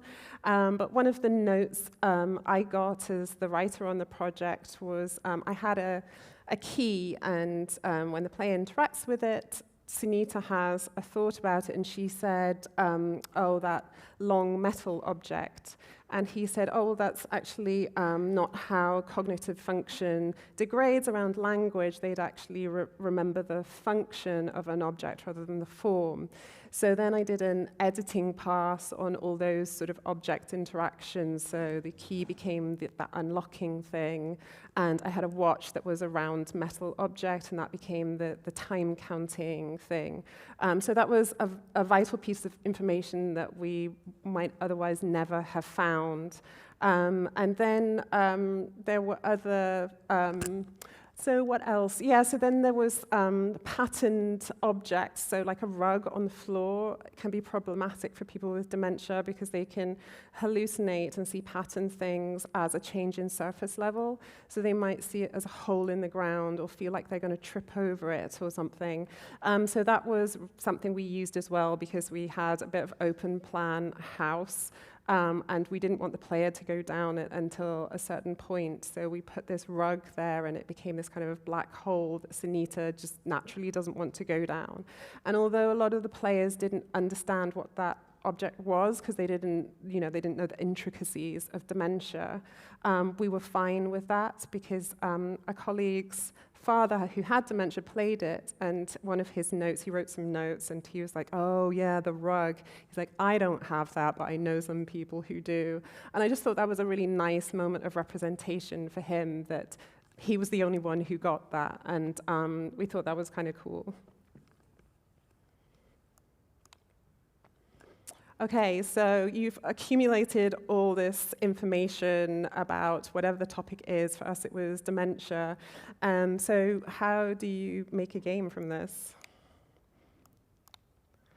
So the first conversation we had was about the tone of the game. Like really early on, we decided, we were talking about video game houses and how we were going to naturally be compared to Gone Home, and just the fact that video game houses are these really spooky, haunted places that you would never want to live in.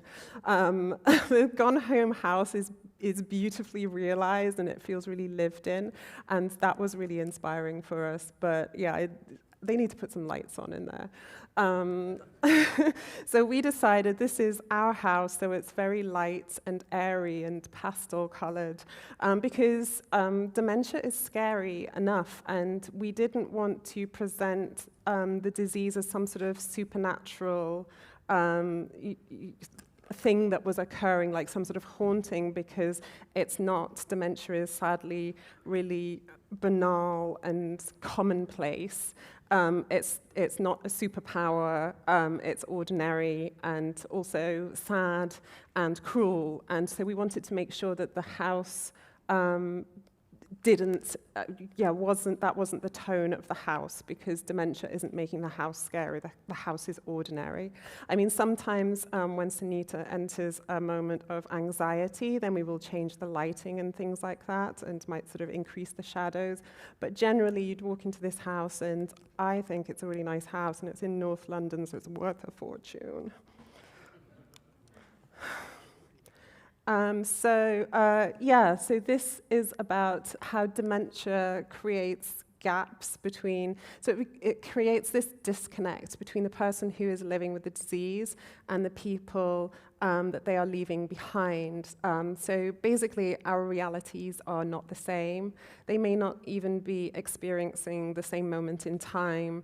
They may be seeing or hearing things, and we needed to design an experience that reflects these moments. So like I mentioned earlier, Claire created this color spreading technique, and we use this throughout the game in different ways, and it gradually fills in Sunita's world. It represents progress for the player. They can see where they've been, but it also represents Sunita's memories coming back. She has these lucid moments.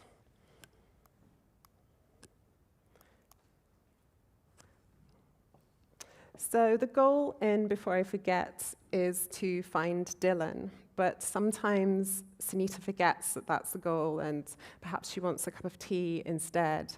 But her dementia can obstruct her ability to do something that simple. So to represent lost time and this kind of sense of loneliness, or not loneliness actually, like aloneness, because she is alone here, and to give the impression of Sunita losing time, we have these moments, and not all players, I've seen in playthroughs that not all players find them, but there are these little places where you can interact. You can sit in a chair, or you can go to put the kettle on, and then she has these moments where she just kind of gazes out of the window and time passes, and that's to represent that lost time that you have. But the player is still trying to find Dylan, but Sunita has kind of just like lost this moment. I need some water. It's a long talk. So, so we also used full flashbacks and fragmented memories to both tell the story in a more compelling way, but also to represent how Sunita may remember certain events and return to them again and again. She also exhibits compulsive behaviors, which we've used to sometimes clarify the player goal, which is to find Dylan. Or other times we use it to underline the fact that Sunita is an unreliable narrator. So in this scene, you can see like she has a full flashback. So she goes back and the actual sort of architecture of the flat has changed. And obviously it's the 70s because of that great wallpaper. And you can see there's like boxes because they've just moved in at this point. So that's a full flashback moment. And then we have also to represent some of Sunita's, so she basically can misinterpret things. So the player can think something is true, but then Sunita will say something or do something, and then they'll be unclear on like when that actually happened and if it actually did. And we leaned into this to kind of help players feel some of the confusion that Sunita experiences. So we actually, at times, we disrupt the space for players. Sometimes doors don't go where you expect them to. And I think, and then sometimes Sunita may repeat things or misunderstand where she is, and this also plays into this sort of pervading sense of kind of confusion. So this sequence is, we called it the bathroom loop. So basically, Sunita needs to go to the toilet. She's like, I need to go to the toilet, but she's forgotten where the bathroom is. So we had this hallway that had identical doors, and I was always going to Claire, I was like, this is a nightmare, because the players are just going to come out of one room and be like, where the hell am I? But then we were like, this could really play into our hands, because we have this scene where we wanted players to have that sense of confusion. So basically, no matter which door the player opens in this, it always leads to the hall closet, which is one of the first rooms or places that you go in the house. And then we placed a picture of a yellow bird directly outside this room so that they'd know when they were getting back to that place, it would be familiar. It's like, oh, there's that damn yellow bird again. And so when it went in a loop, and you basically never make it in time. And in play tests, so when we took it to events, this was our demo, this bit of the game. And players, we'd be like, oh, what did you think? And they'd be like, yeah, it was really good, but how do you get to the toilet in time? Like, what do you have to do? And I was like, she has dementia, so sadly you don't. She's forgotten where it is. And you kind of see this moment where they go, okay. And so, I thought that was really interesting because, games all have made this promise to gamers that you start at a low level of competency, and as you progress through a game, you become more skilled and more competent, and then you have super armor and stuff like that. But Sunita doesn't have any of these things. In fact, things will only get worse for Sunita. And so we decided to lean into that and play with sort of player frustration, which is something, we're always taught as developers to, not frustrate the player, but this took a lot of balancing and a lot of iteration, like how many times can we do this loop before, they're just going to be like, blah, blah. It took a lot of time, like how do we get them inside the closet cleanly? It took a lot of work, but I think it was worth it. So I know game devs like a spreadsheet, so you are welcome. So going back to the idea of disconnect between the person with dementia and the observer, and how our realities are not the same, and not even experiencing the same moment in time. Yeah, this spreadsheet basically shows us that the emotion, like the player can be, we sort of realized that the player can be in a different emotional place to Sunita because we have hindsight, because she's like not cognizant of everything at all times. So for instance, she can remember something and it's a happy memory, but the player is actually sad because they know more than she does at this point. So we decided to kind of map this because it helped us with the pacing of the game and, when we were leaning too far into one emotion or another. Let's see, is there a memory that... Yeah, so basically we put like 0 to 10 is like Sunita's anxiety, and then the player is sad to happy. And you can see that,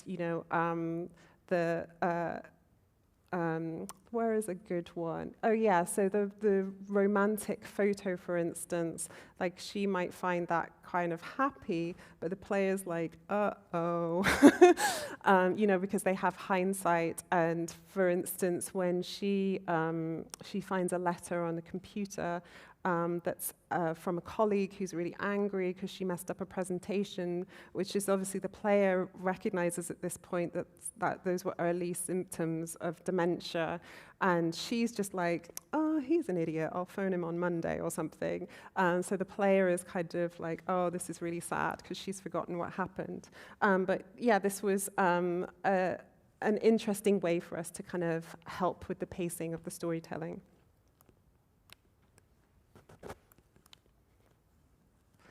So I think I'm going to finish really early, but okay. So yeah, just a little bit about short games and accessibility, basically. And I think the industry kind of undervalues short games. We found that, so Before I Forget is only an hour long, and we think that's the right length for Before I Forget. I don't think anyone wants to play a 3-hour Before I Forget game. But we found it difficult with investors to get investment in such a short experience because they want to hit certain price points and things like that. But I think we can, short games can deliver these sort of very intense, personal, intimate experiences. And like I said, this is also the first game that some people had ever played, and I think the fact that it was short had something to do with that, because, a lot of people don't have 80, 100 plus hours to put into these, beautiful, sprawling AAA games that I enjoy, as well as the short indie games I can play in a weekend.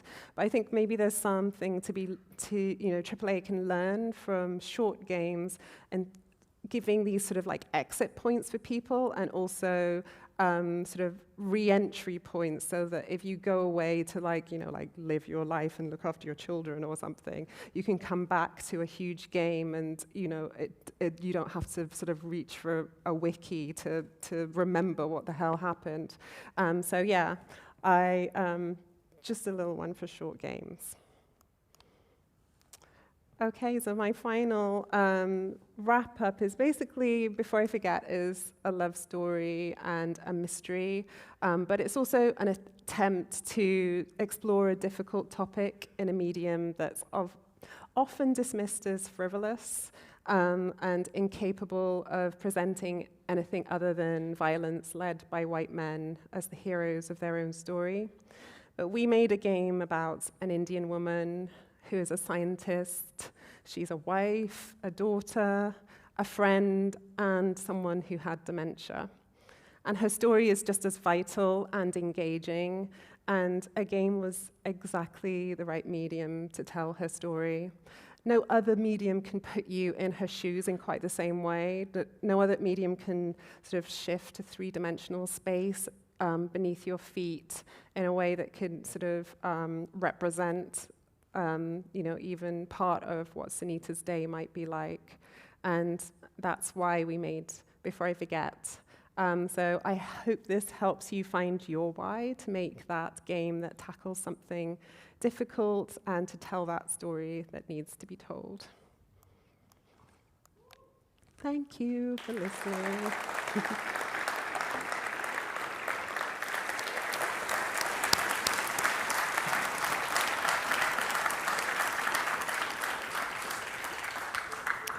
Thank you so much, Shala. Do we have any questions anyone would like to ask Shala regarding talk? Yeah, there's people coming up. I mean, I just wanted to say myself, it's just invaluable what you're doing. I appreciate this so much, actually, giving people a chance to be in the shoes and see something from a perspective that they just would never get to experience. And having a South Asian husband and a mixed race daughter, you just do not see South Asian characters in video games at all. I mean, black characters are rare enough, and when they are in games, the representation isn't great a lot of the time. Yeah. So it's just, I hugely appreciate what you're doing. Oh, thank you. Is there any questions?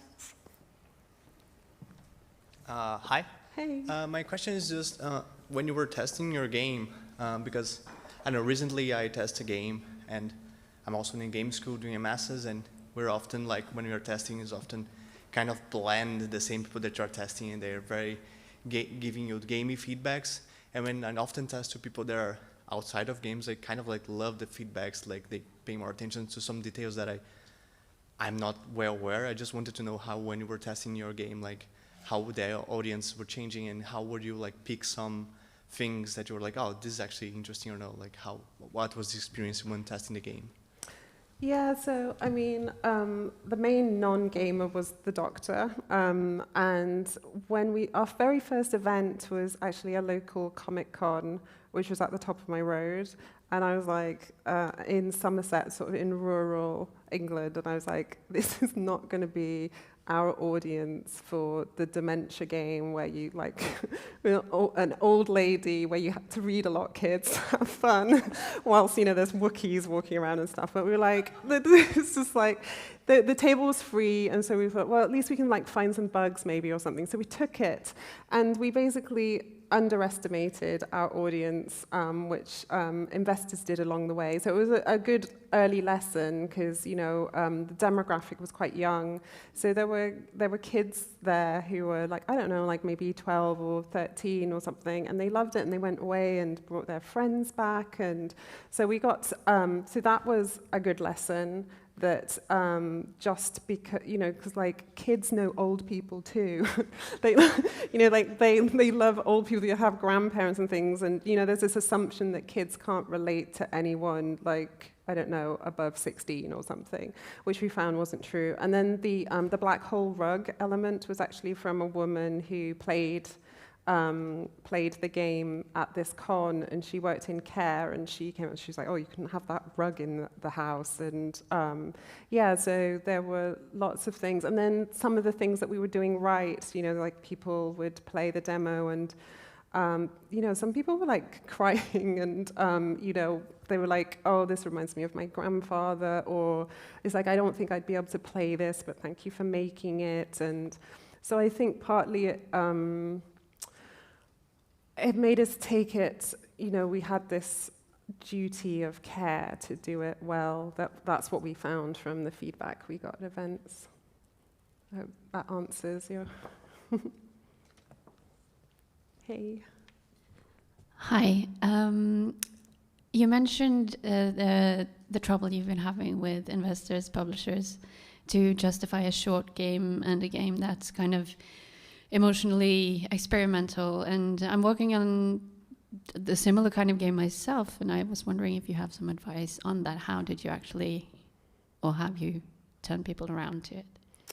Yeah, so the problem wasn't that they weren't interested in the game. So we found that people really responded really positively to the game, but they couldn't justify the investment if they were from big publishers, for instance, because of the length. And so then for a time we did try to, it was we have to make it 2 hours. And so we tried doing that. And then I said to Claire, and I was like, what are we doing? This is we're going to go way off track. So I don't know if it's the best advice, but we just decided to make the game that we wanted to make and not try to cater to, you know, some, like, whatever, I don't know, mythical investor model was or something. And I think I have a feeling that the landscape's changed quite a lot, actually, from being in pre-production with Windrush Tales. I feel like there's more smaller pots of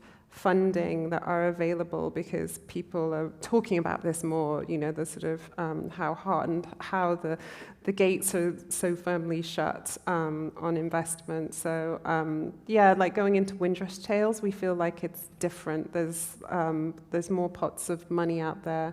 So I guess, I don't know what my advice would be, like maybe, yeah, ask other indies, because they might know what's floating around out there. If you know an indie dev who is good on the business side of things, you know, sort of just have a chat to them and pick their brains, basically, is my advice.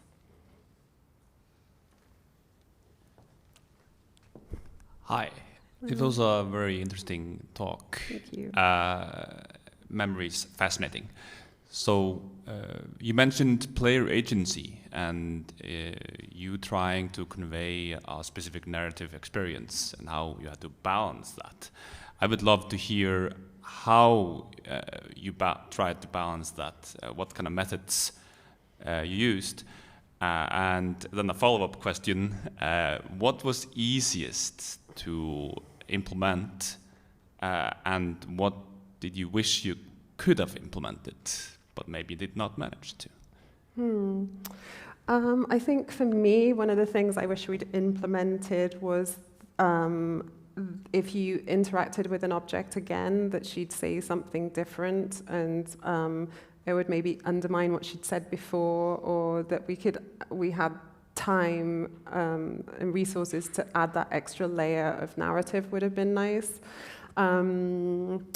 What was the other question? There were so many questions there. Like, what was the easiest thing to implement? I guess probably the interacting with the objects and, you know, those memories triggering.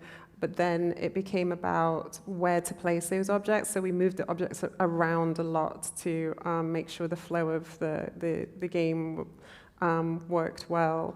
And then there was another question. First was, what methods did you use to balance the agency versus the narrative experience? Okay, yeah. So the player agency. Well, I suppose it's a linear, like non-branching story. So it's not really about, you know, it's not about open world player agency. Yeah, I guess the player agency in that way is limited, but that's what you expect from that kind of game, because your reward isn't agency and exploration in that way. I suppose it's a little bit of exploration and your reward is story. Okay, thank you. Hi. Hey. Thank you for the talk. A bit of maybe a personal question. This is a game that's clearly personal to you, and also your upcoming game, and clearly made with a purpose. And you talk about the disappointment of not getting investors to like buy in on it. How do you deal with disappointment when you so much believe in what you're making, right? Yeah. Yeah, so there was a point, because there was this period where we were like, you know, people really like this game, so the next thing is, you know, and then like going to events is expensive, and, you know, we can't afford a character artist or whatever, so we need funding.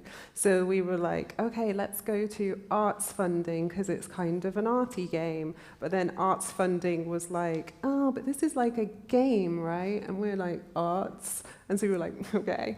And so like, we went over here and we were like, hey, we've got this game funding person. And they were like, it's a bit weird and it's short and like, we love it, but, you know, and so there was, it was demoralizing. And I think we hit a real kind of creative low, because we weren't actually creating, we were filling out these like essays on like to justify why somebody should give us some money, you know, small amounts of money really in games terms, in funding terms.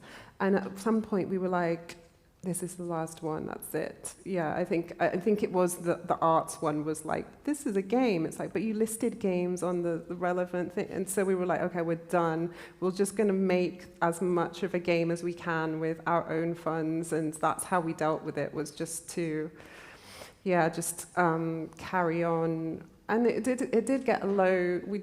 I think Claire and I, the partnership really helped. Because when I was down, she'd be up, and it really worked like that. I love the partnership I have with Claire. And then at some points I was like, is this game utter, lunatic? Like, what are we doing? I just like hit this low. And I only said it to Claire after we'd launched, and then she was like, oh yeah, I thought that. And it's like, but neither of us told the other because we didn't want to kill the momentum. So yeah, the partnership really helps. Well, I'm really glad that you didn't give up, because I've played Before I Forget, and it's just one of the most impactful games I've ever played. It's incredibly intelligent in the way that it uses game mechanics to represent the dementia, increasing dementia of the main character in a similar way that Memento, which you mentioned, uses the film structure to show what it's like to have short-time memory. And I just thought it must be very difficult from a narrative design perspective to create. And I'm wondering if you could tell us a little bit more about your narrative design process for Before I Forget. Sorry if I could just could do that fairly quickly. We'll need to go off. Sorry, might have 30 seconds. No, might have to answer this one in the bar, but I think that it was just a lot of iteration. It slowly came together, and I think the final scene, like the final scene in the living room, was broken for the longest time, and I didn't know why. And like, I'd get a fresh build and they'd have done all this cool stuff, and I'd be like, that's good. I was like, but the ending is still broken. They were like, no. I always felt bad feeding back to the team. I was just like, yeah, I don't know why. And then we just had this brainstorming session, like physically together, because we did a lot of the game remotely as well, and it was amazing how being together. And yeah, I had a big bit of wallpaper, like sort of like blank wallpaper, and I was drawing stuff, and that was partly how we fixed it. We just like sat down, had lunch in my garden, and yeah, sort of brainstormed our way out of that pit. Is that short enough? That's great. Cool. And thank you so much, Shella. It's Thank you. absolutely fantastic.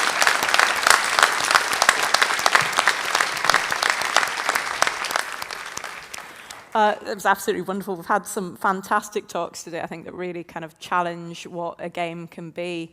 We're going to, you will have a chance for a quick comfort break now, because there's a few technical things to sort out with the last talk of the day, where Austin Wintory is going to be calling in from his studio in LA. So if you just give us about 10 minutes, we'll be able to get that call set up, and we'll be back with you shortly.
So much for bearing with us while we got that set up. So this is a first for Konsoll, in that we've got someone actually calling in live from the across the Atlantic. So yeah, on to our final speaker of the day, and his incredible career is filled with awards and prestigious nominations. His breathtaking music for Journey helped create an experience like no other, and launched an incredible career which has seen him work on the Banner Saga trilogy, Assassin's Creed Syndicate, Abzu, The Pathless, and many more, such as the beautiful Pod, developed by Henchman and Goon right here in Bergen. So he's worked with so many wonderful companies across the world, and it's great that he has this link to Bergen as well. And while he's unable to join us in person this year, understandably, he's actually inviting us all into his studio in LA, which gives us the incredibly rare opportunity to see where the magic happens, where he'll also be sharing his creative process with us. So please welcome one of the most inspiring souls that I've ever had the pleasure to meet, Austin Wintory.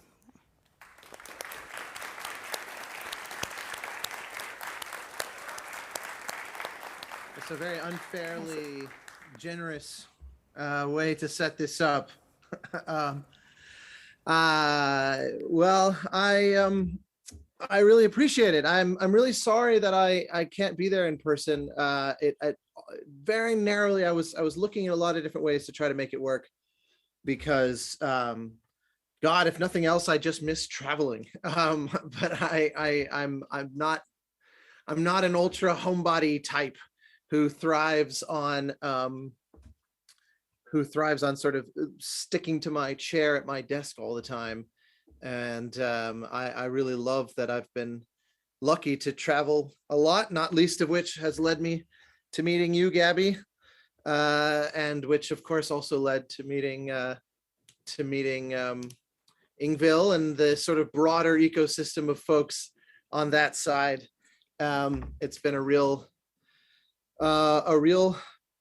pleasure, and it's been one of the things that's been hardest to cope with outside the norm of just everything else to deal with the pandemic. So yes, anyway, I'm sorry I couldn't make it. It's sad because this particular event has been one of these things that we've tried to make work like 50,000 times now. I think that I was invited to Konsoll first in like 1961, and we've tried every year since then. So yeah, as was mentioned, I'm basically just here to kind of chat about, I suppose, how it is that I work, and then my hope is to really just open it for questions as early as possible, so that we can kind of take the conversation and hopefully interesting places. But I did, since this is obviously not the way that I would normally be doing it, where if I was there, I could be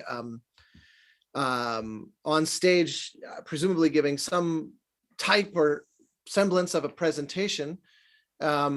Instead, I figured I would just walk you through how it is that I typically work, since I'm in my space. So the long and short of it is, obviously when scoring a game, one of the most cliche questions that I am asked frequently, because I work in film a fair bit as well, is what is fundamentally the difference between the two?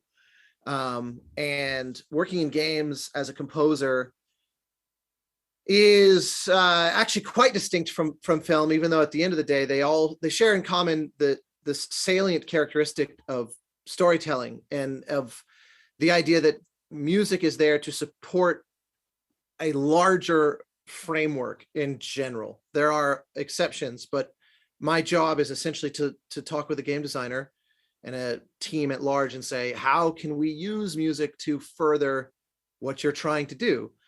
And that can manifest a lot of different ways, because, and this is one of the things that I love, especially about games, there's no prescribed set type of game. Films from a mechanics standpoint are all obviously pretty consistent with one another.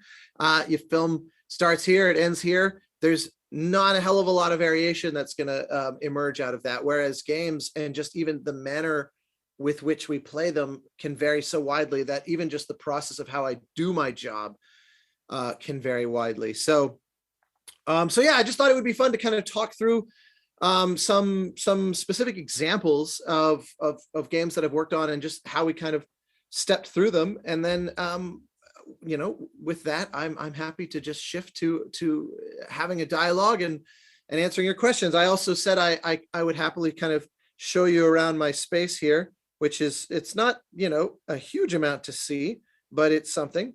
I realized, of course, after I made that offer that my camera is, of course, tethered to my computer. And so what I will have to do is use my phone to join separately the Zoom call here, and then I can wander around and I can show you my space.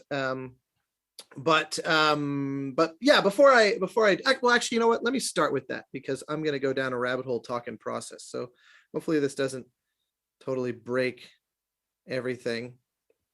I'm going to see here joining as Austin 2. Let's see if we can not. We didn't test any of this ahead of time. Apologies. All right, here.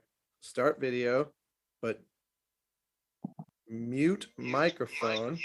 Oh dear. Oh dear. Wait for it. Okay. Can you see both of me now? Is it causing chaos? Are you guys in the control room able to throw my phone me up on the screen?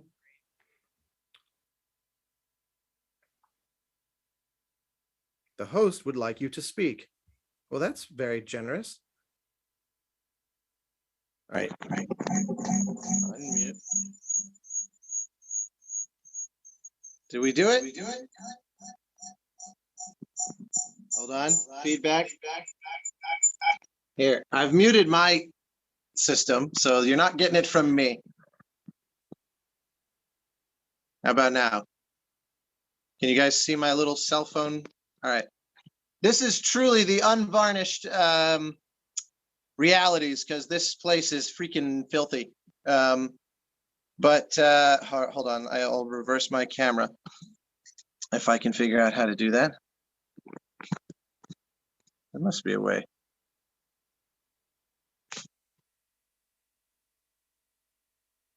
Oh yeah, here we go. So you can.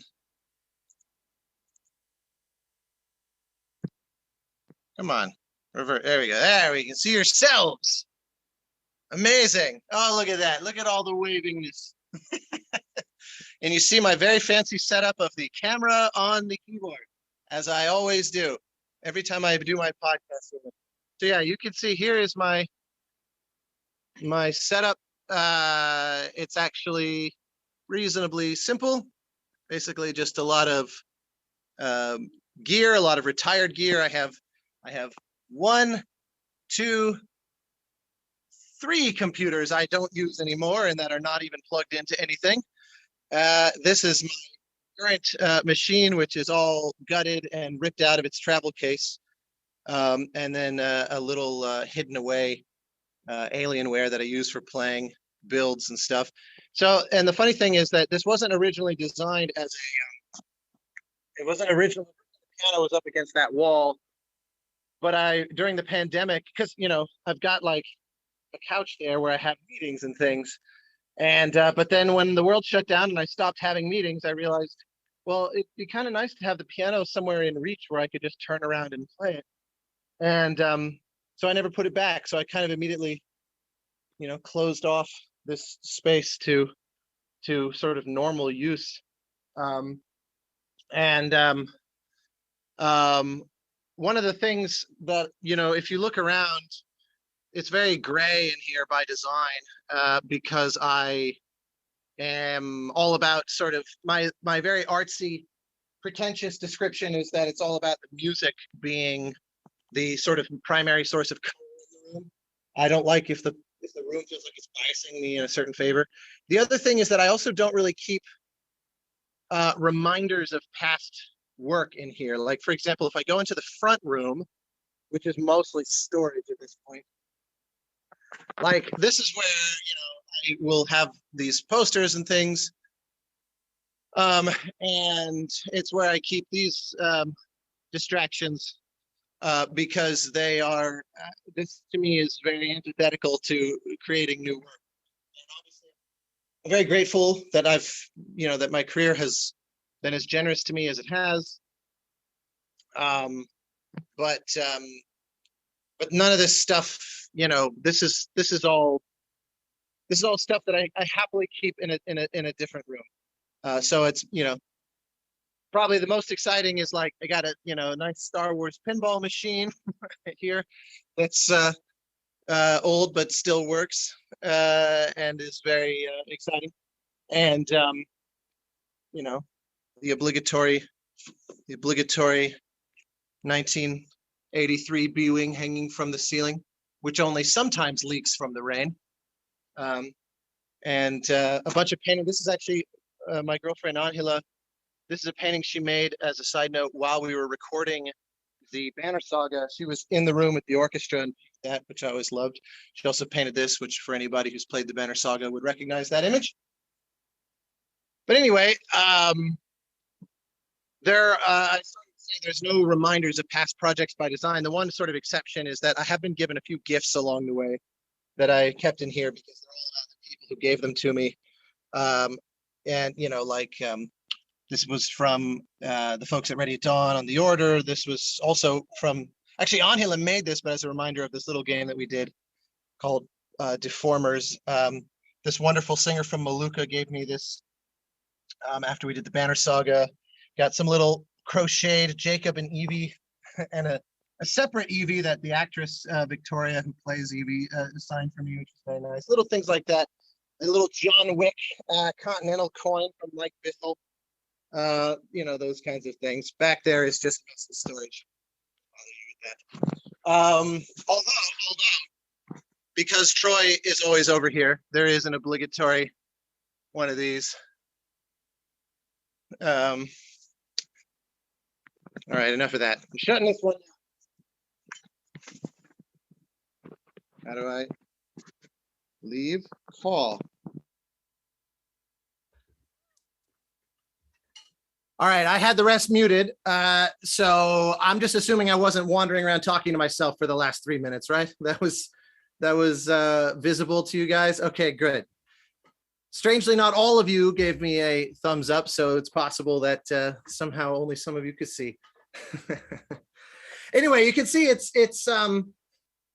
I record a fair bit in here, and I can write and mix, although I certainly spend, from a production standpoint, I spend a lot of my time going outside to record musicians in their spaces, or obviously if it's an orchestra or something like that, we have to go to a wide variety of different types of studios and different mixing environments. So I do primarily think of this as a writing space. It's a creative space where the goal is to create.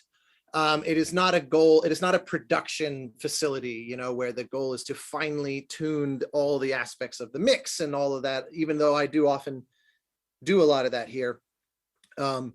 This isn't meant to feel like a recording studio. It's meant to feel, a little bit more like it's like the attic of a crazy person. That's a little bit more, I think, accurate to my process and that sort of thing. So I thought I could just talk about a few different types of things that I've worked on and give a rundown on how we work. So I'll happily start with the title that you're almost certainly most familiar with, which is That Game Company's Journey, which crazy enough, we're only a few months away from the 10th anniversary of the release of that game, which is really difficult for my brain to wrap its head around, because it's sort of one of those odd things where it feels like it's somehow farther ago and it's yesterday.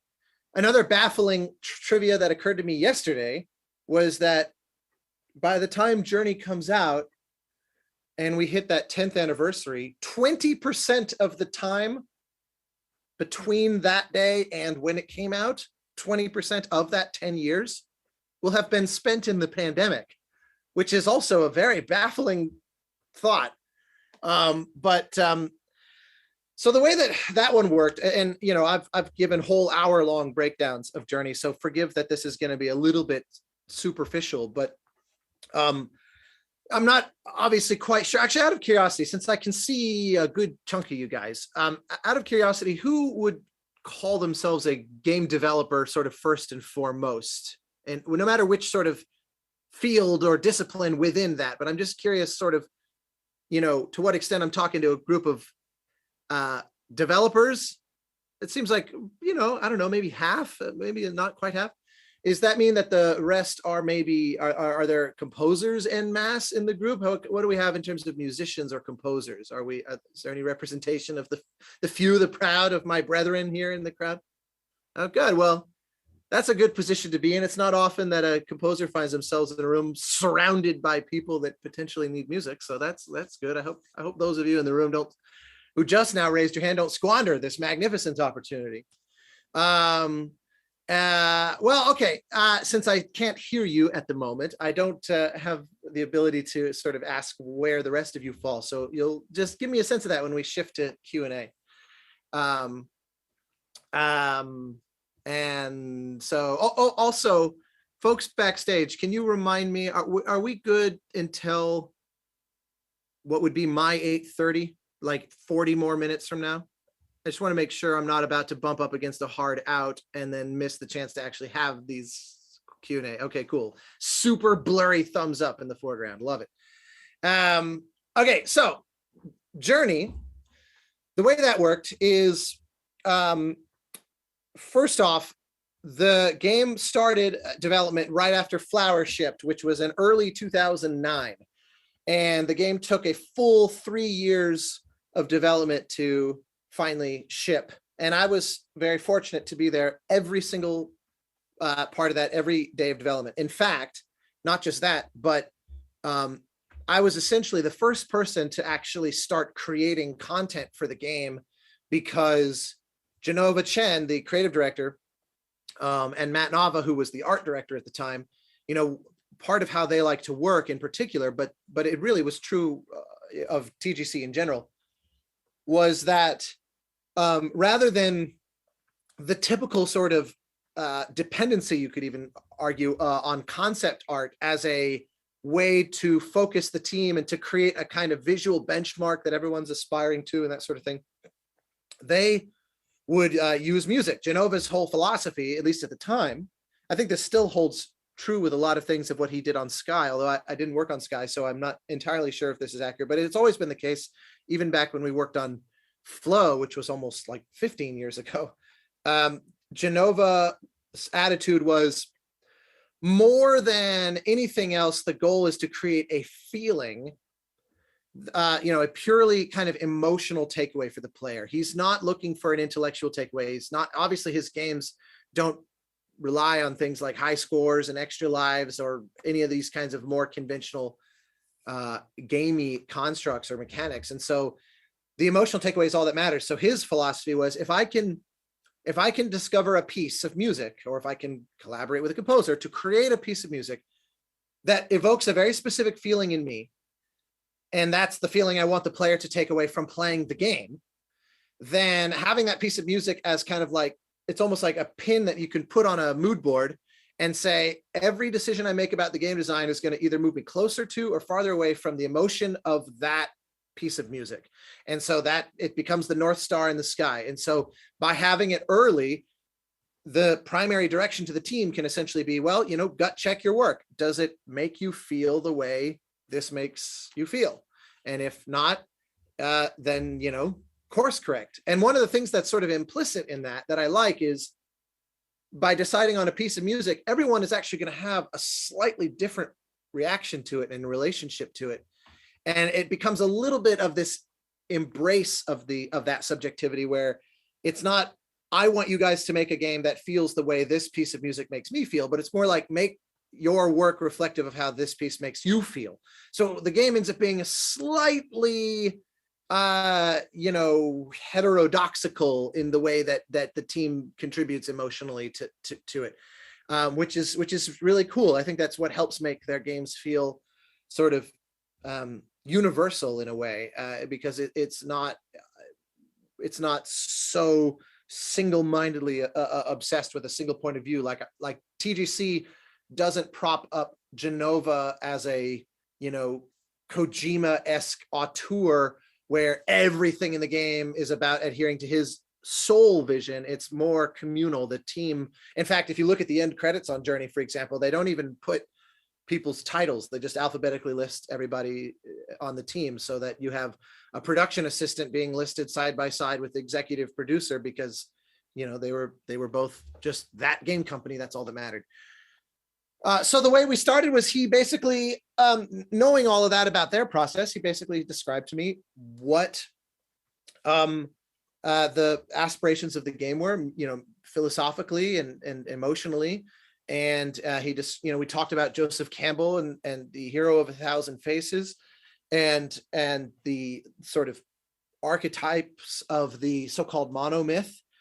And if you're not familiar with that and the way that undergirds everything about Journey, then you've got reading to do. Actually, funny enough, I've been rereading this book because it's been a long time since I read it. I couldn't, where's my camera? I couldn't recommend it more highly. This is the foundation of everything, basically. I mean, it's just, if you're not familiar with Joseph Campbell, you from now you are. And so go forward and read this book or read about him in this book. It's truly fascinating and insightful about humanity. So we talked all about that kind of stuff. And then Genova said, well, you know, can you write a theme for us to kind of start this process, you know, some kind of emotional summary of what we're going for. And I remember I walked to my car and I left myself a voicemail because it just sort of hit me. It's usually far more of an iterative process where I try things and I refine and I throw out many ideas. But this was a rare one where I literally left myself a voicemail where I sort of sang the, you know, I said, okay, it's going to start with the solo cello, ba ba ba ba ba ba ba ba ba ba ba ba ba ba ba. Then we have a flute come in, you know, bass flute specifically that can play, you know, like they can play in the range beyond that of a typical C flute, and then lush strings come in, and then, you know, that's all well and good. And I remember I called my cellist, this fabulous musician, Tina Guo, and I said, can you meet me at the studio in an hour or whatever? And she came over and recorded it. And I later called that piece Nascence. It was called like Journey Theme version 1 or whatever. It was the file for the next 3 years, but later called it Nascence. And if you listen to the soundtrack album, or if you, it's funny enough, it's not actually in game anywhere. It lived on the PS3 on the cross media bar. They don't really do that anymore. So I think the only way to hear that piece now, ironically, is actually on the soundtrack album. But it's the first piece, and we recorded it that day, other than the string orchestra, which was recorded at the very end of the process, literally almost 3 years later at the end of 2011. In fact, just the other day, thanks to Facebook, I saw a little reminder that it was like November 11 or something, just literally a few days ago. I tweeted out that day was the exact 10th anniversary of when we recorded the orchestra for Journey, which was a wild memory to think of, because there was nothing to prepare me for the kind of firestorm of a response to the game. I really remember at the time just thinking, you know, oh, thank God we got through all the music in time and we didn't go over budget, and the orchestra played really nicely. I took a chance on a totally unproven group of musicians who had cold called me, that are based in Skopje, Macedonia, and they had reached out saying, you know, they were looking for recording clients, and we were originally set to record all the orchestral elements for Journey in California. And then for a bunch of political reasons, I don't need to drag you through that, ended up becoming a non-option. And so it's like, okay, we'll need to find somewhere else to record. And we didn't have the budget to do, you know, like, you know, Abbey Road with the London Symphony. And so it's like, okay, well, you know, there are other options in the world. And I wonder, you know, there's a few standard ones. And then this French entrepreneur named Laurent, who had started an orchestra in Skopje just cold called me. I have no idea how he found my information or anything. He just emailed and said, you know, could we maybe talk to you about a recording project? So I remember I went to Sony and I said, I have an idea of where to record. And of course, they're like Googling, you know, where is Macedonia? Because, you know, they're Americans and none of us know anything about geography. And we went there and they played fabulously. And it started a long partnership. And I've worked with them on a million games of mine since then, including the Bergen homegrown title of Pod, which also featured Tina Guo as well, and even recently the Pathless with Giant Squid, which came out exactly a year ago, which is an offshoot off of Journey. You know, Matt started his own company and made Abzu after Journey came out, and we did that together, and then now the Pathless, and it's the same group of musicians that we've worked with, and they've been a magnificent partnership. So recording them at the very end with these cello solos that had been recorded almost 3 years prior was a sort of surreal moment of realizing we really are in the 21st century now, that I can mix a recording where certain elements of it are recorded quite literally years apart from each other, and it still works as if they're playing as an ensemble by some kind of magic. So I guess the question is sort of what was the process in between that very first day of just writing a track, which is a term I never use. People always say, you know, how long does it take you to write a track or something like that? I don't write tracks. That's really, a track is what you listen to on Spotify. And in video game music, that's really, generally speaking, not what we do, at least not what I do. Because for me, it's a question of how does the music behave in game? And that was absolutely the pursuit with Journey, to find a way to organically sort of drip down into the cracks of the gameplay so deeply that the music feels like it's essentially just an extension of the visuals and of the mechanics and of the feedback you get from your controller and all of that. And so the question is, you know, how to do that. And to be honest, I don't even know, because every single time it's different. And every time you start a new project, first off, it's new people you're collaborating with. So there's new personalities, there's new ideas, there's new tastes. There's also new goals. You know, games are meant to feel differently. Like the most recent game that I worked on that just came out a couple months ago is from a studio called Cold Iron, which was an Aliens, this online squad shooter called Aliens Fireteam Elite, sort of a Left 4 Dead style game in the Aliens, like, you know, Ridley Scott Alien franchise.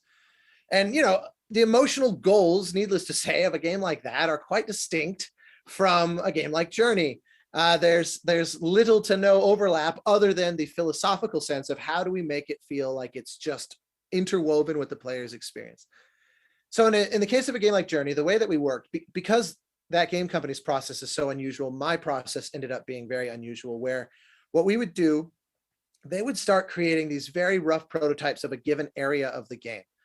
For convenience sake, we called them levels, but obviously if you've played the game, it's a little weird to call it like level 1, level 2, level 3, but for technical purposes, it effectively was. The game essentially exists in 8 levels, 8 stages, separated by short little cutscenes, and it actually does have to like load and unload assets as you shift to those new areas, though it does so pretty seamlessly. And so what that meant is, okay, we're in this little section of the game, and what is the point? What are we doing here? And each one of them has its own kind of vibe. So if you take the third area of the game, for example, what we refer to as the desert, which is sort of the area of the game that you see on the posters. It's the most wide vista. The mountain is in clear view.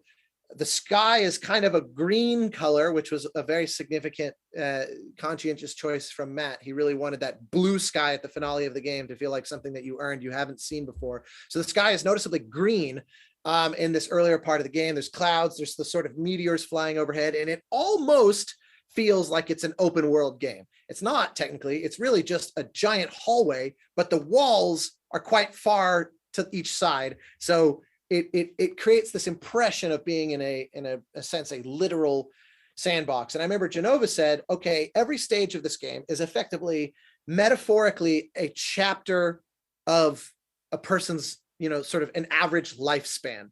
So if it starts off with, you know, reflections on birth and adolescence, and later kind of migrates into to wisdom and old age, and even maybe something bordering on cynicism, and then the transcendence beyond.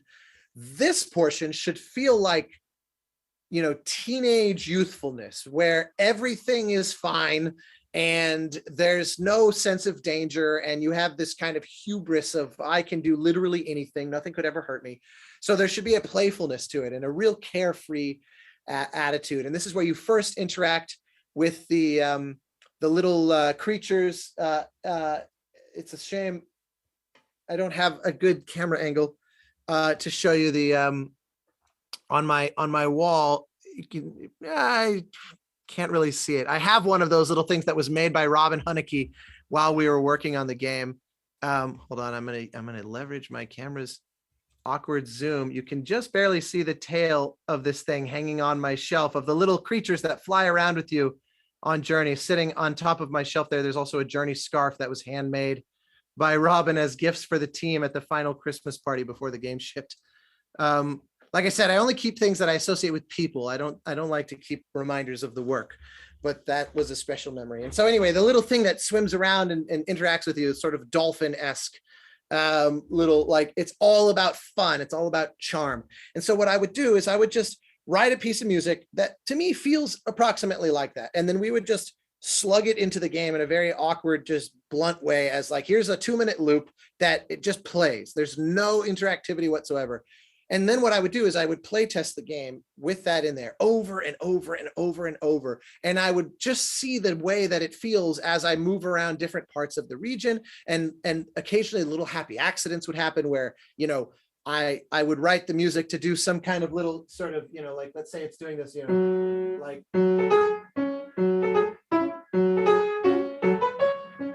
like that's got this little dancing quality to it. And maybe when I do this, like little uplifting part, I happen to walk up to some little, thing that interacts with me and the two correspond. And I remember, ooh, that felt really good. I liked the way that the music seemingly enhanced this interaction that I had in this moment. I'm going to make a note of that. And I would make note of all these little accidents that would happen.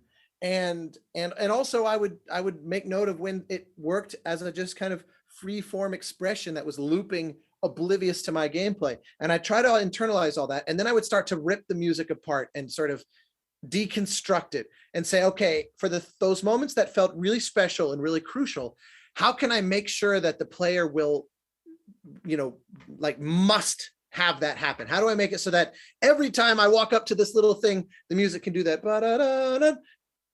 by design? And so then we would start, of course, have to talk to the programmers and say, okay, we have to find a way to make the game communicate to the audio. This is a significant event. And so there's a whole process there of kind of troubleshooting the programming side of it. And then finally we say, okay, the system knows I'm walking into this region. We want the music to make this statement. But then you realize, oh, well, if the music is just kind of looping along and then we interrupt it with this new musical statement, it actually doesn't feel like music anymore. It feels like you're hitting random shuffle in your Spotify playlist or something. That doesn't work either. So then you have to back step off of that and say, how do I prepare these transitions? How do I make it so that it feels like, if you've ever seen a jazz combo that are playing together, where they kind of make eye contact and then they move together like a flock of birds, where they just psychically seem to know what to do and where to go. The music and the gameplay had to have that similar kind of relationship, which meant we had to make educated guesses about what the player was going to be doing at any given time.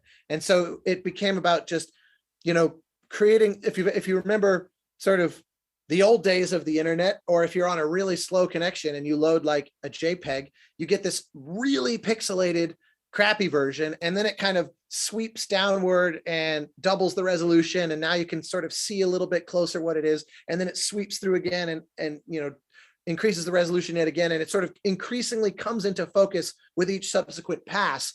That's effectively what we were doing with the score. Let's start with something really broad and really clunky and put it in there and just see how it feels, and then we'll refine it, improve it a little bit, and then it's a little bit closer. We start breaking it apart, we add interactions to it, and we just and always through the whole process, play testing it, figuring out how do we feel when we actually experience this. It can't be hypothetical or theoretical. It must be something that our experience of playing the game is validating. And of course, the best of all is to put it in the hands of somebody that doesn't know what it is and just say, play this, and then ask them, you know, how do you feel? And you do that a bunch of times, and the first many times they're like, well, I'm confused. Like, is this a platformer or what am I doing? Like, and there's a lot of forcing your way through the uncertainty that comes from all of that, and realizing, you know, this is not emotionally communicating.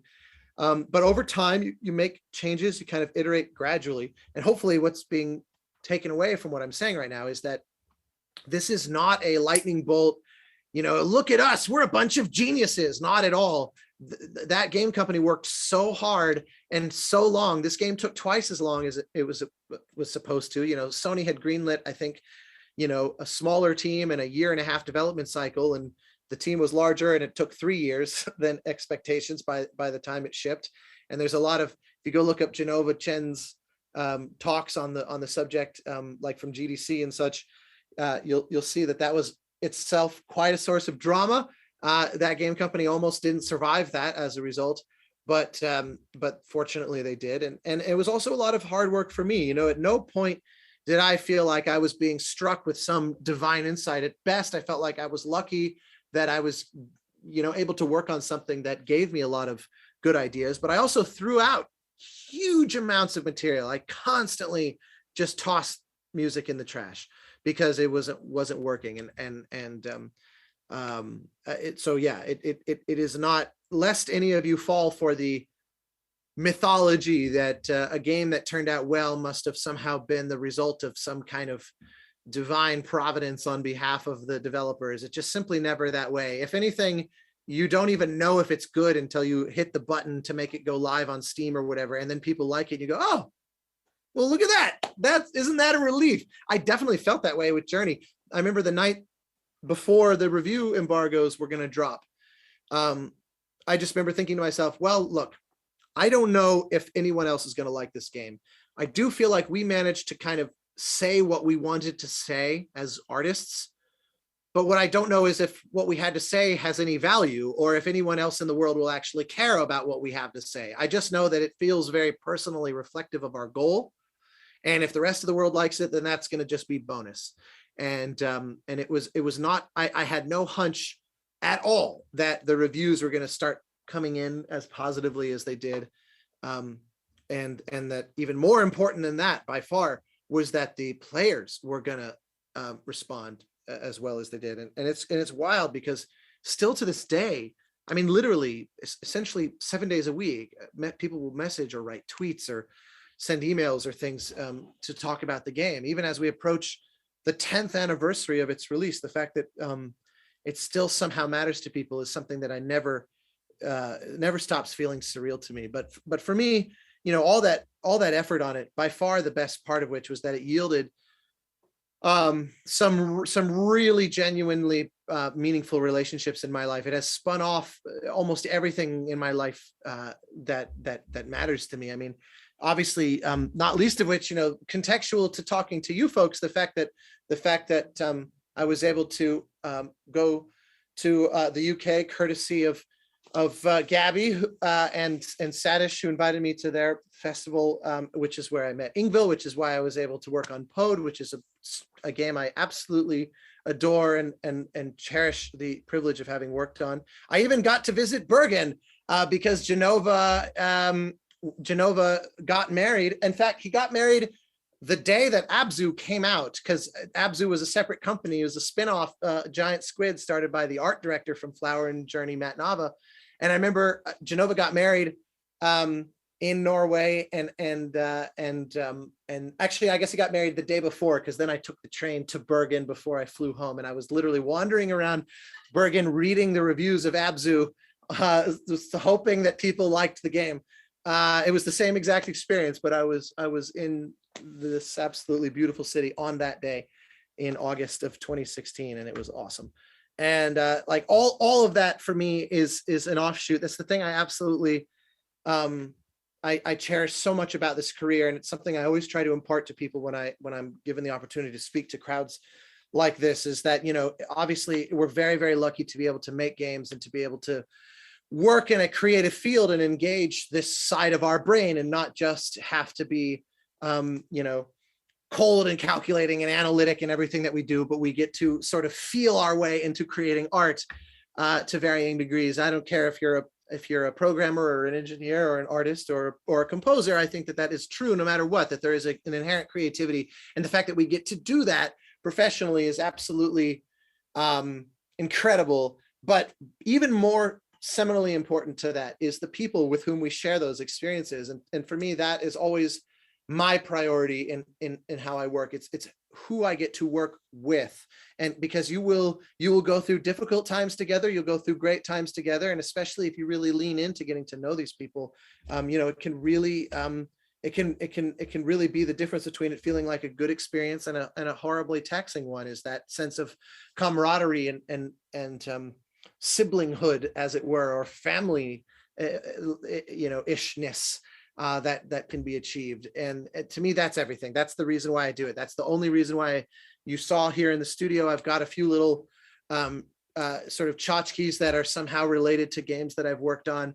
And the only reason that I keep those in the studio, since I otherwise really don't want this space to ever feel like a reminder of my past work, is because they were gifts from people who I care about and who made a difference to me and who I feel very lucky to have worked with, or it's a reminder of that time with them. And to me, that is just everything. And the things I've been lucky enough to do in my career because of that are just wild. A great recent example of a thing that I could never have anticipated is, I remember about 10 years ago also, when Supergiant's first game, Bastion, came out. It was like, wow, this is different. This is unique. I want to know more. Who the hell wrote this music? And it turns out it was this, this hipster record producer from Brooklyn in New York named Darren Korb, who had done it all in a small New York apartment and was literally recording the voiceover of Logan Cunningham in his closet. And they had no budget to do anything. And he had never done a game before. He had no idea what he was doing.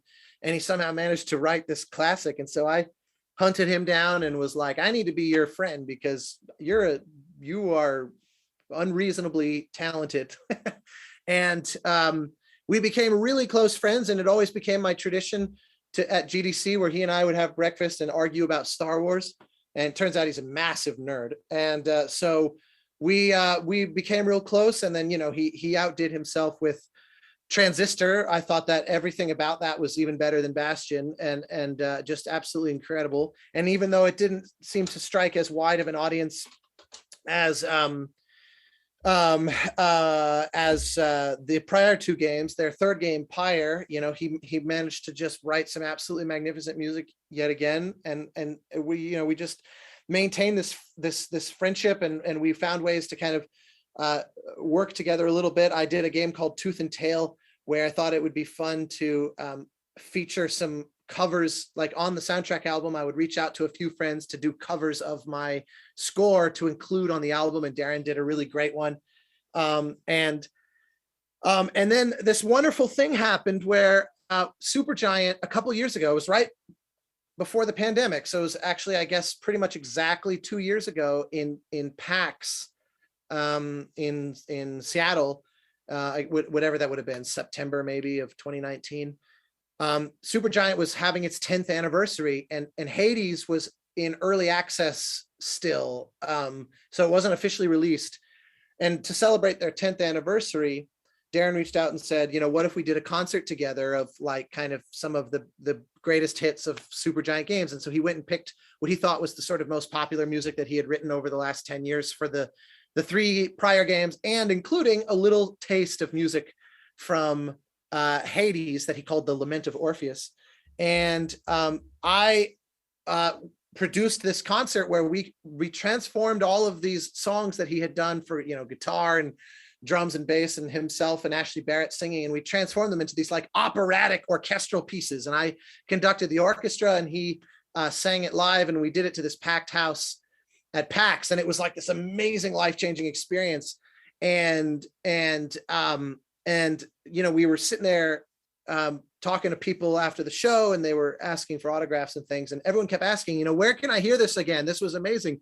And I said, yeah, it's a shame, you know, this is it. This is the only, like, this is the one and done example. Like, this music doesn't exist anywhere except if you were in this room with us while we did it on stage. And so after the concert, called up Darren and I said, you know, what do you think of the idea of us doing an actual studio record of this, you know, of this set, this orchestral reimaginings of the music of Supergiant games? And so he took it to Greg and the other folks at Supergiant and pitched it. And you know, at somewhere in the middle of there, Hades came out on Steam in early access and started exploding. And so it was like, all right, you know what, let's just do it for real. And so we did. I ended up producing this album and conducting while Darren sang at Abbey Road in London of the, you know, the best of Supergiant. And then the best part was, because Hades wasn't quite yet finished, I said, you know, surely there's a use of, we can find a way to put some orchestra in Hades somewhere, since the music's not all done yet.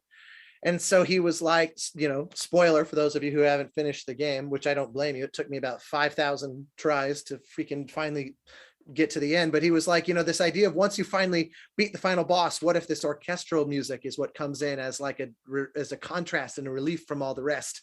And then there's this song that plays over the ending credits called In the Blood that can sort of bring it all together and feature the orchestra and the sort of driving, almost borderline metal band, a Greek rock band. And so he invited me to essentially, you know, co-write that music with him. And we did it all at Abbey Road at the same time. And then because of the magic of the scheduling gods, I was able to just stay there and keep recording and include, and then do all the pathless orchestral elements there as well. And then we were able to do it one last time at another PAX, and then literally the pandemic shut the whole world down. And so it's like my last great hurrah in Civilization was doing this collaboration with Darren, which is, it's funny because if you were to ask me, you know, what is one of the most special things that you've ever done in your whole career, ironically, one of the first things that I'm going to think of is not even about my music. It was actually about glorifying a friend of mine's music. And that's just the final thing I wanted to mention in terms of it being always about the people. It's always about who you share this time in your life with and who you share your creative energies with. Because doing that album with Darren, you know, literally I'm sitting there in Abbey Road. We're in Studio 2, which is it's literally the room where the Beatles recorded, Pink Floyd recorded. I mean, it is among the most famous and legendary studios on planet Earth. And to be in that room, bringing to life this absolutely magnificent music that Darren has written, and he has made my job harder because he has helped raise the bar of what video game music can be. And I take such pleasure in the idea of the kind of friendly competitiveness that requires, of like, well, shit, now I have to be that much better because freaking Darren just did another hit. God damn it. Like I relish that. And to be in that room recording that, you know, it's just forever going to be one of the highlights of my entire life. And ultimately, you know, none of that would have happened if not for Journey, but certainly would not have happened, at least I think in my case, if it had not always been about the people, even more than the work itself. So I just always want to make a point of emphasizing that, you know, since I end up talking a bit about music and even a little dabbling into the technical sides of things, but really it's always about our fellow humans. So with that said, I want to hear from you fellow humans. And I know we don't have a huge amount of time left, but I know that I heard a microphone that was parked near the front of the stage earlier during a brief little sound check. So if anybody wants to broaden our conversation here, then hustle to that mic so we don't run out of time. Oh, camera is revealing the mic. All right, I have this very, aha, all right, great.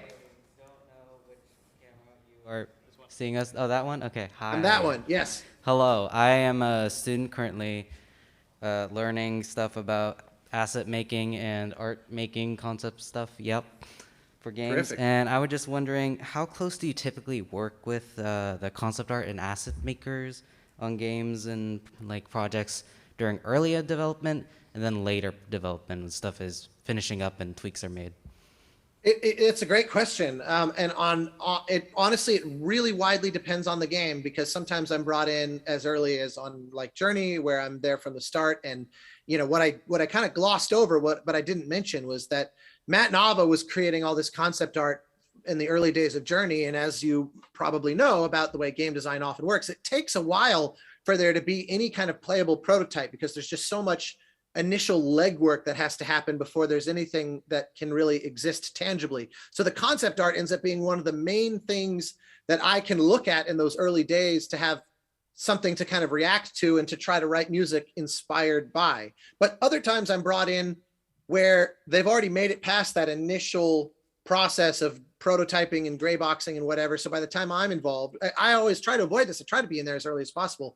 But there are times where the artist has kind of, especially concept artists, has sort of made their mark already. And now it's really about the build of the game and the actual in-game assets. And that's what I would be responding to and interacting with. But as a general answer, I always try to interact with everyone on the team. I love talking to the programmers. I love talking, of course, I'm in constant dialogue with the sound designers and anybody that's creating audio assets. Of course, we work very closely together, but concept art, gameplay designers, I love having meetings with the people who are, like the writers, like on Giant Squids on the Pathless, they hired a guy named Steve Lerner to be the writer. And I remember having long chats with him, just talking about the lore of the world that he was writing, because that somehow helps me too. So yeah, to me, there's no one I don't like to collaborate with. And if you're on a team, I always say, do your best to get to know everybody else on that team, including the so-called outsourced,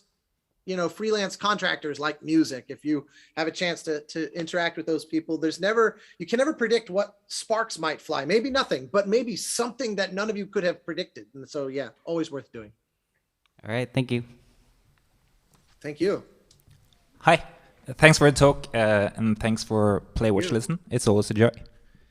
Thank you. I have to record a new one in like an hour. Great. I'm wondering about creating diegetic music for games. Yeah. How I feel it's underused, but I guess it's very hard.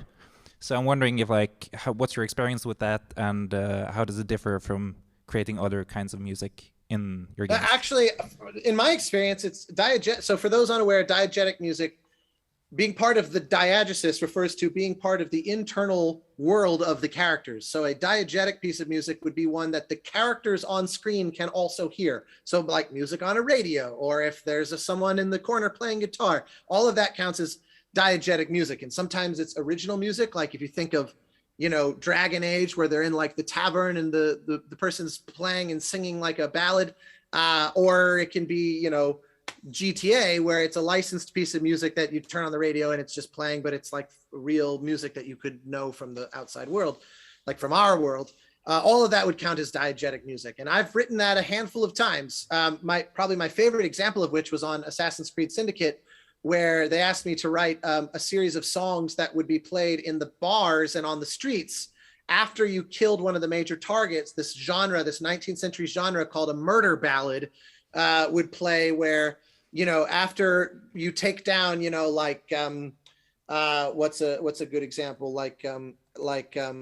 Maxwell Roth, the theater impresario, which I believe is mission 8 of the 9 narrative missions, culminates in a giant burning opera house where you have to kill him and then escape. If you go and listen in the world afterward, there's like some anonymous composer in 1860s London has apparently now written a song about the untimely death of Maxwell Roth that we called Jokes, Jokes, Jokes. And so it's actually, in a way, diegetic music is considerably easier because it plays back like a track. Like if it's somebody, like another example on Assassin's Creed Syndicate was the side missions where you can go to just kind of level up your character and do these fight clubs, like this sort of underground brawling sort of, secret society of fighting. And they did motion capture of an Irish Bowron player, which is like a drum, a sort of traditional Irish drum, and a guitarist and a violinist playing like folk music they literally did motion capture of musicians playing that they made in-game characters of these 3 musicians sort of like gigging live while these people beat the shit out of each other in this ring. So they told me, those are the 3 instruments that you can write for. And we can animate, like we can create a metronome that will animate their movements to a specific tempo to match what you what you write. So, you know, and I had a range that I had to adhere to. I couldn't write something like wildly fast or slow, but we could, you know, they could flexibly turn it up and down a little. So then I just wrote like some like, you know, some kind of quasi Celtic fight music that are like accompanying literal, and it's purely diegetic. But I say it's sort of easier because it's one of those where it's not, in my experience, diegetic music is almost never actually interactive to the player, because that would sort of break its diegetic nature unless it was the kind of thing where it's creating a gameplay scenario where they're actually responding to you. Like if it was a jazz band where you could, you know, like if it was a game where you could say, hey, you know, play faster, and you could like request something of the band and they actually reply, then we would have to design a system, obviously, which would be really fun. I've never done that. But this is different. Now, that said, something that I'm working on right now that I actually can talk about, I'm working on an interactive, a video game musical that is, so all the song, I'm writing just piles and piles of songs. There's like well over 4 hours of songs in this game, and it's all interactive. So it works kind of like the lead writer is David Gator, who was the writer of the Dragon Age series, and so it has a dialogue tree style like BioWare mechanic, but it's the songs where you're changing. It's not just changing the lyrics of the song, but they're changing the storyline. Like our rule is every important narrative decision in the game must happen during a song. It cannot happen during dialogue. So you make massive changes that influence the trajectory of the characters and of the world and the story, who lives, who dies, all that kind of thing. And in typical BioWare fashion, you know, romanceable subplots and all that kind of thing is all happening through song, which means that it is diegetic. The characters can hear it, but it's also a musical, which is kind of cheating because musicals behave by their own set of rules. So yeah, traditionally in my mind, the closest thing I ever do to just writing tracks is actually those rare instances of diegetic music, but it's actually been fairly rare overall, since the majority of what I do is writing a score, which we would call non-diegetic music, meaning we, the player or the audience, can hear it, but the character themselves obviously cannot. Thank you. Thank you. Yeah, my pleasure. So there seem to be 2 more questions, but we are running quite late, so we might need to get through those quite swiftly. And I need to know more about this musical game series. He sounds fantastic. But yeah, we'll maybe talk about that later. No, I can't wait to unleash it. We still have quite a bit of work to do, but it's really fun. I mean, we're throwing everything we can at it. Laura Bailey is our sort of lead actor, and Troy Baker is directing, and it's just like, it's been the most fun, and we still have a lot to do. But anyway, I'll lightning round these questions, I promise. Big fan of the video you made with Scruffy on adaptive audio and stuff. Wow. I was wondering what the biggest challenges and benefits are of including or implementing adaptive audio in games, whether that be through music or more environmental sounds. It's a great question. It's a little tricky to answer quickly, but I can summarize by saying that music is one of those art forms that is distinct from painting, distinct from writing, distinct from, you know, sculpture. The majority of art forms, music is one of those that the consumption of which is married to the linear passage of time. We cannot experience music in a sort of timeless way, the way that we can experience a painting, for example. Music is all about this begets this begets this. It's ephemeral. It takes place over the linear passage of time. Interactive music says, what if that linear passage of time is itself this complex web of branching narratives, such that our perception of it is linear, because we are human beings living in this world with this non-Denis Villeneuve arrival-esque non-linear passage of time. And so as a result, how do we make the non-linear feel linear, which means that it's not this succession of, I'm playing BioShock and I'm wandering around and it's giving me nice, creepy explorational music. And then I fire my gun at somebody and it does this aggressive, hard interruption and just says, aha, combat music. It's like, that doesn't feel If you went to a concert, they wouldn't do that. If you watched a movie, they wouldn't do that. If you sat down to play the piano, you wouldn't do that, most likely. It doesn't feel linear. It doesn't feel like, ooh, setup, payoff, tension, release, all the things that make music great. So it's a fundamental challenge. Non-linear music is basically saying the single most important characteristic of music, which is the linear passage of time, is now this variable that we can play with the same way that we play with rhythm, harmony, melody, texture, all those other things. And so we're kind of trying to make music something it doesn't naturally want to be, but that's what's so exciting to me about it. And that's why I love it. It's also why it's such an outrageous challenge. Thank you. All right, grand finale.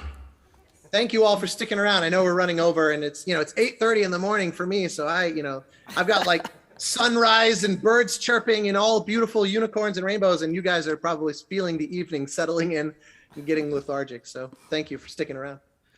Okay, so on the topic of like using music theory when composing or versus just vibing on the piano and such, do you use one over the other, or is it just whatever happens in the moment? I really wouldn't say that I kind of I'm really not either of those things. To me, music theory is a post hoc and analytical tool. It's not a guide for writing music. It's not a recipe book. It's a way to understand how things work. And I'm a nerd for theory. I always enjoyed studying theory, but I can't say the only time that theory has ever actually informed my writing is if I'm trying to achieve something extremely specific, and usually it would mean like if I need something to sound authentically, Mozart-esque or Beethoven-esque or Schubert-esque or Mendelssohn-esque or whatever, you can analyze through a lens of music theory how they worked, what things that they did differently from each other, what makes Mendelssohn different from Schubert or whatever. And theory is a useful tool for that, but I definitely don't consider it a prescription of anything, because theory is literally just the way that you describe something that's finished and you try to wrap your brain around it. And obviously the more complex that music has gotten over the centuries, like the Western classical tradition, at least specifically, the theoretical frameworks are increasingly less valuable because the vocabulary has widened so much. And so, yeah, I think to me, it sort of scratches my nerd itch, but it is a not particularly useful tool for writing outside of a few very narrow circumstances. But I wouldn't say that I also just sit down and sort of absent-mindedly vibe either. It's always about asking myself these questions. Okay, I want to, like Journey, what do I want to achieve? What's the goal? The goal is a solemnity, an introspection, something that feels very meditative, also very emotional and expressive and beautiful, but through the filter of kind of like loneliness. Well, somehow to me that adds up to a solo cello. That's how I can try to summarize all of that. So it's not like I just sort of randomly put my hands on the piano and started playing. I thought, how can I answer this question? And my answer, it's subjective. Someone might have a different answer, but my answer was that. So I wouldn't call it arbitrary. It was purposeful, but it wasn't also, it needs to be B minor because of the way that the circle of fifths relates B minor to the sort of natural acoustical physics of the open strings of a cello, or anything theoretical or analytic like that. If that hopefully made sense. I'm afraid we'll have to leave that there as the last question, but Austin, thank you so much for getting up early to call in. And I think even though it's been an online session, it's just been amazing. It's given us an opportunity to have a look inside your studio, inside your head, and it's been absolutely fantastic. And hopefully you might be able to join us next year in person, but we'll definitely I am hell-bent. Invitation again. So I was sure this year would be the year we finally make this happen. I'm so grateful that collectively the organizers of Konsoll haven't given up on me. That we've had to sort of kick it down the road each year, and at least this way it worked. So yeah, no, thank you. It's always I need to give you a hug again. I'm running a massive deficit, and And likewise to our other friends there. But no, thank you. It is a real pleasure always. We'll definitely make it happen in the near future. And thank you so much for a fantastic end session for today. Thank you, Austin. Thank you.